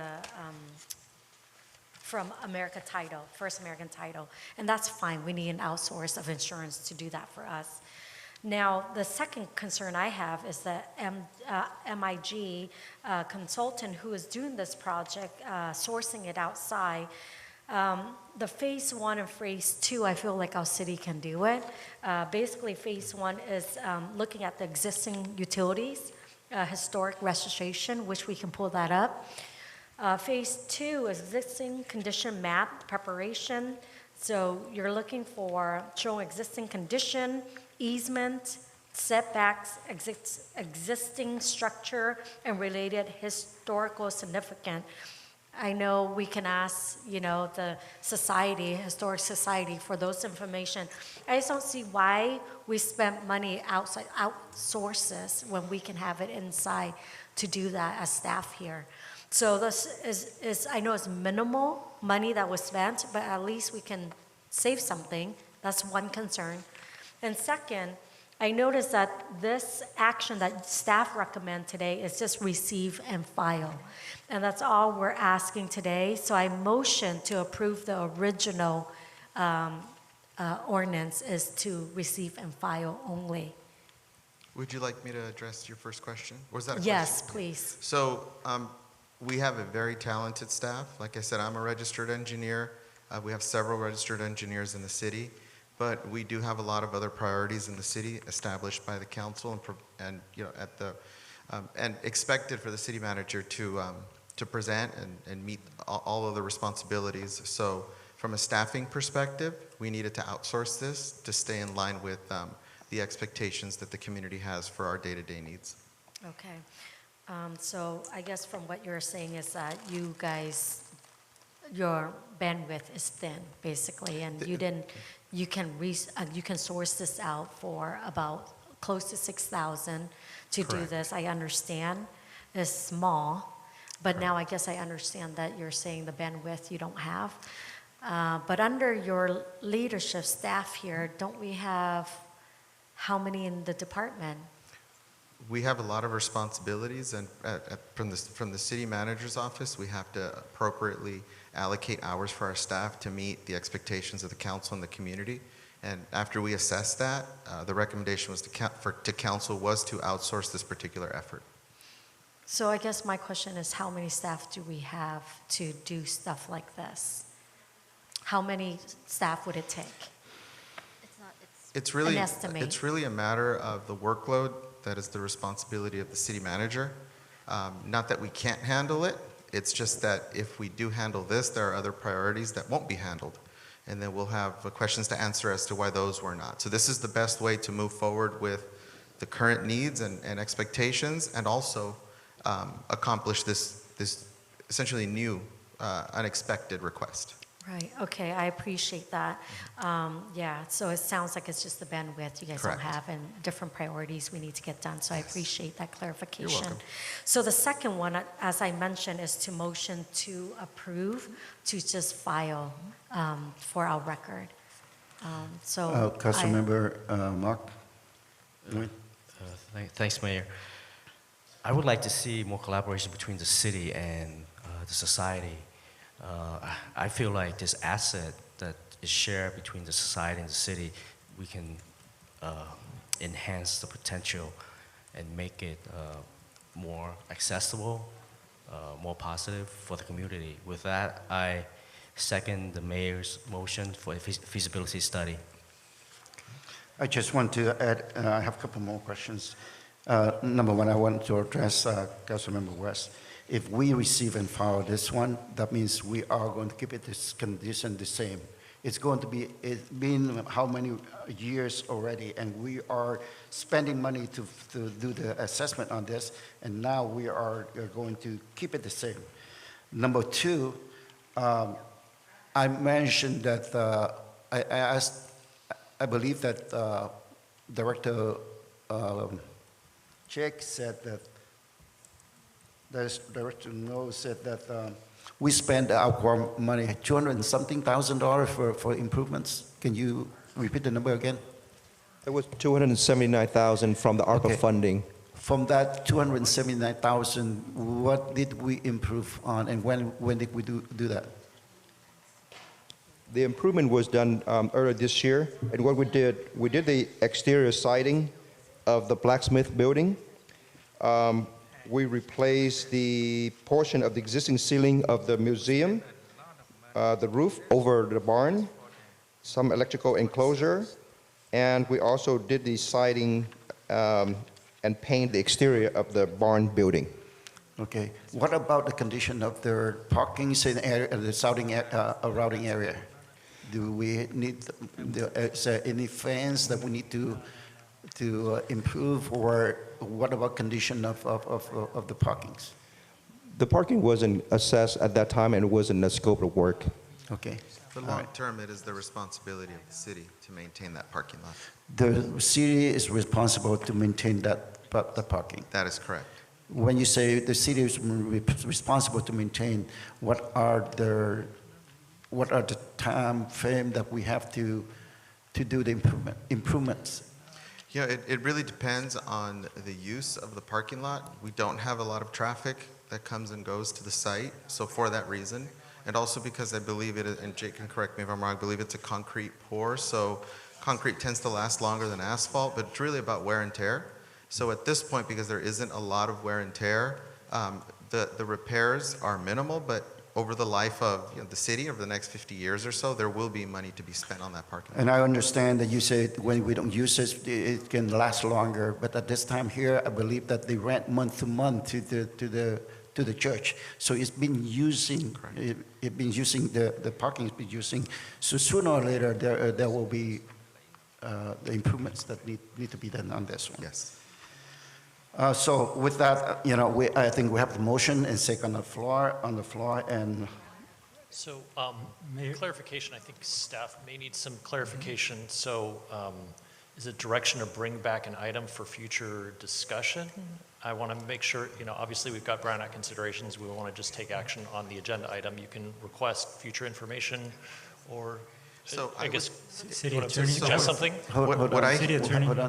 What I hear, if we're being directed to initiate a feasibility study, we would bring back to the city council what that could look like. If we're going to take a big bite out of a feasibility study, we'll bring you several iterations of what that could cost and timelines so that council can make a decision on dollars and time. all right. I have a Councilmember, question. all right, Vice Mayor. Thank you, Mayor. City Attorney, tell me if I'm wrong or I'm right. So today, I feel that it should be a receive and file as is stated on the recommended action. If there's a request for something else, that should be agendized and then spoken about at that time on a separate, it should be issue, if either what the current policy we have is, the mayor can do it on his own, for a future item, or the council will vote on it at the end of the meeting and do a agenda request, a separate, not on this, not here with this recommended action. So you can always, you're correct that we obviously need to stay within the confines of the agenda. And you're also correct to point out that you do have the ability as the city council to request that future items come back to you, and that's what I'm hearing this is. So you are correct that there is a special portion of the agenda designed for only that, but it is not required that that is the only time at which requests for future agenda items be placed. So you can do that now, you can do that later. Okay, It's then within let's- the discretion of the city council. Then let's do two. Let's vote on this, receive and file, and right after the vote, then we can do an agenda request. I thought that was in our ordinance when you guys approved of it last time. Is that correct? Correct. Correct me if I'm wrong. I believe that even though the item is received and filed, but the council can also make the recommendation or direction. Correct. So actually, what the recommendation is, that does not limit your discretion. What does limit your discretion is you can only talk about what is stated in the agenda title, which is update existing conditions at Blakey Park and presentation of a site map. So anything relating to the conditions of this particular property is within your purview. So if you would like to direct staff to bring back more information on a particular item, such as completing a study relating to existing conditions, you can certainly do that. Yeah, but the motion is made to a whole new action to do a feasibility study. That's a whole action. That's not, providing more further information. Whether we do that under this agenda item or later in the meeting, it's up to your discretion where in the meeting you would like that to occur. You can do that now, you can do that later. So why don't we just vote on the receive and file and then agendize separately a whole feasibility study isn't requesting just small information, just a whole study. So something like that, how long would that take, Assistant City Manager? I hear you very loud and clear. No, I'm just asking a question. How long would that take? The city attorney said very loud and clear that you can do it now or you can do it later. Well, yeah, that's what I'm saying. So my motion, you can do motion whatever you want to, but my motion is to direct staff to do the feasibility instead of receive and file. Okay. Wait, you say what? You want staff, you direct staff to? To continue on this, to do the feasibility of this. So basically, you said earlier from what I'm hearing that you want to move forward to assess where you can build the new building. Is that correct? Well, first of all, there are a lot of things. They need to look into what the lifespan of this building. Do we need to upgrade this building, or is the building safe and sound at this point? And at the same time, we see whether we can actually build more and use for more usage of this park. 2.3 acres, and we are not using it. We use only half of them, and we are not even use half of them. So why we are wasting all these? So what I'm asking is, we need to look into that for the feasibility for us to go ahead and for more usage or for expansion. Mr. Mayor, I'm looking at MIG and their record receipt of what service they provided. They provided the, easement. They did an evaluation on the easement, the existing structure of those buildings, and related historic significance of that area, and the registration, the fencing of it, existing parking lot, and the number of stalls. They did all that assessment outside. MIG have assessed that already, and the service they charge us for. $1,565 for project data collected and project management, and then existing condition map, so $4,340. So, Mr. Mayor, when you say to move, ask staff, direct staff to look into those buildings and see if it's me changing or whatnot, they already bill us for that. We didn't do that. The infrastructure. Right here, the existing structure, the setback, the easement, the number of stalls, parking lot, the structure of the parking lot, Mr. Mayor. So what I'm seeing is that I feel like you want to agendize something more. I'm more than happy to hear what you have to present to us. But I think with this information, staff is asking us to file and receive, Mr. Mayor. Councilmember West, like the question I have the question I have before for them, they can't answer. They said that they will look into it more if staff direct them to do it. Because what we direct them to do before is just to do the map and then limited number of the amount of work. So now we need to look into further into that. That's why I'm asking for the feasibility. Yes, the scope that was described by Councilwoman West was, it pertained to assessing, let's just say, the footprint of all of these buildings, the names, the correct names of the buildings, the size of the buildings. That was all based, that's all an existing conditions analysis for the development of a site map. What I'm hearing from the mayor is, moving forward with it, we want to understand more about the actual the lifespan of the building, the usage of the building, accessibility to the building. Those details were not a part of the scope. So I'm hearing that you would like us to proceed with that. Yes. To determine the possible lifespan of the buildings and expansion of the buildings, is what I heard. Yes, so I agree that with the mayor on that part. Those items you just described, I think they're acceptable with this. That it's okay to bring it back with this. But a complete feasibility study for a whole new building, that's a whole different action. That is my point. That's a whole different action. So to me, vote on receive and file, and staff come back with that particular information that was stated that's part of these existing buildings. That is reasonable. A feasibility study is a whole different action. It's a whole different monster. That's its own, it needs to be its own agenda item. That's how it should be. I don't know if you understand that. I think I stayed very clear on that.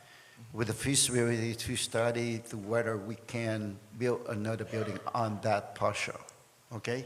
And at the same time, to look into the lifespan of those buildings.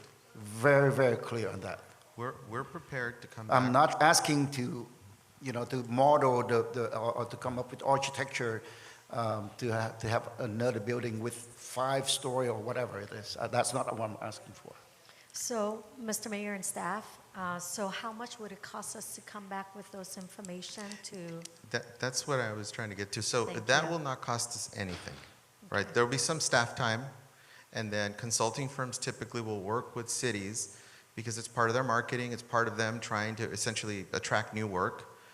The scoping of this, which is essentially how much it's going to cost, the scoping of it doesn't cost the city anything. We're not going to pay the consultant to sit down and scope it out with us.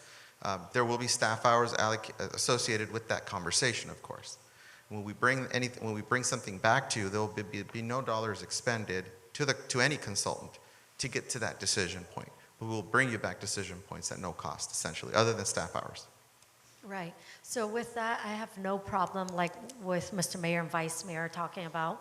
I don't mind, but I guess you just clarify in this study, it's just the skeleton. It's the footprint, yeah. Yes, and then now we're going a little deeper, looking into, how we need to fix certain things, or, how long, or how to attract more traffic. I understand that. But when it comes to the building, rebuilding a new building, like Mr. Vice Mayor, I think we have to come back with another agenda item to talk about it, because it'll cost more money. I agree completely with that. So with that, if you guys approve as move, receive and file, and look into what That's Mr. exactly what Mayor said, I'm okay with that motion. Same Okay, here. we have motion and second on the floor. And can I also make a point, which I made a point earlier about working in collaboration with the society, as Councilmember Mark Wynn mentioned. Let's collaborate and work with our community service department to activate this area and have more events. I can see some Easter, our bunny hop. I can see our Santa Ana Go. I can see, Vanessa's the expert, so those are the only two things I can think of right now, but you know what I'm saying, right?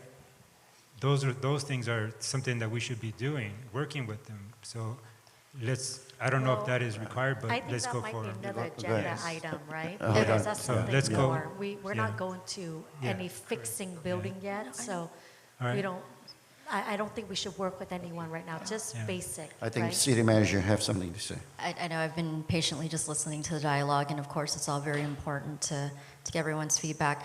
I do want to say before the narrative just gets out there, staff has Staff did proactively reach out in September.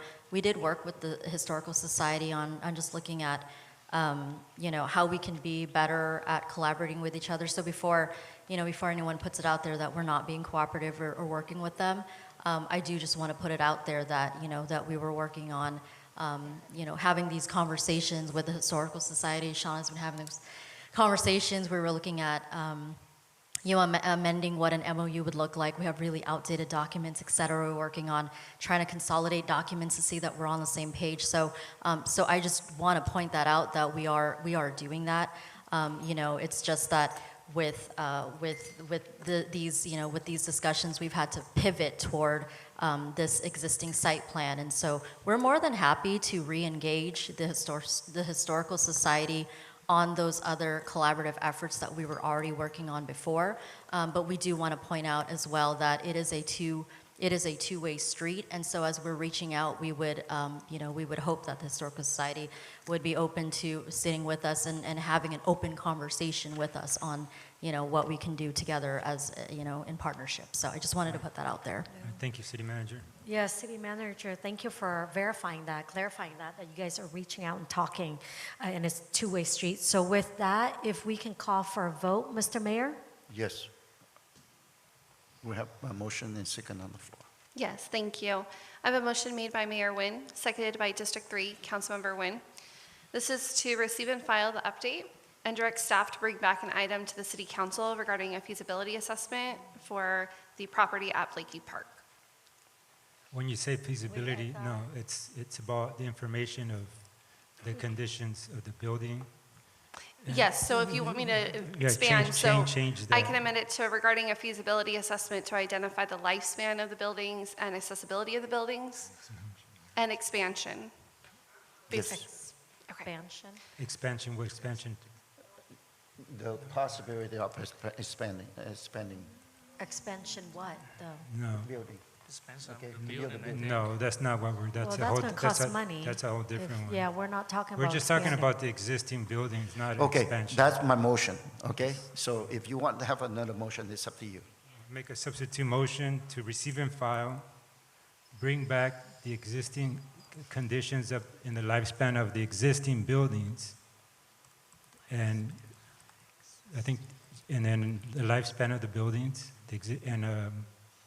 and then the city manager already spoke of collaboration, but that is my substitute motion, only pertaining to the existing buildings. Yeah, so what we all kind of agree earlier, I feel like all of us agree to just have staff come back, just give us the general. Now it's just a skeleton, but we need a little bit about the information about the building right now. But we don't want to expand anything or rebuild anything because that's going to cost us money. But I think it's important to bring it back to the people to hear what we have to say, right? To hear the comment. Okay. Mr. Mayor? Who does direct? All right, yes, Okay, Council Member. From what I'm hearing is what you and Vice Mayor Manzo want to move on with the current resolution, right? Okay. To receive and file. Receive and file. Okay. To show us what the All right, so building right now. okay, let's the put it this existing way. building. So if we receive and file, and then later on we go back to this same item, and then we continue to discuss, and then we go back to what the mayor wants. So we're going to wasting time, right? No, So- no, we will agendize something different for the next one. We very much. No, pretty much the same thing. This is what he wants, and then next time he's going to agendize the same thing. Well, that's what we're saying. It needs to be And agendized. so why don't we just do it right now? Yes, that's why we call for the vote. I don't know. Okay, so that's my point. Okay. So Yeah. it's just like you want to delay it. No, it's about the process. Okay. That's what we do. It's Brown Act. It's Let, about the let, Brown let, Act. let move on, let move on. Is there a second to the substitute motion? So that's what. Yeah, I'm sorry? That's my point. Yes, that was my Is there, substitute motion. is there a second to the substitute motion? I second it. It's just what we all agreed to. No, the motion, second motion is different. Okay. Can we So clarify? if I can clarify for the record, just because there's been kind of a lot of dialogue around the motions, I have a substitute motion now made by Vice Mayor Monzo, seconded by District 1 Councilwoman Fan West. This is to receive and file the update and then direct staff to bring an item back to the City Council regarding the lifespan of existing buildings at Blakey Park. Yeah. So the original motion is to look into the lifespan of the building and the possibility of building another buildings in the parcel, at the parcel. His motion is to not to do that, just only build look only for lifespan of the building. You So see just the looking difference? at the existing building, right, to That's it. see. The lifespan of the building, that's all. That's what he said. Yeah, but with you want to, The lifespan of the building and Plus- the lot that we have there, is there a possibility to build another building. building for more So I'm going to usage? guess, I'm going to ask staff, so with that, are we going to cost more money to evaluate how to build another building? How, would it cost us money to, So if we could read, I'll answer your question. The question is, what we bring back to you, either one of the motions doesn't cost the city any money other than the staff hours that are required to generate the report and have conversations with consultants. So no, it does not. well, mayor wants basically to see if there's a possibility of building a new building and where, and how much it will cost to build So that. let me expand. Let me expand Say on how that. much So- it costs to build a building. So I'm looking over at the city clerk's notes. Would you mind reading the first motion? So And then I'll expand. the original motion on the floor, which was made by Mayor, seconded by District 3 Councilmember Nguyen, is to receive and file the update and direct staff to bring back an item to the City Council regarding to identify the lifespan of the current buildings, expansion, and the possibility of building a new building at Blakey Park. Okay. So bringing back an item, whichever motion, doesn't cost the city anything. Obviously, if there's a decision to go with the expansion, the motion that expands and builds a new building, that effort would cost more, yes. And we would pay a consultant more to do that analysis. That's the difference in the two motions. Well, I guess the thing is that, like, you guys were talking about, you're talking with the Historic Society. Have you guys talked? Do you guys want to expand and talk about if you want to do another building? Have you guys dialogue on that yet? Yeah, go ahead. No, we have not, because that has not been the direction of the council. Councilmember Markman. Councilmember West, that's the whole point of the feasibility study. I don't understand why my colleagues are so against it. The feasibility study is to see the potential of this lot, the potential of the building. We're not going to build a building or destroy anything.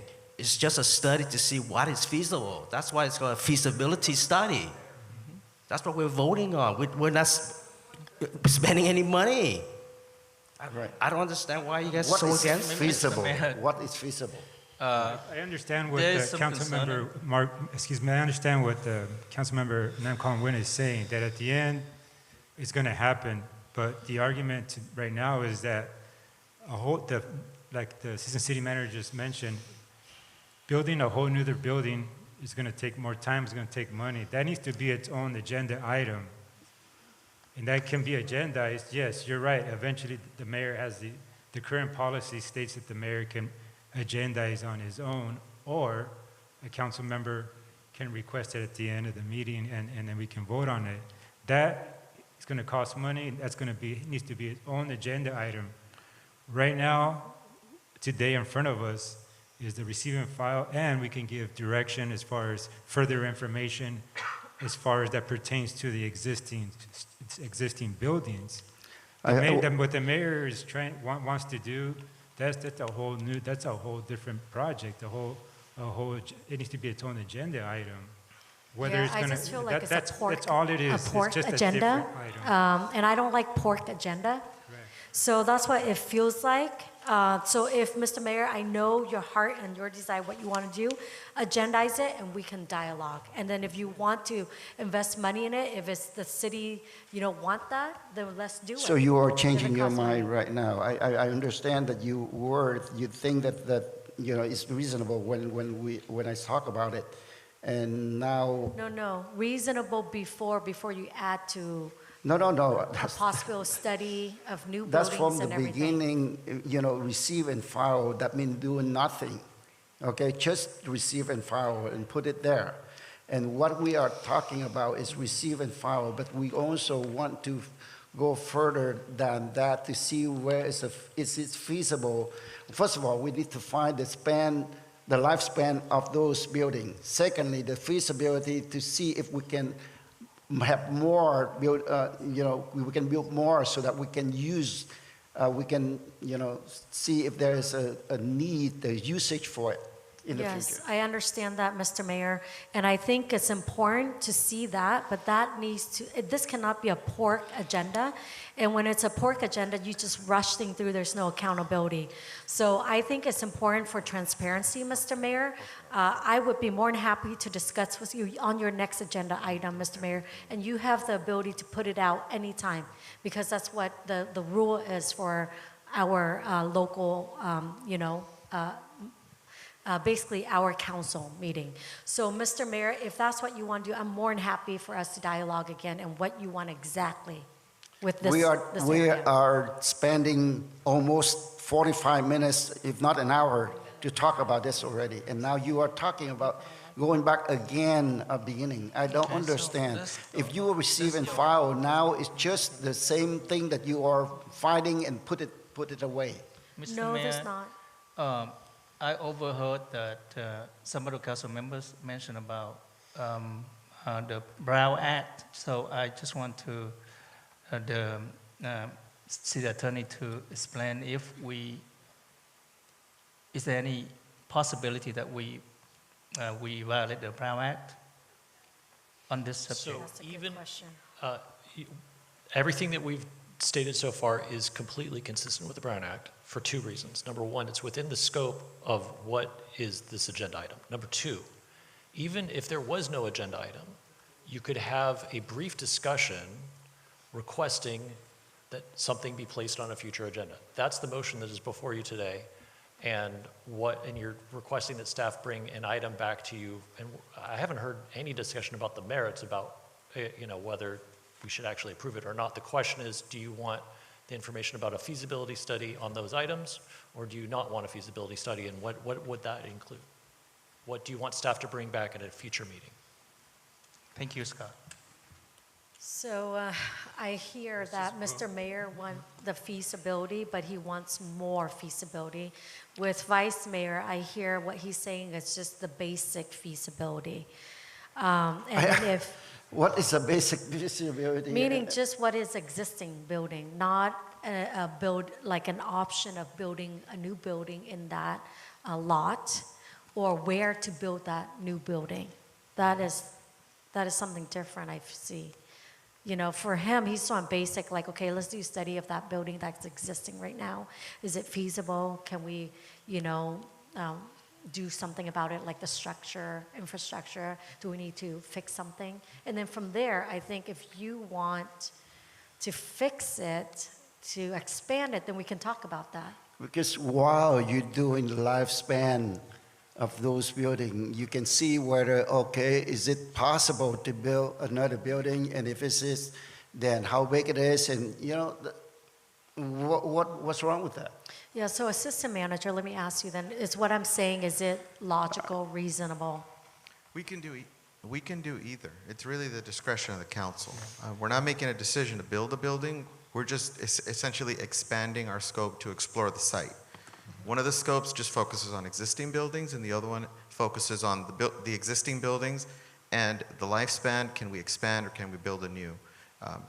That's the only difference. There's no decision to build a new building. It will cost more.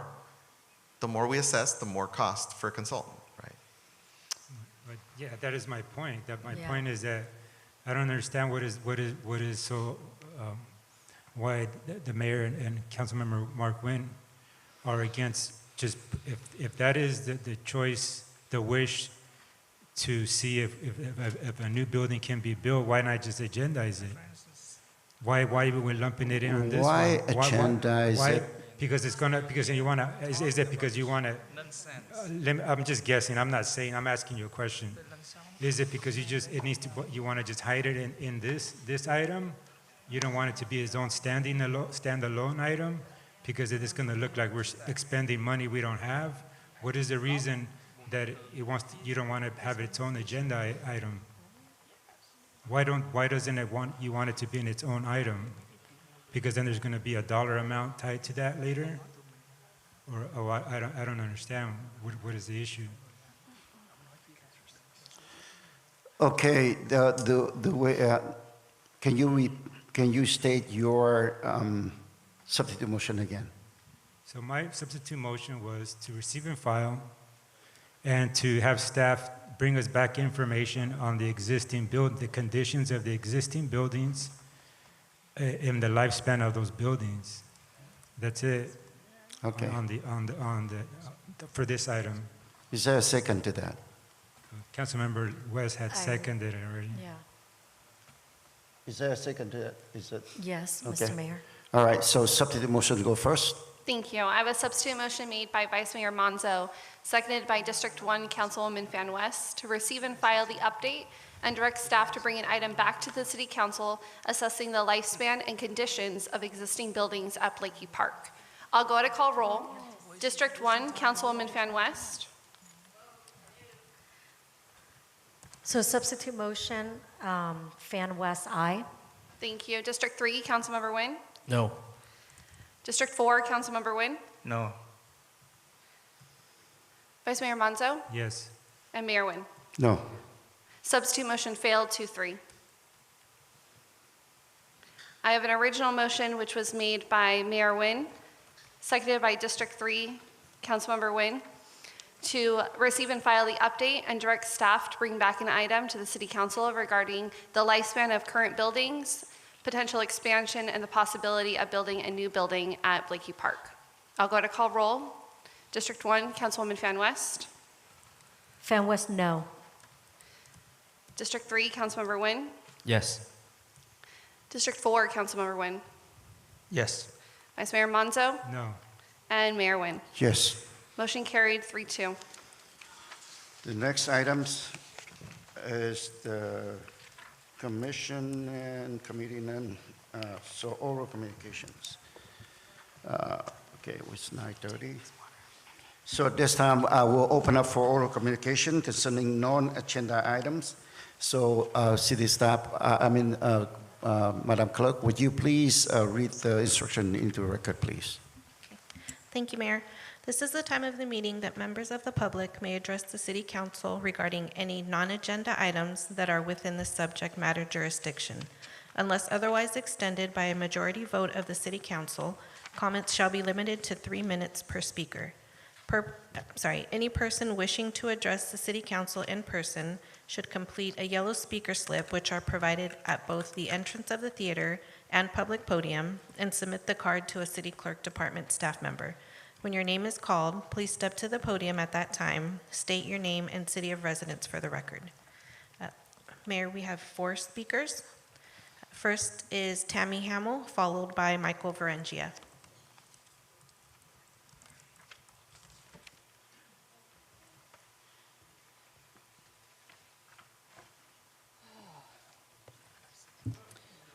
Okay.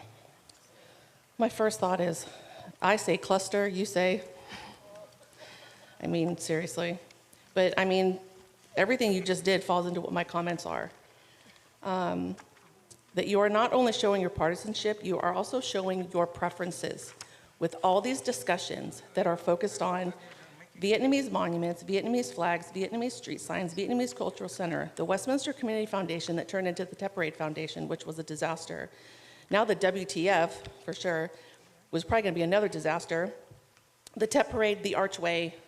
Now this whole discussion that was probably, I don't know, an hour, hour and a half, where you're just trying to push your, and I agree with you, Carlos, I think that's what he is doing. He's trying to hide things because he doesn't want people to comment on it. I did a little bit of a calculation. It's very rough and it's probably way underestimated. Of all of these things I mentioned, the hours and the money that were spent with the salaries sitting up on that dais over the last 2 years came to about $232,000, which you could probably double to easily be almost $500 million just on wasted time on these discussions for these specific things that are focused on the Vietnamese community alone. You just proved it with this discussion you had. Because it's pretty clear, Charlie, you want to disparage Blakey Park and the Historical Museum because you want to tear it down and build something that you want. That's not for everybody in the city. That historical museum is for everybody in the city. Why haven't you had discussions on how to use it? How to make it more community-oriented for people to show up? Where's that discussion? But you spend all this time on all of these issues that are niceties. They're not needed. It's like, you know, I voted for tax increases to save our city from bankruptcy, not for your pet projects. You are, you know, our house is in foreclosure and you're building an enclosed porch. Like, you're remodeling the house. We don't need that stuff. We need to serve the homeless population. We need to help people. We need to fix some of the streets. And you guys have wasted so much time on these things. So many discussions, all the people sitting up there, all the time that we come and have to listen to these ridiculous discussions and arguments that are just a waste of time. Are you sleeping, Charlie? You always did that before, so don't start doing that again. And I know Amy's not up here, but wanted to tell her just to put on record. She needs to stop disparaging someone for simply misspeaking something, some numbers, because if we looked at all the time she misspoke, I would have a huge calculation. And that only, I can't even imagine to know what the time wasted would be. So she needs to stop attacking people, and maybe you need to do something about that, Charlie. Michael Varengia, followed by Andrew Lee. Great, thank you. Very quickly, number one, you five just stabbed your own planning commissioners in the back. The very people that you all appointed, you stabbed them in the back by overriding them. Good job. Second of all, Blakey Park. Be honest about what you want there. You want a Vietnamese community center there. That's the only reason you're looking at this park. The only reason. And you know what? I hate to be the one that agrees with Ms. West over here, but all it said was to receive and file. And then you go to number 10, and you get to put things on the agenda. You guys wasted all that time going back and forth, not knowing what you're doing. I'm embarrassed. I'm embarrassed. We have people from the community out here that could do a damn better job than you're doing. And be honest about this Vietnamese Cultural Center. You're only pissed off because Garden Grove got it before you did. You want to go see Vietnamese culture? Go down to Little Saigon. That's why people come into this city in the first place, isn't it? You got a grant for Little Saigon. So you're going to dump all that money in there also. And now you want to take over Blakey Park for a Vietnamese Cultural Center. Over half of your residents in this city are not Vietnamese. Now, there's a lot of them that go down to that shopping district because they find things that they may not be able to find other places. They enjoy the food. They like the atmosphere, which is exactly what you people all want. But now you see something that you feel as, well, maybe they're not able to stick up for themselves. Oh, their buildings are old. We better take a look at those. Oh, how much money are we wasting? Oh, gosh, we're not getting a percentage of that $350. You guys sound like a low-level mafia. Oh, you're not giving me your cut of gambling and prostitution. I want to know when you're going to come out publicly and tell the residents of this city, you don't give a damn about any non-Vietnamese people. You want a Vietnamese cultural center. Go to Garden Grove. They'll enjoy having you go over there and look at theirs. Let's focus on the city as a whole, not just one element of the city or one section of the city. Jesus, grow up, man. Andrew Lee, followed by Diane Tollefson. Good evening, Mr. Mayor, council members. At the last meeting, I came to this podium and exercised my right as a resident in the city to speak during non-agenda public comment, and that right exists so that community members can raise concern about the conduct of our elected officials. Nam Quang Nguyen, therefore, went on to his YouTube channel and blatantly accused me that I have accused him baselessly. So today, I brought with me court cases from Harris County, Texas, just to prove that I never do anything wrong with you.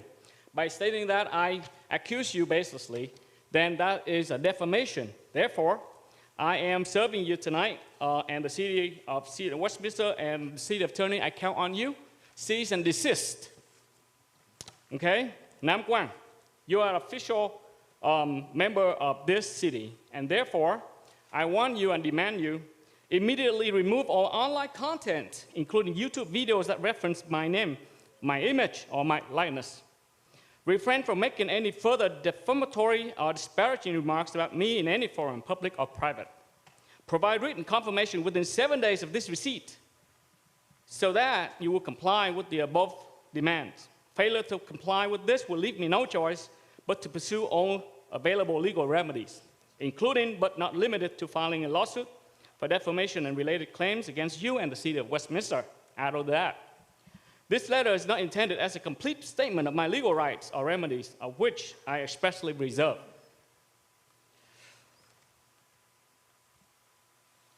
The 3 points that I raised at the last meeting was that Councilman Nam Quang Nguyen is a named party in a court case in Harris County. Instead of focusing your time here to develop and learn and read the agendas, you went online and made up stories accusing people in Vietnam. Why? You're not elected to do that. You're elected to do it here and represent the city of Westminster. Secondly, I also said that you were the one who recorded the videos broadcasting your showmate dancing over the flag of the Republic of Vietnam. You claim that you're gonna build up a flag staff and then have a Vietnamese flag on top, respecting the flag, but yet your friends dancing the flag under his legs. When challenged with that, he said, well, Jesus and Buddha came from the same similar bottom. And you laugh at it and you encourage him to do so. So therefore, cease and desist letter tonight for you and the city. And because of that, I want to put in the record, I serve you. Thank you. Diane Tollefson, followed by Terry Raines. I'm going to lighten this up a little bit. I'm going to invite you all to a party. November the 2nd, at the museum, we're going to have Sigler Park Day. As you know, Sigler Park is one of the oldest parks in the whole county. It was originally called Plaza, designed in 1870. Through the years, it has been a neighborhood park for all the people around the area. And back in the 50s, there was a young kid named Cipriano Hernandez who used to frequent that park and go to the library there and play ball there. And he met his wife there. They were 14 years old. They've been married almost 60 years. And in his nostalgia, he built some of the little buildings that used to be in the park. There was a building that came from the fairgrounds, a Boy Scout log house. They had outhouses. They didn't have running water. They had outhouses behind the library.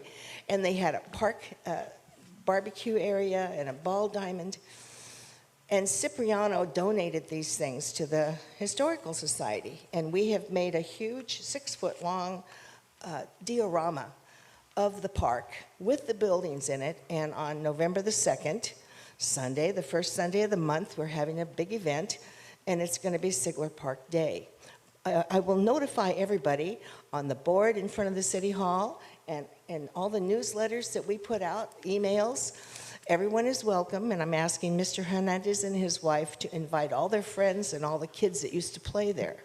By the way, I wanted to let you know, Sunday, the first day of the month on Sundays, we have open house event to everybody, but we are always there on Tuesdays and Thursdays in the afternoon working. Many people stop by. In fact, a few months ago, a little lady from Downey drove all the way from Downey to come to see our museum.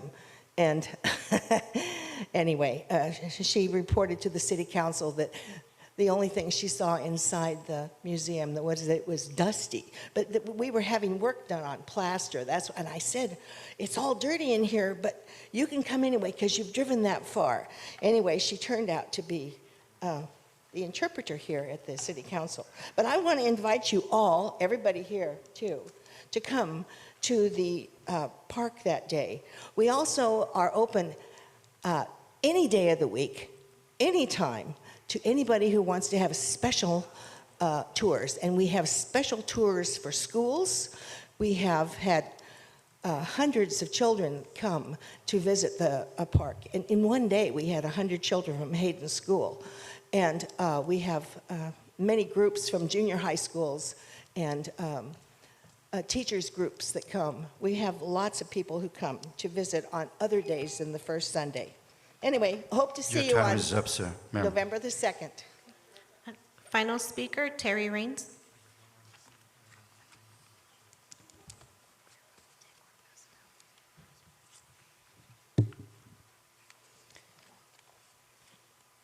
We're still waiting for that public apology, Mayor Nguyen, about your false claim that you were right and we were wrong regarding the United States Flag Code. I've sent you copies of the code, the Naturalization Oath of Allegiance, and the Oath of Office. Read them, study them, and honor them. Charlie, CD45 voters will soon learn how disrespectful you are to this great nation and its flag. When you refused to speak to me after the last meeting, I sent an email requesting you provide me the specific section of the flag code you claim allows you to raise the United States flag after the Freedom and Heritage former ARVN flag, and gave you until September 3rd to respond. You refused, of course.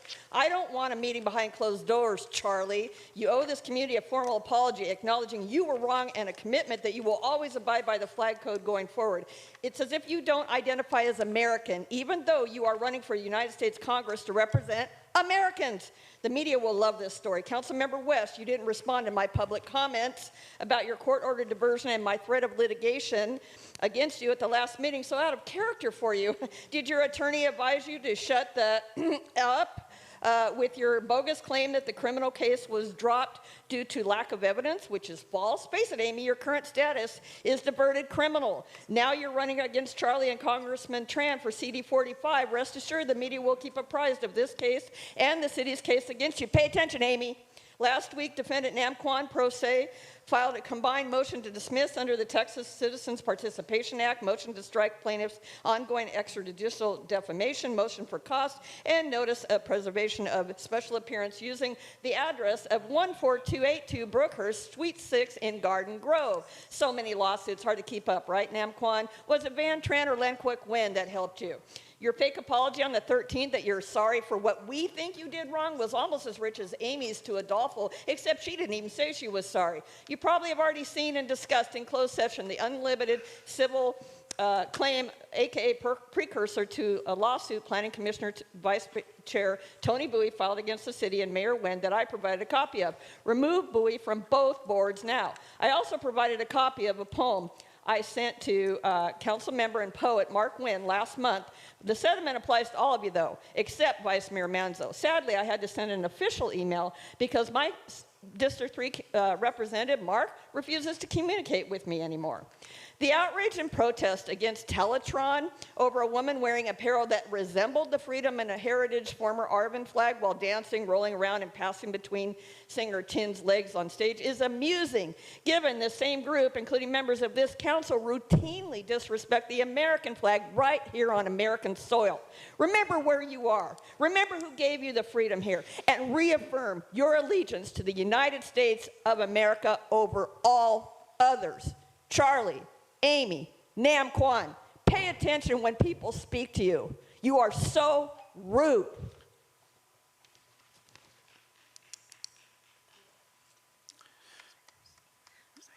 Mayor, no further speakers. All right, thank you very much. I'd like to close the public comment for a non-agenda item. This time we're moving into 9.1, consider adopting a resolution opposing California Proposition 50 regarding congressional districting. I believe that this item agendized by Councilmember West. You are now. Thank you, Mr. Mayor. I'm trying to find my 9.1. I think I put it in here. Let's see, let me double check here.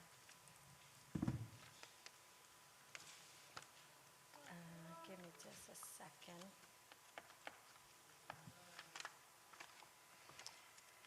Okay, Mr. Mayor, thank you for the floor.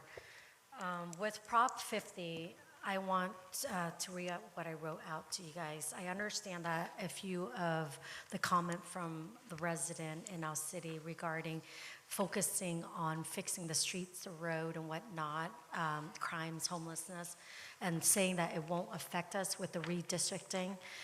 But we must understand most of our funding comes from the state and Congress.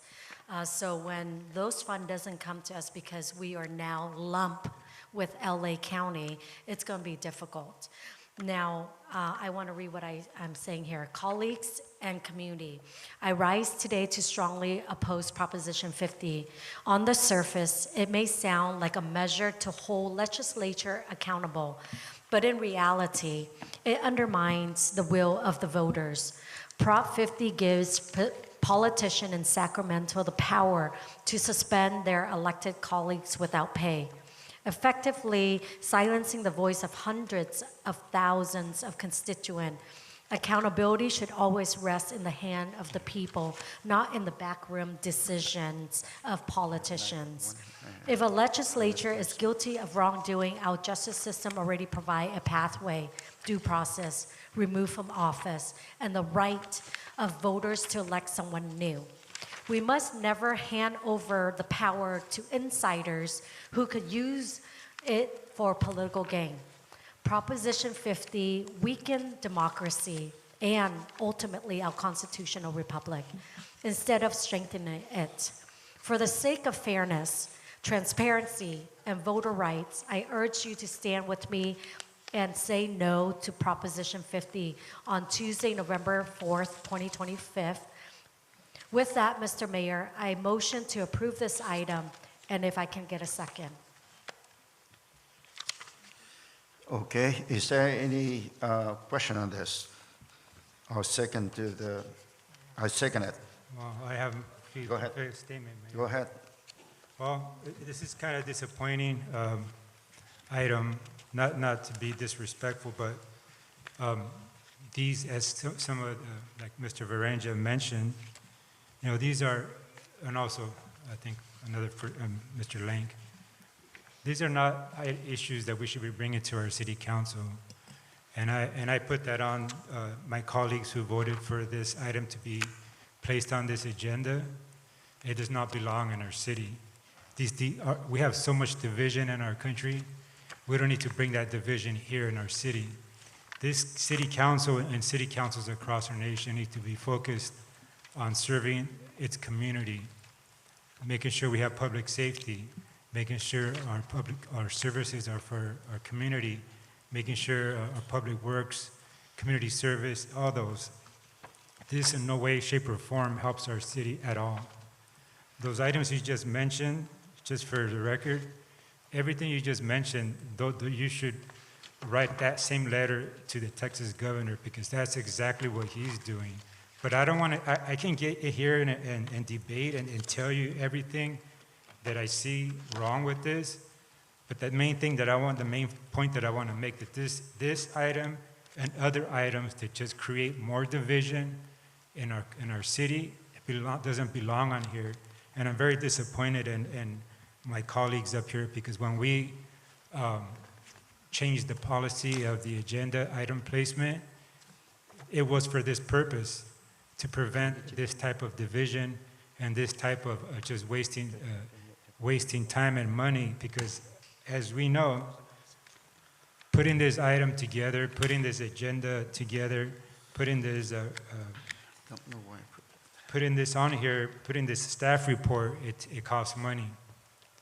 This was put together by our city attorney, so that costs taxpayer money to put this item together. And as far as I remember correctly, the mayor had made that same remark previously. And then here we are again. There was a lot of comments the last year or two. We saw how divisive and how destructive this council was, getting absolutely nothing done, nothing. And then here we are again. I guess we were bored. We want to go back to the days of old.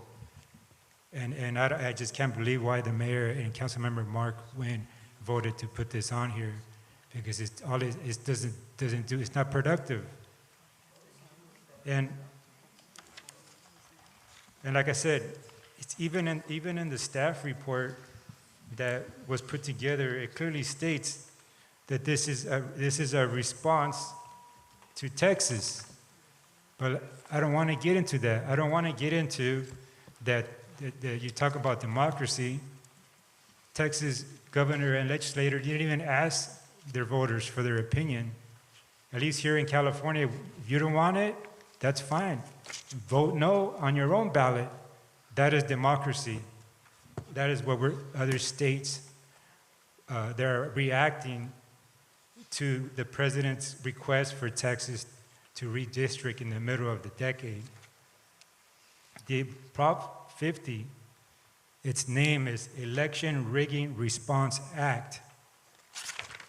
There are other states need to act and defend democracy, because democracy, the state of Texas, they're trying to kill the democracy by creating more districts at the president's request, and that is not democracy. But again, I'm very disappointed on this council for putting these items on here, and I hope that we refrain from doing that again, because this is a big waste of time and creating all this chaos and division in our city that we do not need. It's a fact. People who know Mr. Varenja, people who know how he is, people who know me, know that him and I probably don't see eye to eye on national issues, but what him and I see an eye to eye on is what happens in our city. And when I go and I speak to residents in the city, I ask them, what is your concerns here in our city? How can we do better? How can I help you?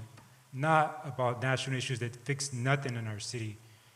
And I'm going to say this again, please listen to me carefully. We live in the same city. We shop in the same city. Our kids go to the same schools. Chances, 100% chance that we have more in common than we do not. Until this country starts to see that, we are never going to get progress. In this country, it's about division and hate. And we saw that hate today by a person who was expressing their freedom right, by free speech. He was killed. And that is a reflection of all the hate that is spewed in this country. And by you guys putting this on this agenda, you're doing the exact same thing here in this city. And we cannot have that, and I'm very disappointed in all of you for bringing this on here.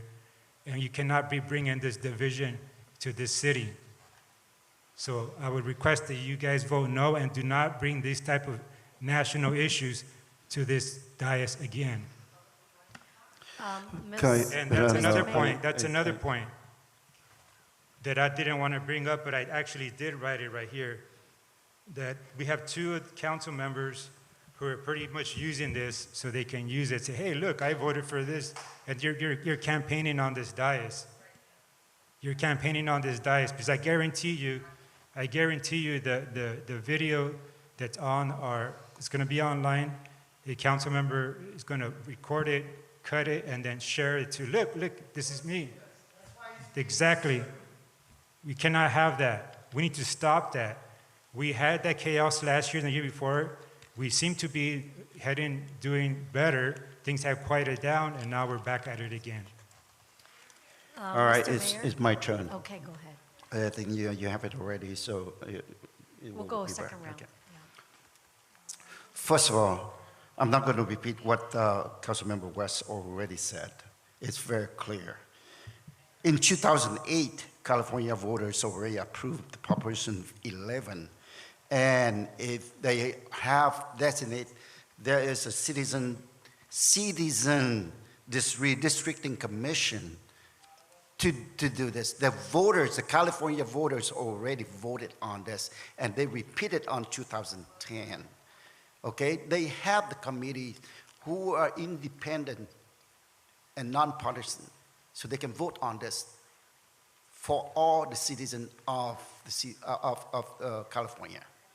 And it's supposed to be redistricting our census in every 10 years. It's only 5 years now.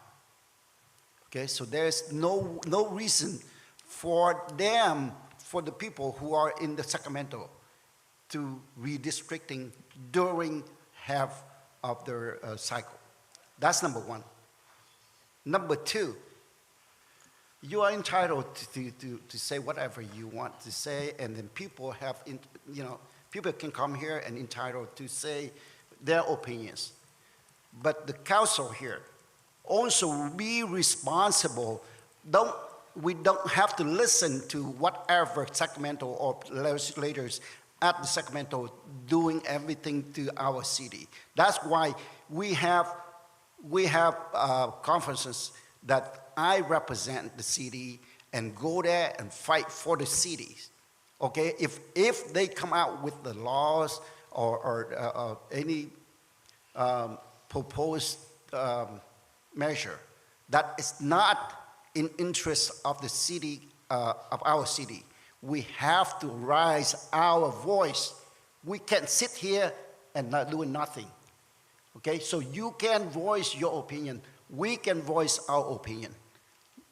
So you are here, you say that yes, to Props 50. There are many people out there saying no, that they are approaching us to say that too.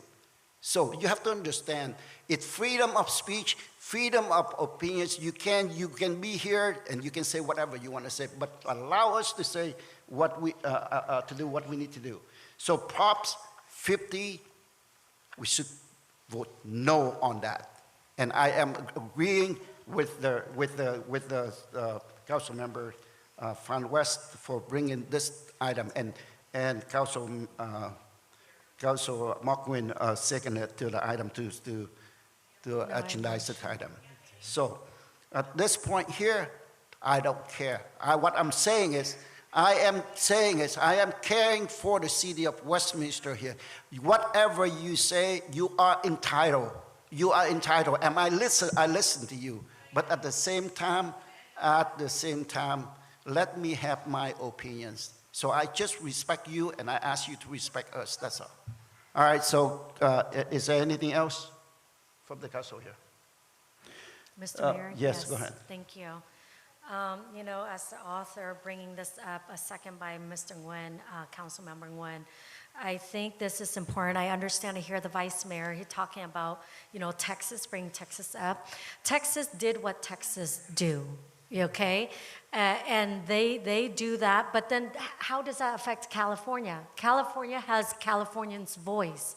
Our voice matters. So when the same thing Texas do, California start doing it. Look, think about Illinois. Illinois does it, Chicago, for the other party. So what I'm saying is, if we want the transparency of voter rights and their voice genuinely, like we already have a committee that is appointed by the community for every county to see where we should redistrict so we keep the community together.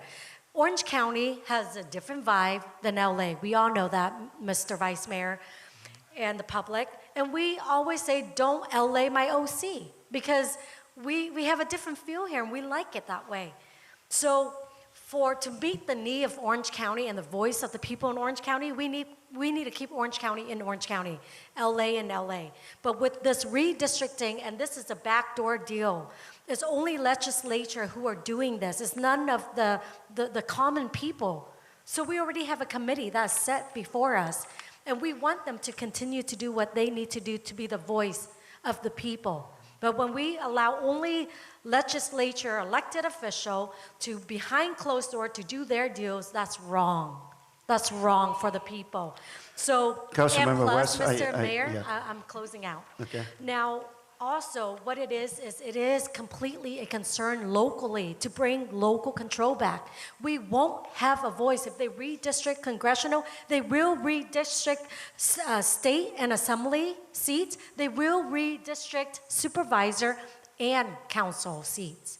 Then where would we have a voice? Do you think that's going to stop? Just So, you're going to stop just congressional? Councilmember West, you have, So the thing is that we the understand. second round with the 5 minutes Yeah, Mr. already. Mayor, So there's now, no alarm. We haven't been doing alarm. Let's So, go. Mr. Mayor, may I finish, please? I'm almost done. Okay? All right. So with that, we're not bringing division. We're trying to defend the right of the voice of the people. That's all it is. So with that, Mr. Mayor, I again motion to oppose Prop 50. And if I have a second, that'd be think great. you have the motion and Yeah. second Your already. motion, this And if resolution we be can directed motion to to vote Texas. right If- now, If Mr. you really care about democracy Okay. and the voice of the people, send it to Texas, because they're the ones that Well, started Texas it. isn't Go, affecting no, us. no. Councilmember West, let's do this. Yes, Okay? Everybody has 2 rounds of expressing their opinions. So now you're already done with the Yeah, second so round. I Councilmember, Vice Mayor Menzo, if you have anything to say, this is your time. No, thank you, Mayor. No, I respect the opinions of each and every one of you, because that's what we're here for. I just do not see this being, and I know you guys, I've worked with you, actually with Councilmember Mark Nguyen and you the most, and I know you know what I'm right. I know you have your opinion, but you know this creates division that we don't need. We already have enough division in our city. So I know what how you feel about this, but that's fine. That's why it's coming to the voters. So if you feel that way, when you get your ballot, you vote the way you want to vote. At least here in California, we're still doing that. And this Prop 50 is in response to Texas, and they did not do that. Their governor and their legislature took it upon themselves to redraw, and they didn't even give it to their residents, to their citizens to vote on it. At least here in California, if you don't want it, if you're for it or against it, that's your own private opinion and you're on your own ballot. But this issue does not belong on this city council. That is my point, and I'm always going to stick to that no matter what. Okay. So thank you, Mayor. Okay, all right, my second round. Well, I Call for a vote, Mr. Mayor? No, hold on. This is my second round. Oh, So I can. I understand where you're coming from, but at the same time, you have your opinions, I have my opinions. We are serving the city of Westminster, okay? So if something that you feel your way, you feel this is not right, but I feel right. I have a different feeling. I can always speak for the people that I feel that they feel that is not right. And you can speak for the people you think that they feel it right. So we have to voice our opinion when Sacramento is doing something wrong. Okay? Maybe you say it's not wrong. Well, that's fine. You have that. But I have my opinion. So at this point here, if there is no other discussion, then I'd like to call for the vote. Thank you. I have a motion made by District 1, Councilwoman Fan West, seconded by Mayor Nguyen. This is to adopt a resolution entitled, "A Resolution of the Mayor and City Council of the City of Westminster, California, opposing California Proposition 50 regarding congressional redistricting." I'll go to call roll. District 1, Councilwoman Fan West. Fan West, aye. District 3, Councilmember Nguyen. Yes. District 4, Councilmember Nguyen. Yes. Vice Mayor Monzo. No. And Mayor Nguyen. Yes. Motion carried 4-1. All right, at this time, we need to extend our meeting I second over it. 10 o'clock, so I motion to move them, to go over 10 o'clock. I second it. All right, so motion and second. Thank you. I have a motion made by Mayor Nguyen, seconded by District 1, Councilwoman Fan West. This is to extend the meeting past 10 p.m. per city policy. I'll go to call roll. District 1, Councilwoman Fan West. Fan West, aye. District 3, Councilmember Nguyen. Yes. District 4, Councilmember Nguyen. Yes. Vice Mayor Monzo. Yes. And Mayor Nguyen. Yes. Motion carried 5-0. Okay, 9.2, consideration of the removal of a planning commissioner. So I would like to yield for if anyone want to talk about this first. Say it again. I would like to yield Oh. to anyone who want to talk about this first. If anybody, Okay. Mr. Mayor, may I? Yes, please. Okay. All right. Since Mr. Boy is appointed by me, I want to have a few words about this. I completely stand by my decision that I appointed him. I'm confident on his ability to serve the city as a city commissioner, a planning commissioner. And I continue to place my trust in him, in Mr. Boy. You, the council, can make the decision, whatever that you want to do, but for me, I still trust Mr. Boy. To me, he's not an ordinary man, but he's like a hero. He's like a warrior. He speaks his mind. He defends the city, and he stands up for what he believes that is that he believes that is right. So therefore, maybe what he believes his right is your wrong, you know. But to me, I still believe in him and trust him, and I honestly and sincerely ask the city council to consider, your action. Thank you. All right, anything else? Mayor? If I may? Yes. Yes. Councilmember West. Thank you, Mr. Mayor. So with item 9.2, removal of planning commissioner, I understand the code on here pursuant of section 2.44, title 2, chapter 2.44 in the Westminster Municipal Code. Yes, we have the right as the council to remove any commissioner with the majority vote. But as I look on here, I don't completely understand when we didn't appoint him, unless Tony Boy, planning commission, offend all of us. If he legally did something wrong to all of us, then I think, or the city, I think there is a decision we need to talk about in closed session. As of right now, I mean, I see this filing on here from Mr. Tony Boy. His concern is that he has filed against the city, as you guys all received this, right? And he said that basically we have released his personal information, which has his home address, which is on here on public record, and it was not crossed out, his phone number. I think that's dangerous because, if someone has something against the city, we shouldn't try to put it out here, someone have a hit job and go after him, you know what I mean? I just think this is wrong. We should not have his home address. Why is the home address not crossed out? So if I could clarify for the folks in the audience and also those who are watching, the document in front of you was provided by a public commenter during a non-agenda oral communications. It's not an attachment to tonight's staff report.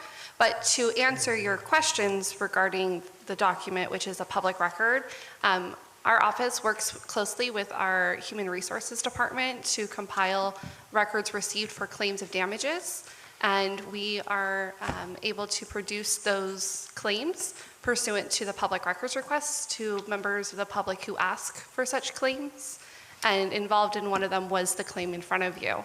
But I just want to clarify it's not an attachment. I understand that you're trying to clarify, but you did not answer my question. In the claim here, public record from Terry Rang and from himself, the home address is not crossed out and his cell phone number.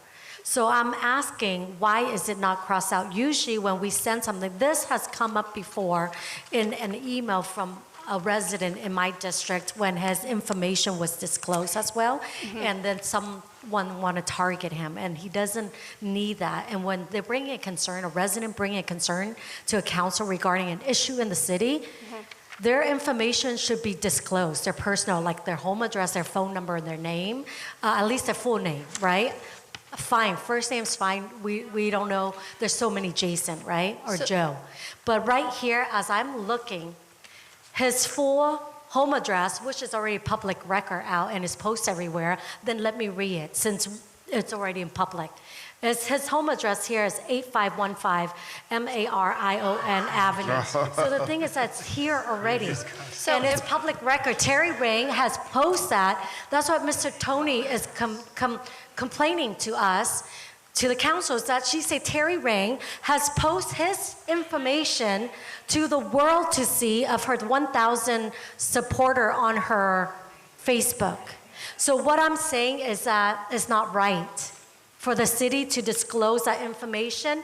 It's personal information. We should. I think I hear that already. So Mr. Attorney, let me ask you, would we get a lawsuit? Because he says it's filing right now. So would we, I mean, is this illegal for us to have the home address for public record?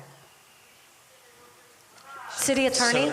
So we don't, I don't feel comfortable disclosing publicly anything relating to potential claims. This is a claim that's been filed with the city, so we'll leave it at that.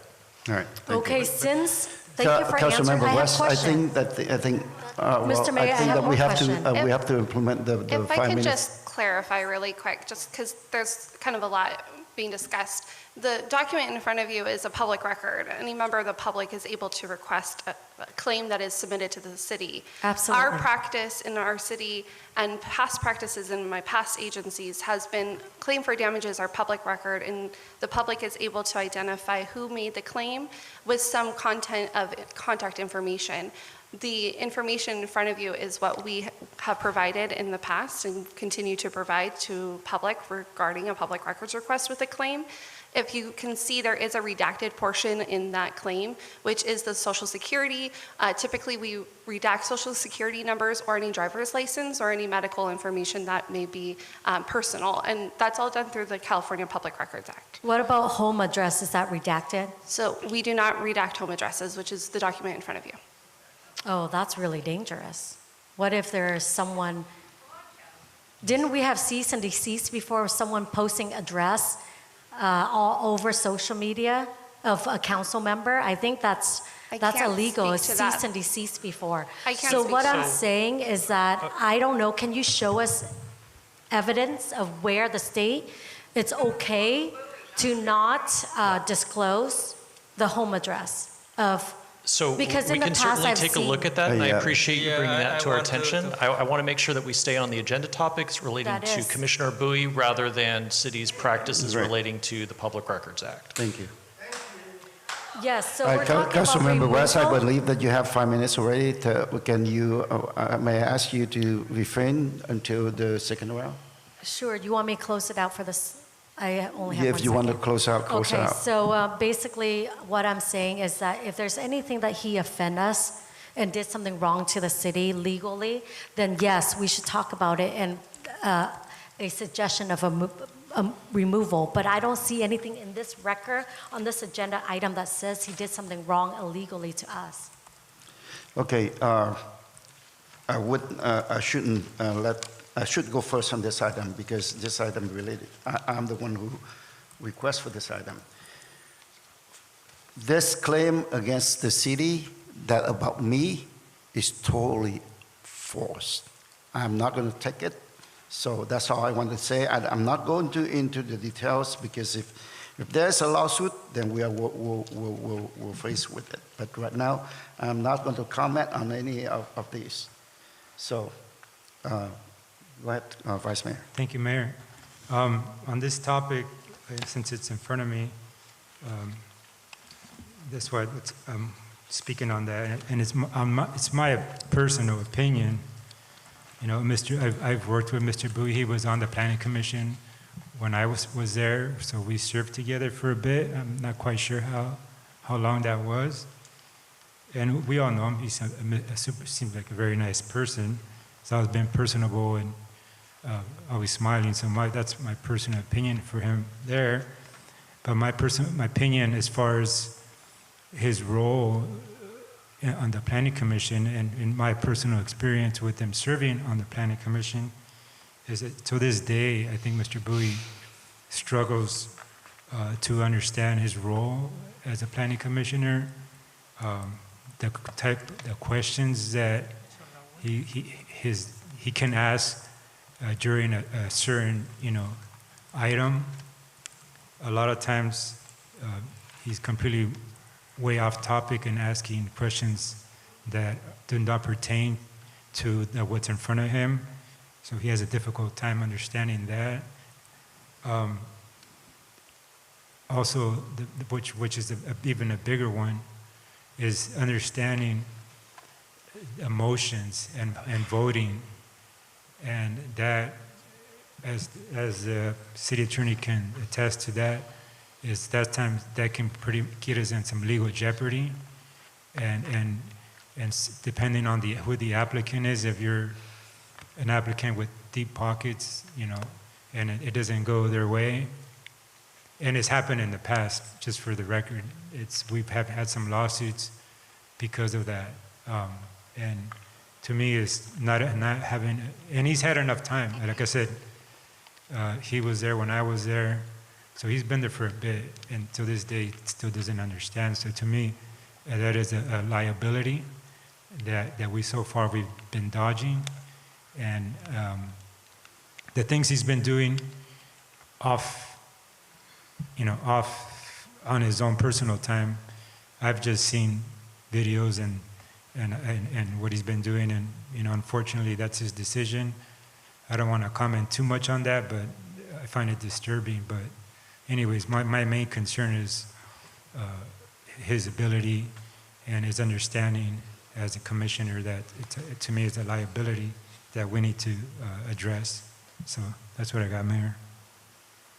Okay, is there anything else from Councilmember McWin? Thank you, Mayor. I really don't like doing this. I have nothing personal against Commissioner Bowie.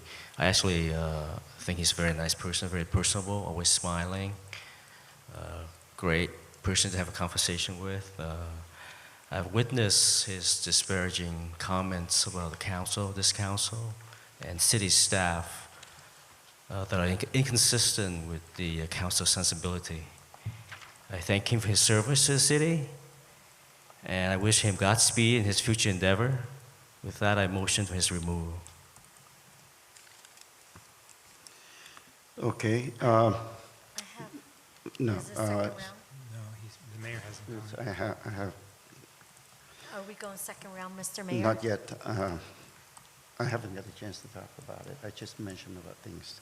So it's my turn right now. Your item, you said you just talked about it. I can talk about it. Okay, so you're going second now. Second round? Okay. So I don't know that you guys got what I got, but Mr. Tony Bowie sending me a text, a long text here.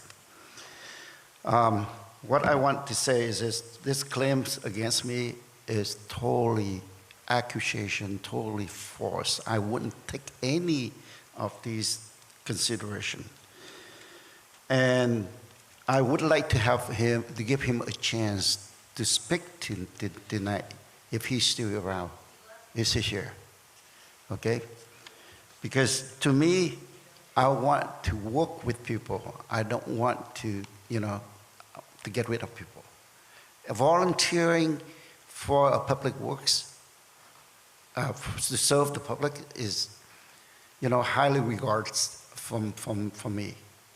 So with that, I try to mention, before these things happen, before I agendize this item, I also talked to Councilmember Namquan about it, to give him a courtesy that this is what I'm doing.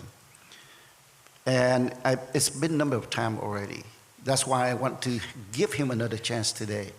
But it seemed like one after another, he's trying to threaten me, and then he's trying to build a case to go after me. And I don't see why we have to do that. You know, and I don't want to mention a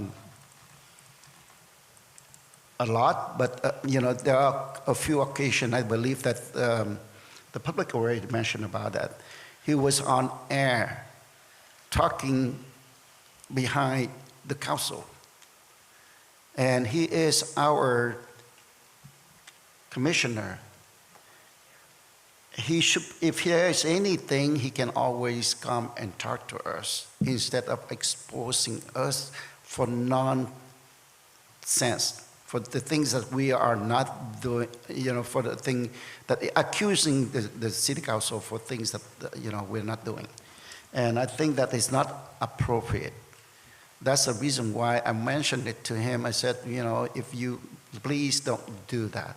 That basically it.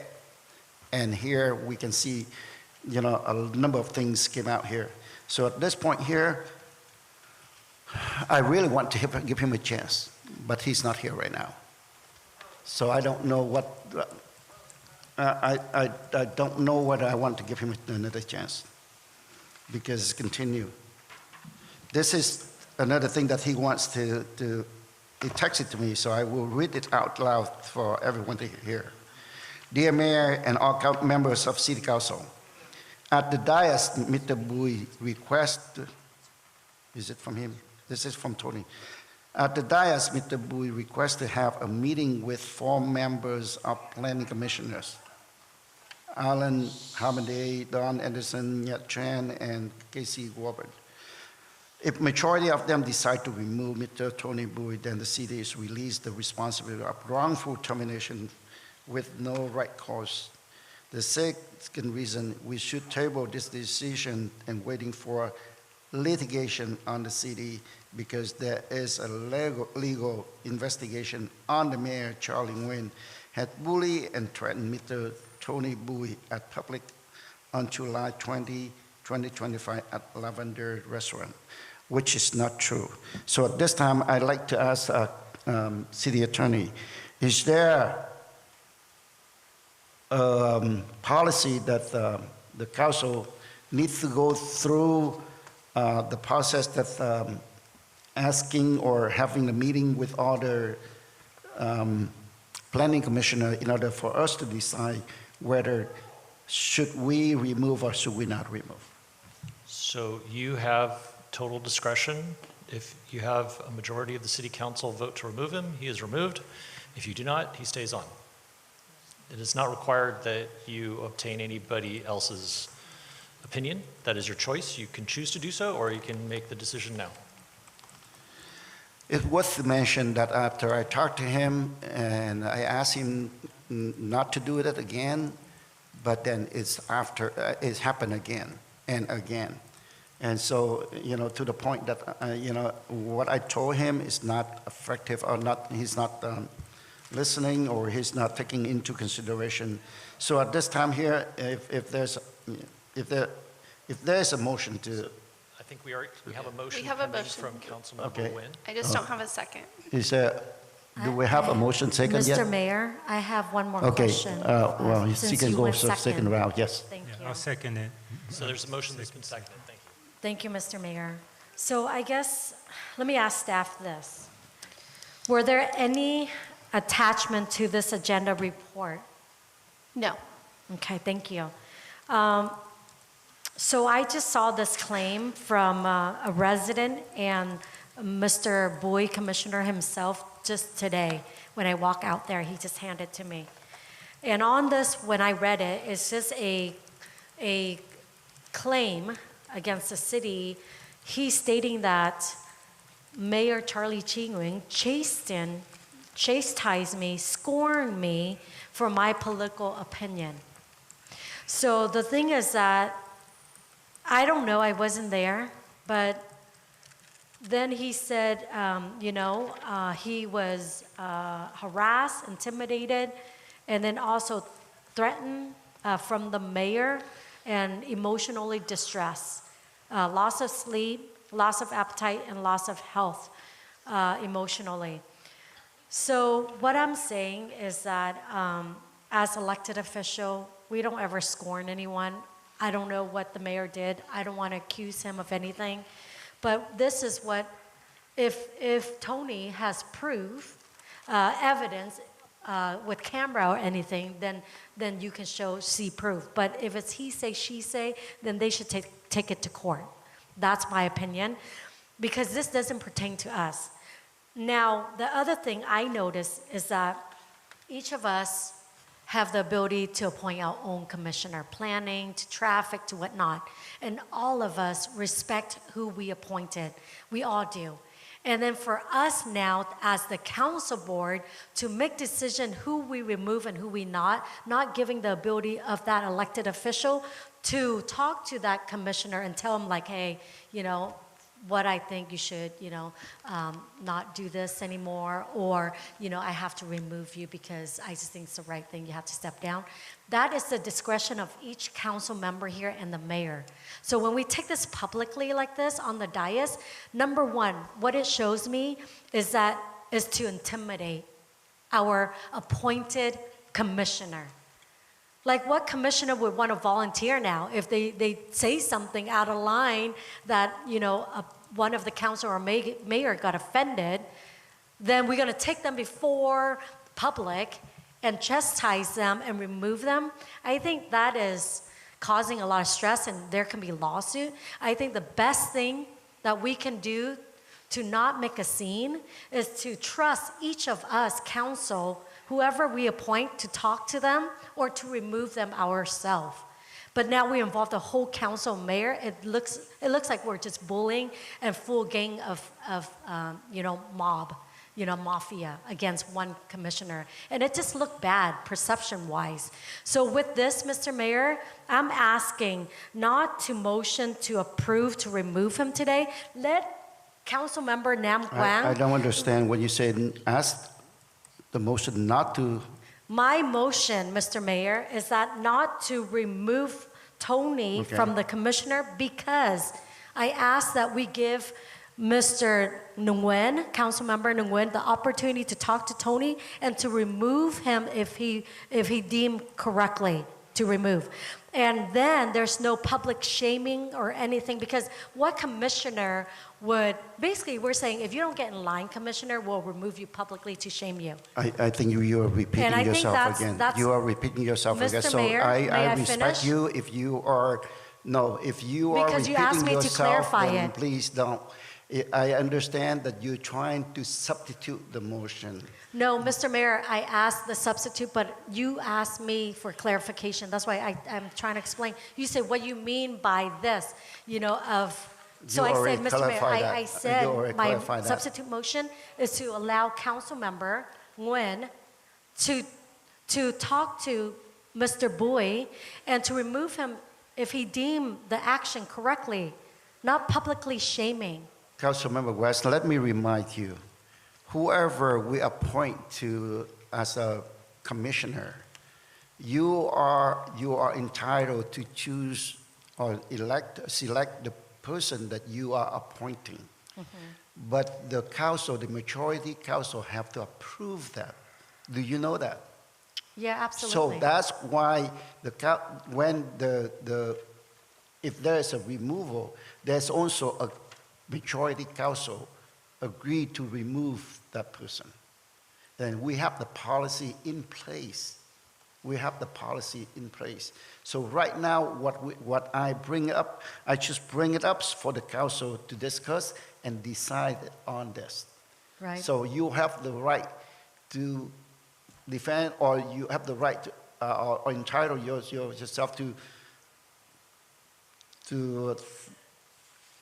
defend for him. But then at the same time, you can motion, however you want to do it, then, we can vote accordingly. Mr. Mayor, I think it's fair what you're saying, because that when we, council... we already talked about it, but there's contradiction of what you're saying. What is your motion right now? So what you're saying, there's a contradiction, Because within us, all of us allowed to vote to approve our appointee. All of us have to vote for that. But then also you allow all of us to have the ability to appoint someone specifically, not the whole council appoint that person. You allow us to choose. I don't allow, that's a policy. Yes, you allow us to choose our own commissioner. Is that correct? That's the policy. Yes, that's the policy. Yes. So then you should allow that council member to talk to that commissioner and to remove him if you want to. I mentioned earlier, I talked to Namguan already, and I talked to him twice. He said he already talked to Tony about it. Okay, so he chose not to remove. Okay, then my concern is, like I said, on this Mr. Chair, agenda item, staff have verified that there's I no want to make sure that we're attachment. following our council policies that say that each person gets the opportunity to speak twice. I believe, Mr. Mayor, you've spoken twice. I believe Council Member Amy Van West has spoken twice. So I think at this time here, if you have the motion, a substitute motion, I would, then be it. Yes, What is your substitute motion? my substitute motion is to allow the council member to do with their commissioner as needed. So not to put before the council here to embarrass the other commissioners. I don't think that is the motion. The motion whether Because- to remove or not to remove. So My motion, so my substitute motion? If I may, I think I'm understanding essentially what you're arguing is the opposite of the motion that's on the floor. That's as I'm hearing it. Yes, so I can substitute motion that, right? Go ahead. So, Yeah. Can I rephrase? Okay. I believe your substitute motion would be to allow Commissioner Bowie to remain on the Planning Commission. No, because yes, but no. Because it's up to the council that appointed him. What I'm saying is that mainly, in this report, staff just verify with me, there's no attachment to it. When I came here, I don't see any crime that he committed but want to remove him. And then I saw the claim that he is saying Mr. Mayor is a bad person because he scorned him for his political opinion. And so I feel like this is personal. Right. So I think, okay, This is personal. maybe, can I rephrase your motion? I think maybe what I'm hearing is that the motion would be to have Commissioner Bowie stay on the commission and direction to Councilmember Namkong Win to bring back an item if he believes that he should be removed, that the council member would request the item be placed on a future agenda. Would that be fair?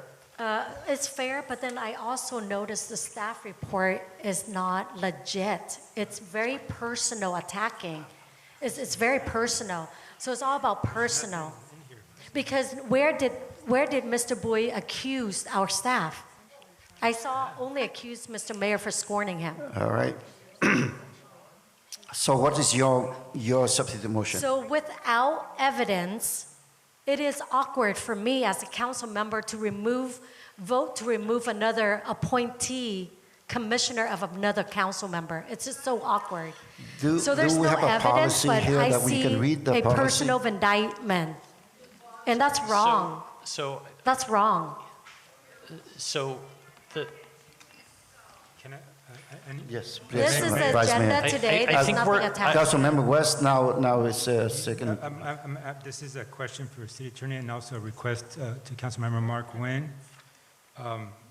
And I totally forgot to mention this earlier, but I also would recommend, if you agree, to amend your motion to also include the Measure Y&E Commission as far as him being removed from that as well, if you agree with that. So unfortunately, that item is not on the agenda. Oh, So what you that? can do, we can have a request to bring back an item for future discussion. Okay. Then that'll be a request. Yes, that's my substitute motion. Do I have a second? Can you repeat that again? So I believe the motion. If I can just Thank you. call Yes, in please the repeat substitute really quick. The motion, please. So the substitute motion I have is a motion made by District 1 Councilmember Van West to keep Commissioner Bowie on the Planning Commission and to direct District 4 Councilmember Nguyen to speak with his appointee to identify appropriate action.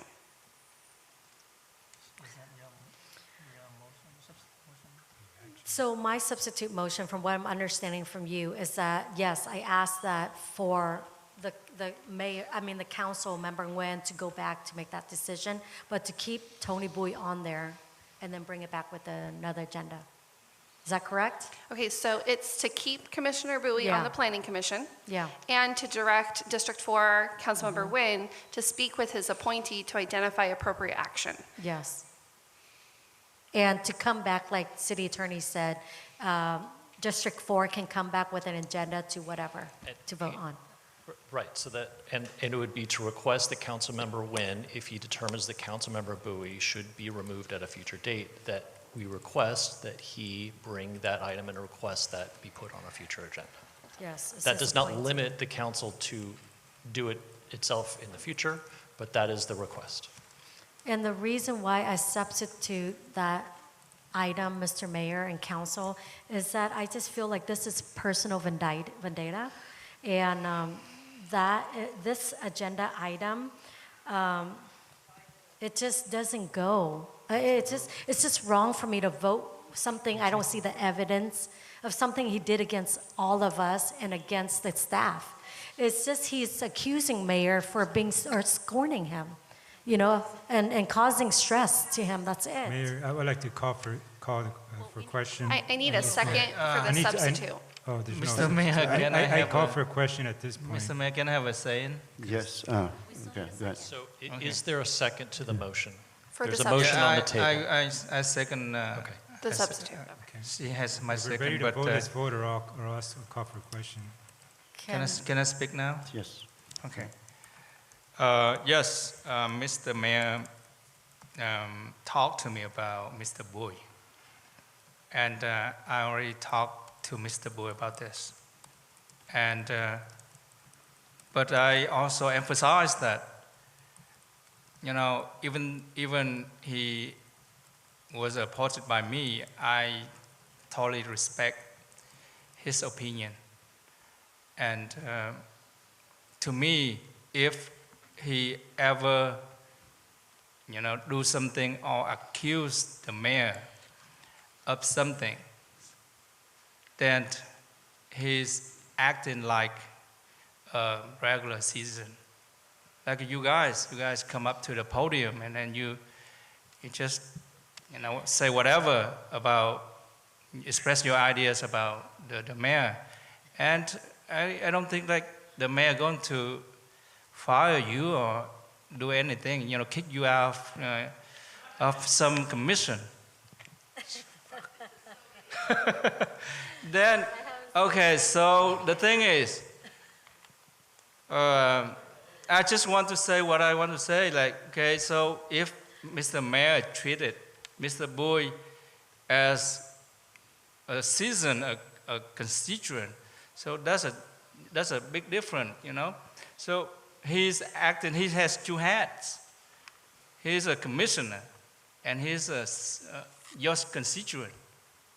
Then I think after tonight, I can go back to talk to him, because remember that we as council members, we disagree on so many things. We call each other names, and then now we can go back and we can shake hands, and then we make peace, and then we moving forward. So I think after tonight, I can certainly go back to talk to Mr. Bowie and then to see what's going on. And okay, I will be very appreciative that if you consider my request. Okay, so that's it. Back to you. Councilmember Nguyen, I respect you. I asked you twice about this already. The problem that I have with Commissioner Bowie was he kept on, even right now, he sent it to me. He's still accusing me for things that I don't do. I asked him, if he was here tonight and he's saying that I'm sorry, for what happened, and I'm not going to, I will take it into consideration and will not do that again, then I'll be okay with that. I want to work with people. But the thing is that he kept on, and I don't know if, tomorrow he's still doing the same thing again to me. And he's building a case and he's trying to sue the city, he's trying to, claim against the city for things that is not true at all. I'm not worried about this, to be honest with you. And so whatever the tech is, it's just that right now, we need to take into consideration in this, I know it's difficult. I respect you, but, well, Mr. do you Mayor? think that it's going to go away? That's what I'm concerned. All I want is cease and desist. I will do my best, Mr. Mayor. No more of this drama, so that we can continue to work and to work for the people here at the city of Westminster. Mr. Mayor, would you allow Councilmember Nguyen to tell Mr. Tony cease and desist? I mean, I think that's very reasonable. If that's what you want, I think it's reasonable. I did that to him. I say that to him. I did say that to Councilman Nam Quan twice already. No, it has to be and so illegal. right now, I asked Councilman Nam Quan again, are you going to take an action on that? I'm going to talk to him too. Yeah, that's what I just mentioned. I'm going to talk to him, and I ask you to reconsider, your decision. Okay, Respectfully. And Mr. Mayor, we have a may I motion say and a something, second on the floor. We quick? actually have a motion and a second on the substitute motion. At this time, I request call for question. We spoke about this item long enough. We need to just vote. Well, Mr. Mayor, Is there a second on the call for I question? just want to bring one point to Can you, you if that's repeat okay. your substitute motion again? Okay, so Mr. Mayor, can I say one thing If you quick? ask her, then we're going to continue this conversation. No, I just want to say one thing quick, because this is a good point, Mr. Mayor. You know how many times a few of our appointees have talked bad about me, like Mr. Lenk and Mr. Michael. Yeah, exactly. And we don't go cease and desist them. We don't remove them from the commissioner. I never asked to remove them. Wait a minute. I'm asking, if you are not agree on that, then we can go ahead Because and it's vote on this. contradicting to I'm what you're asking saying, for Mr. that. Mayor. If you don't Well, agree, he said then that's fine. yes. He will talk to Mr. Mayor? Mr. Bowie about Yes. cease and desist. If I may, so Councilmember Monso has called the question. Yes. So is there Is there a second to that?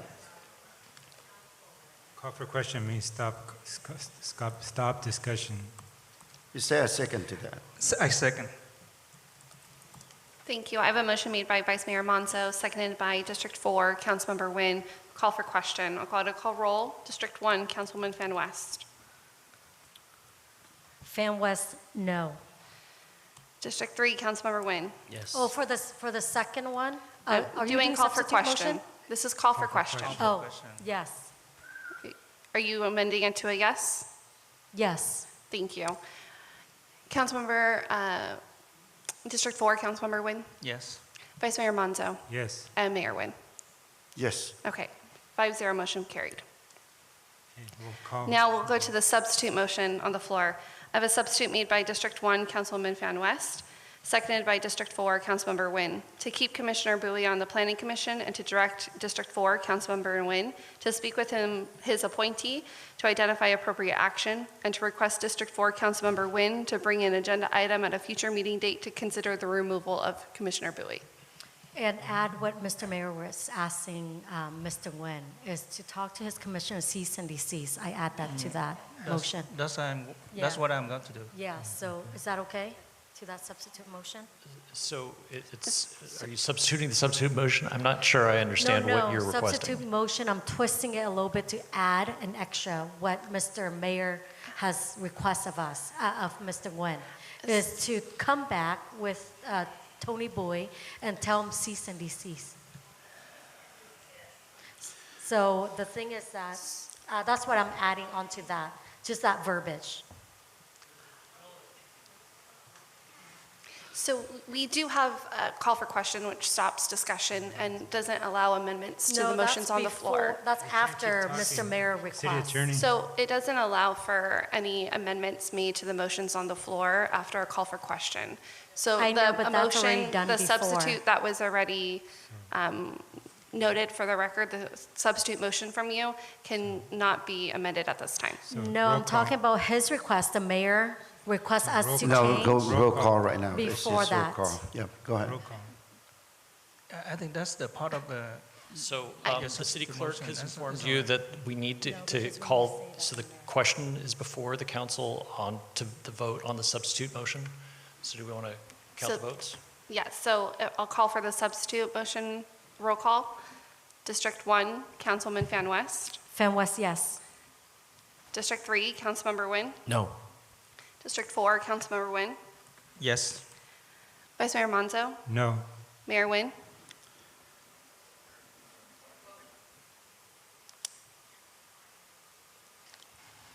I will say this. Motion carried 3-2. No, I'm not discussing anymore. Oh, I'm sorry, I thought you said yes. I'm.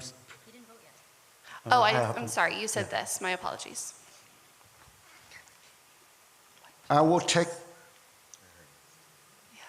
the request from Councilman Nam Kwan into consideration with this, with cease and desist, and stop everything, including emailing about this thing to the city council or city staff. And then concentrate on a commissioner. But that's not on the motion. That's Yes, I understand. I'm just saying it. I'm just saying out loud before I vote. Okay, I'm not discussing this one with anybody anymore. Now, my question for city attorney, if we voted today, can we, if there is nothing, if it's not going the way that we think it is, can we bring this item back? At any time, you can put a matter on the agenda. If there are 3 votes to remove the commissioner, that can be placed on the agenda at any time. Okay. It could be on the next meeting. I just want to make sure that there is the policy that the item, if not approved, or, we have to wait we have to wait for No. 6 months.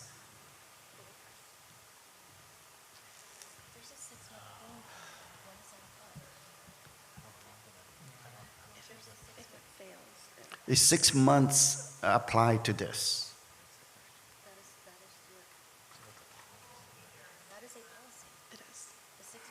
So the council has approved a policy for a 6-month cooling period on any items coming back. So obviously that policy can be amended in the future, but I'm not sure that gets you where you want to go. I believe that the policy is that if their item is rejected or not approved, then we cannot bring back in the period of 6 months. So you could vote to table this item for future consideration. It would neither be approved nor denied. Okay. Okay, then we have the motion and the second. If we can't, then we can make another motion, right? So we're still in the process of voting on the substitute motion. Okay. But I thought you can substitute motion. Okay, substitute right now. motion. I'm still waiting on your- The substitute motion On your vote. is, I'm still waiting on your vote, Mayor, for the substitute motion. the substitute motion is no. I vote no. Vote no. Okay, thank you. Motion failed 2-3. What, the substitute motion again, saying that we remove or not remove? I mean, this, So I'm confused, sorry. The substitute motion is what? The To, It's Do not remove for now. Do not remove for now. Okay. And I'm going to talk to Mr. Mr. Bowie. Bowie after that. And come back. Then And then come back. my answer to that is yes. Okay? Thank you, All right, Mr. Mayor.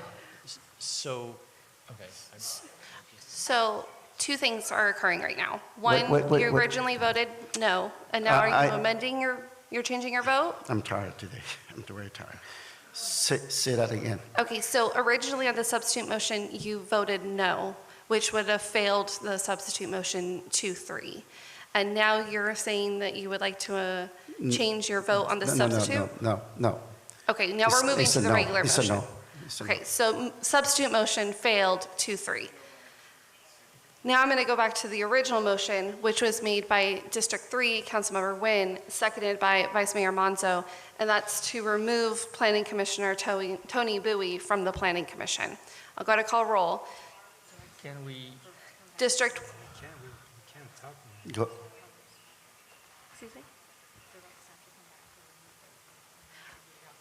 Oh, thank you. I'm sorry. A lot of amendments tonight. There was an know. amendment to the original motion to also direct staff to come back at a next agenda date to consider to remove Commissioner Bowie from the Measure YE Oversight Committee as well. So to reiterate, the motion on the floor from District 3, Councilmember Nguyen, seconded by Vice Mayor Monzo, is to remove Planning Commissioner Tony Bowie from the Planning Commission and direct staff to come back at a future date to put an item for consideration to remove Tony Bowie from the Oversight Committee, Measure YE. Correct.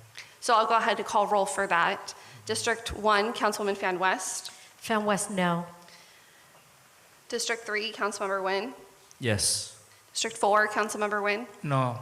Vice Mayor Monzo. Yes. And Mayor Nguyen. No. Motion failed 2-3. Okay. Right now, the motion all fails. I can go ahead and make a motion right now, right? I will motion to table this item for the next meeting. I second it. Okay, so I have a motion on the floor made by Mayor Nguyen, seconded by District 1, Councilman Fan West. And for Yes. clarification, would that, if this item, That's if also- this item gets tabled, would you also like the next meeting to include discussion That's of right. the other two Measure Y, Thank you. removal of the other two committees Yes, as well? yes, please. Yes. Okay, so I have a motion made by Mayor Nguyen, seconded by District 1, Councilwoman Fan West, to table this item for the next regularly scheduled meeting of September 24th, to also include the consideration to remove Tony Bowie from the Oversight Committee, Measure YE. I'll go to call roll. District 1, Councilwoman Fan West.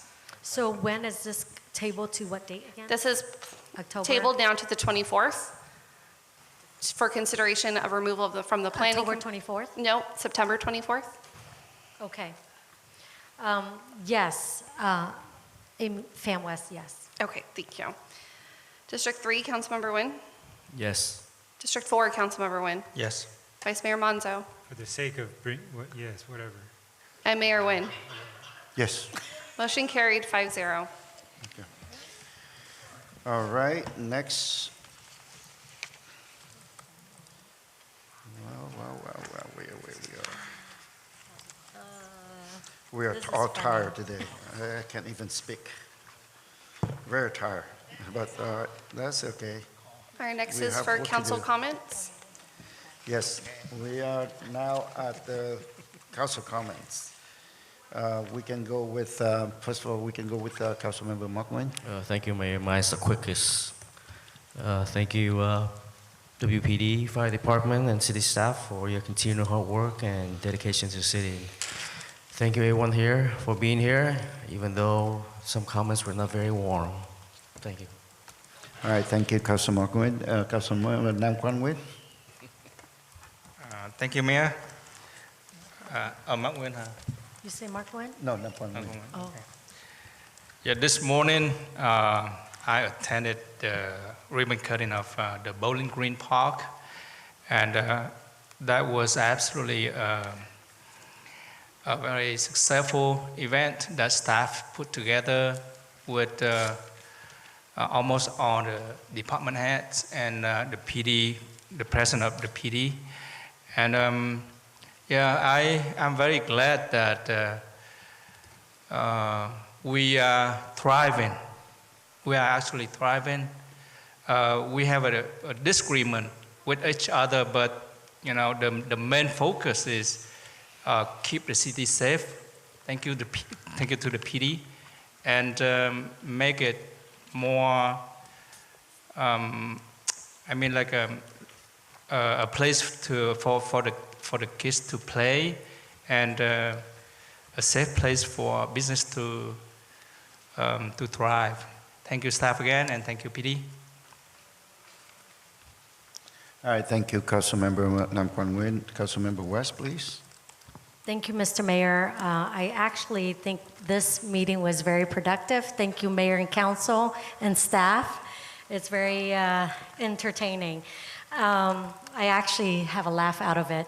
Staff, thank you so much for all you guys do. Keep up the good work.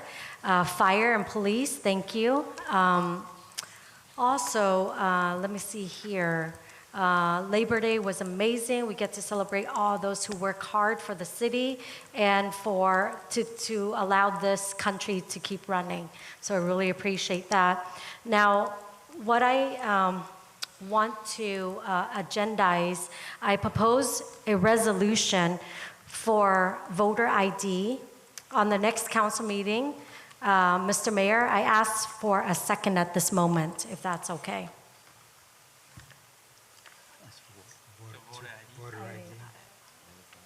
You have my second. Okay. He got Nam Quang's my second. So can we get some clarification what exactly you're requesting? Just proposing on the next agenda item that we have a resolution for voter ID. And that's all I'm asking for discussion for the next council meeting. So we just want an agenda item? Yeah, agenda to item discuss to voter create a identification? resolution for Right, voter what would the ID. reso say? Yeah, for voter ID. What about voter ID? I'm not sure. So are we saying that cities should be, that the election system should be requiring more voter ID? I'm not sure that I understand what you're requesting. I'm asking for voter ID on our agenda as a resolution. And then we can talk about it. Okay, Because but- we can't, But a can we talk resolution- about it right now? No, so so I just need to clarify what a resolution is. A resolution is a statement of support or opposition of something. Support for voter ID. But who, Yeah. but for whose, like whose voter ID? It's That- election voter ID. So basically, all I'm asking is a resolution in support for voter ID. Meaning That's it that on the next that state agenda. election officials should be requiring voter ID Do we have that? identification before voter people ID vote? Is that what resolution you're yet? requesting? We don't. Okay. Right. Yeah, that's why I'm asking if we can, No, I'm talking And then about just talk state. about it. Did the state or federal have voter IDs yet? no, they don't have it yet. The state, they don't have voter ID. So how are we going to vote in Well, support of that? this is just a That's the question from resolution the city manager. for the city to discuss voter ID. But a resolution is not to discuss, so we need some information on where you want to go with this resolution. Do you want us to? Support. But support voter ID at what level? Just in general, a city right now. To Okay. support city voter ID, that's it.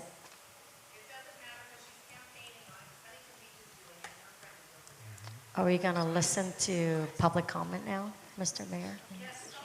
Please. In support of city voter ID? That's what we're doing? So, Mr. Mayor, I don't know if we can I discuss. don't know, I'm trying to find out the legal issues here. So I guess, I'm sorry to misunderstand. So it's requesting that a future item, that a resolution of the city council would state that the city council is in favor of elections, that all elections in the United States should require people to show identification before people vote. Is Not that in the state of correct? California. So I the mean- reso would be specific to California? No, for just the city. I'm not So, asking for the state if because I we can- cannot change the state. That's not our jurisdiction. If I can just clarify really quick, because there's a few things being discussed. You're requesting to bring an item back at a future meeting to consider adopting a resolution in support for I'm Voter gonna use- ID in the city. That's it. We cannot So, change. voter ID in the city of Westminster. Yes, exactly. That's Okay. it. Thank you. That wasn't difficult, right? So I don't have a second. Do I have a second for that motion? Oh, thank you. Yes.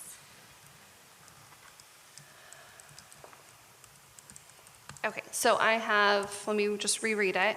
Motion made by District 1, Councilwoman Fan West, seconded by District 4, Councilmember Nguyen, to bring an item to a future meeting to consider adopting a resolution in support of voter ID in the city of Westminster. I'll go to call roll. District 1, Councilman Fan West. Fan West, aye. District 3, Councilmember Nguyen. No. District 4, Councilmember Nguyen. Yes. Or Vice Mayor Monzo. Just for the record, I always show my ID, and when I go to vote, I always like going to the poll. I don't like voting on the ballot because I like to be there personally. They always ask me for my ID, and I always show my ID. So I don't understand, but no. Mayor Nguyen. Yeah, for me, I support the voter IDs to vote, but at this time here, I don't know it's legal, but for the advertising an item for discussion, I say yes. Motion carried 3-2. Okay. Thank you, Mr. Mayor. All right, Thank you, thank you. And And Mr. Mayor, Yes. I'm almost done. Okay. So I also want to propose a resolution to take action in any form to dishonor our flag for the next council meeting. So, Mr. Mayor, I ask for a second on that.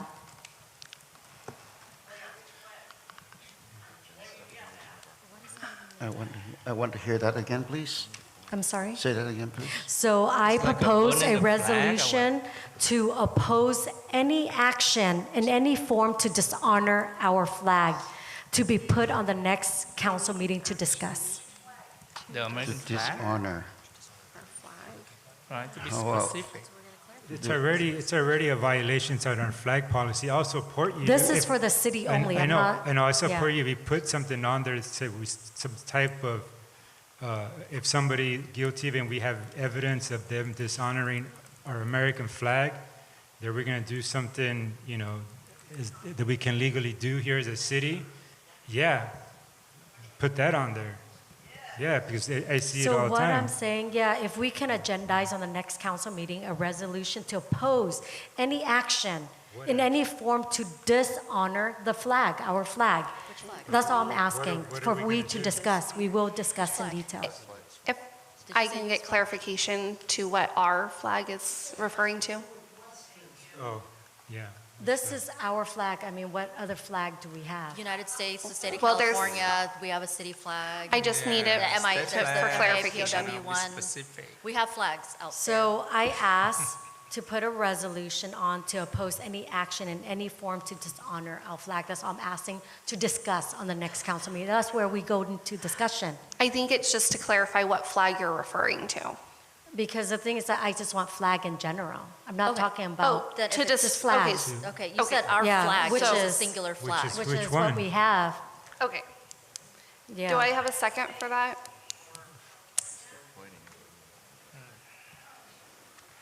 Flags in general. Okay. Okay. We got flags in general, right? Just to agendize it for talking. That's all I'm asking. Talking about dishonoring. Okay, you have my second. So you got my second. Okay. My point is, we all have to respect the flags. We can't, I don't know how we consider that, dishonor the flag. And why we have to, spend time for that. I'd rather spend time for something else.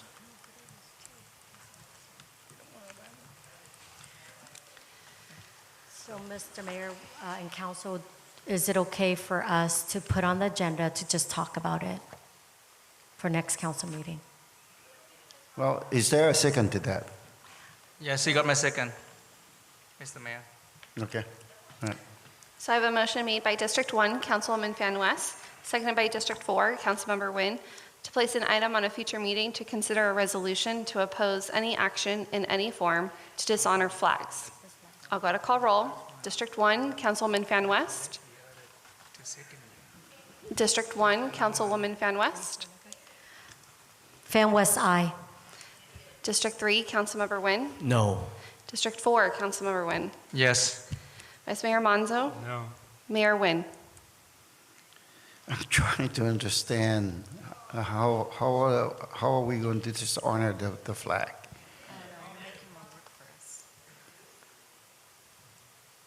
Then yes. Then yes. Okay, please. Thank you, Mr. Mayor and Council. 3-2 All motion right. carried. You put me on. Thank you so much. Mr. Mayor, one last one, that's it. Okay, go Okay, ahead. I'll be quick. So, Mr. Mayor, asked to agendize a resolution to oppose Rise propaganda material regarding communist regime. That's it. Asked to agendize that. Do you have a second? You have my second. Thank you. So can we call for a vote, please? If you could just reread that into the record. So I propose on the next agenda item to create a resolution to oppose Rise propaganda material regarding communist regime and discuss about it. That's it. So we're going to have our city, we're challenging, this is a nonprofit private organization. Now we're going to get in legal trouble with them. We're calling on for, we have money for a legal fight. How much money we got? And Mr. Mayor, I know we can't really discuss it, so I may call for a vote. Is there a second to that? Yes, you got my second, Mr. Okay, Mayor. all right. So,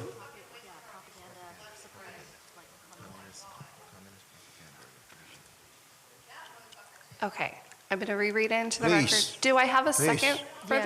this? Okay.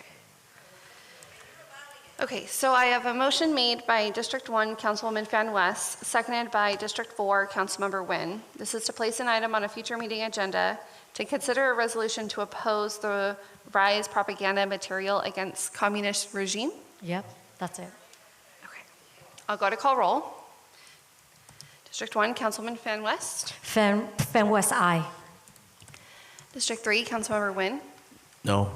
District 4, Councilmember Nguyen. Yes. Vice Mayor Monzo. No. And Mayor Nguyen. yes. Thank you, Mr. Mayor Motion and carried Council. 3-2. Yeah, I don't listen to, I don't take command from somebody else. So go ahead. Yes, motion carried. All right, Make thank you. it So, easier for you to Councilmember make Menzo? decision. I mean, Vice Mayor Menzo. Okay. I just want to say thank you for all you guys for putting up with us and sticking around. You know, I know it's painful, but somebody. I just want to, hopefully you guys will bear with me. Hopefully I just want to reiterate. The National Hispanic Heritage Month. You know, it celebrates the history, cultures, and contributions of Hispanics and Latino Americans to the United States, observed from September 15 to October 15th. The month is named to acknowledge the independence days of many Latin American countries that fall within that period. The celebration was initiated in 1968 as Hispanic Heritage Week by President Lyndon B. Johnson and expanded to a full month in 1988 by President Ronald Reagan to allow more time to recognize the vast influence of Hispanic culture in America.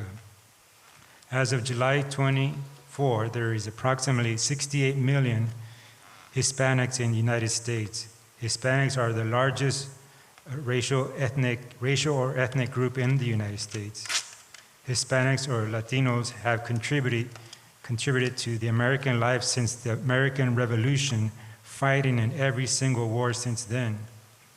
Latinos today continue to advance communities across the country as small business owners, veterans, teachers, public servants, lawmakers, Supreme Court justices, among many other professions. Hispanic Heritage Month allows us to recognize their achievements and contributions to our national story.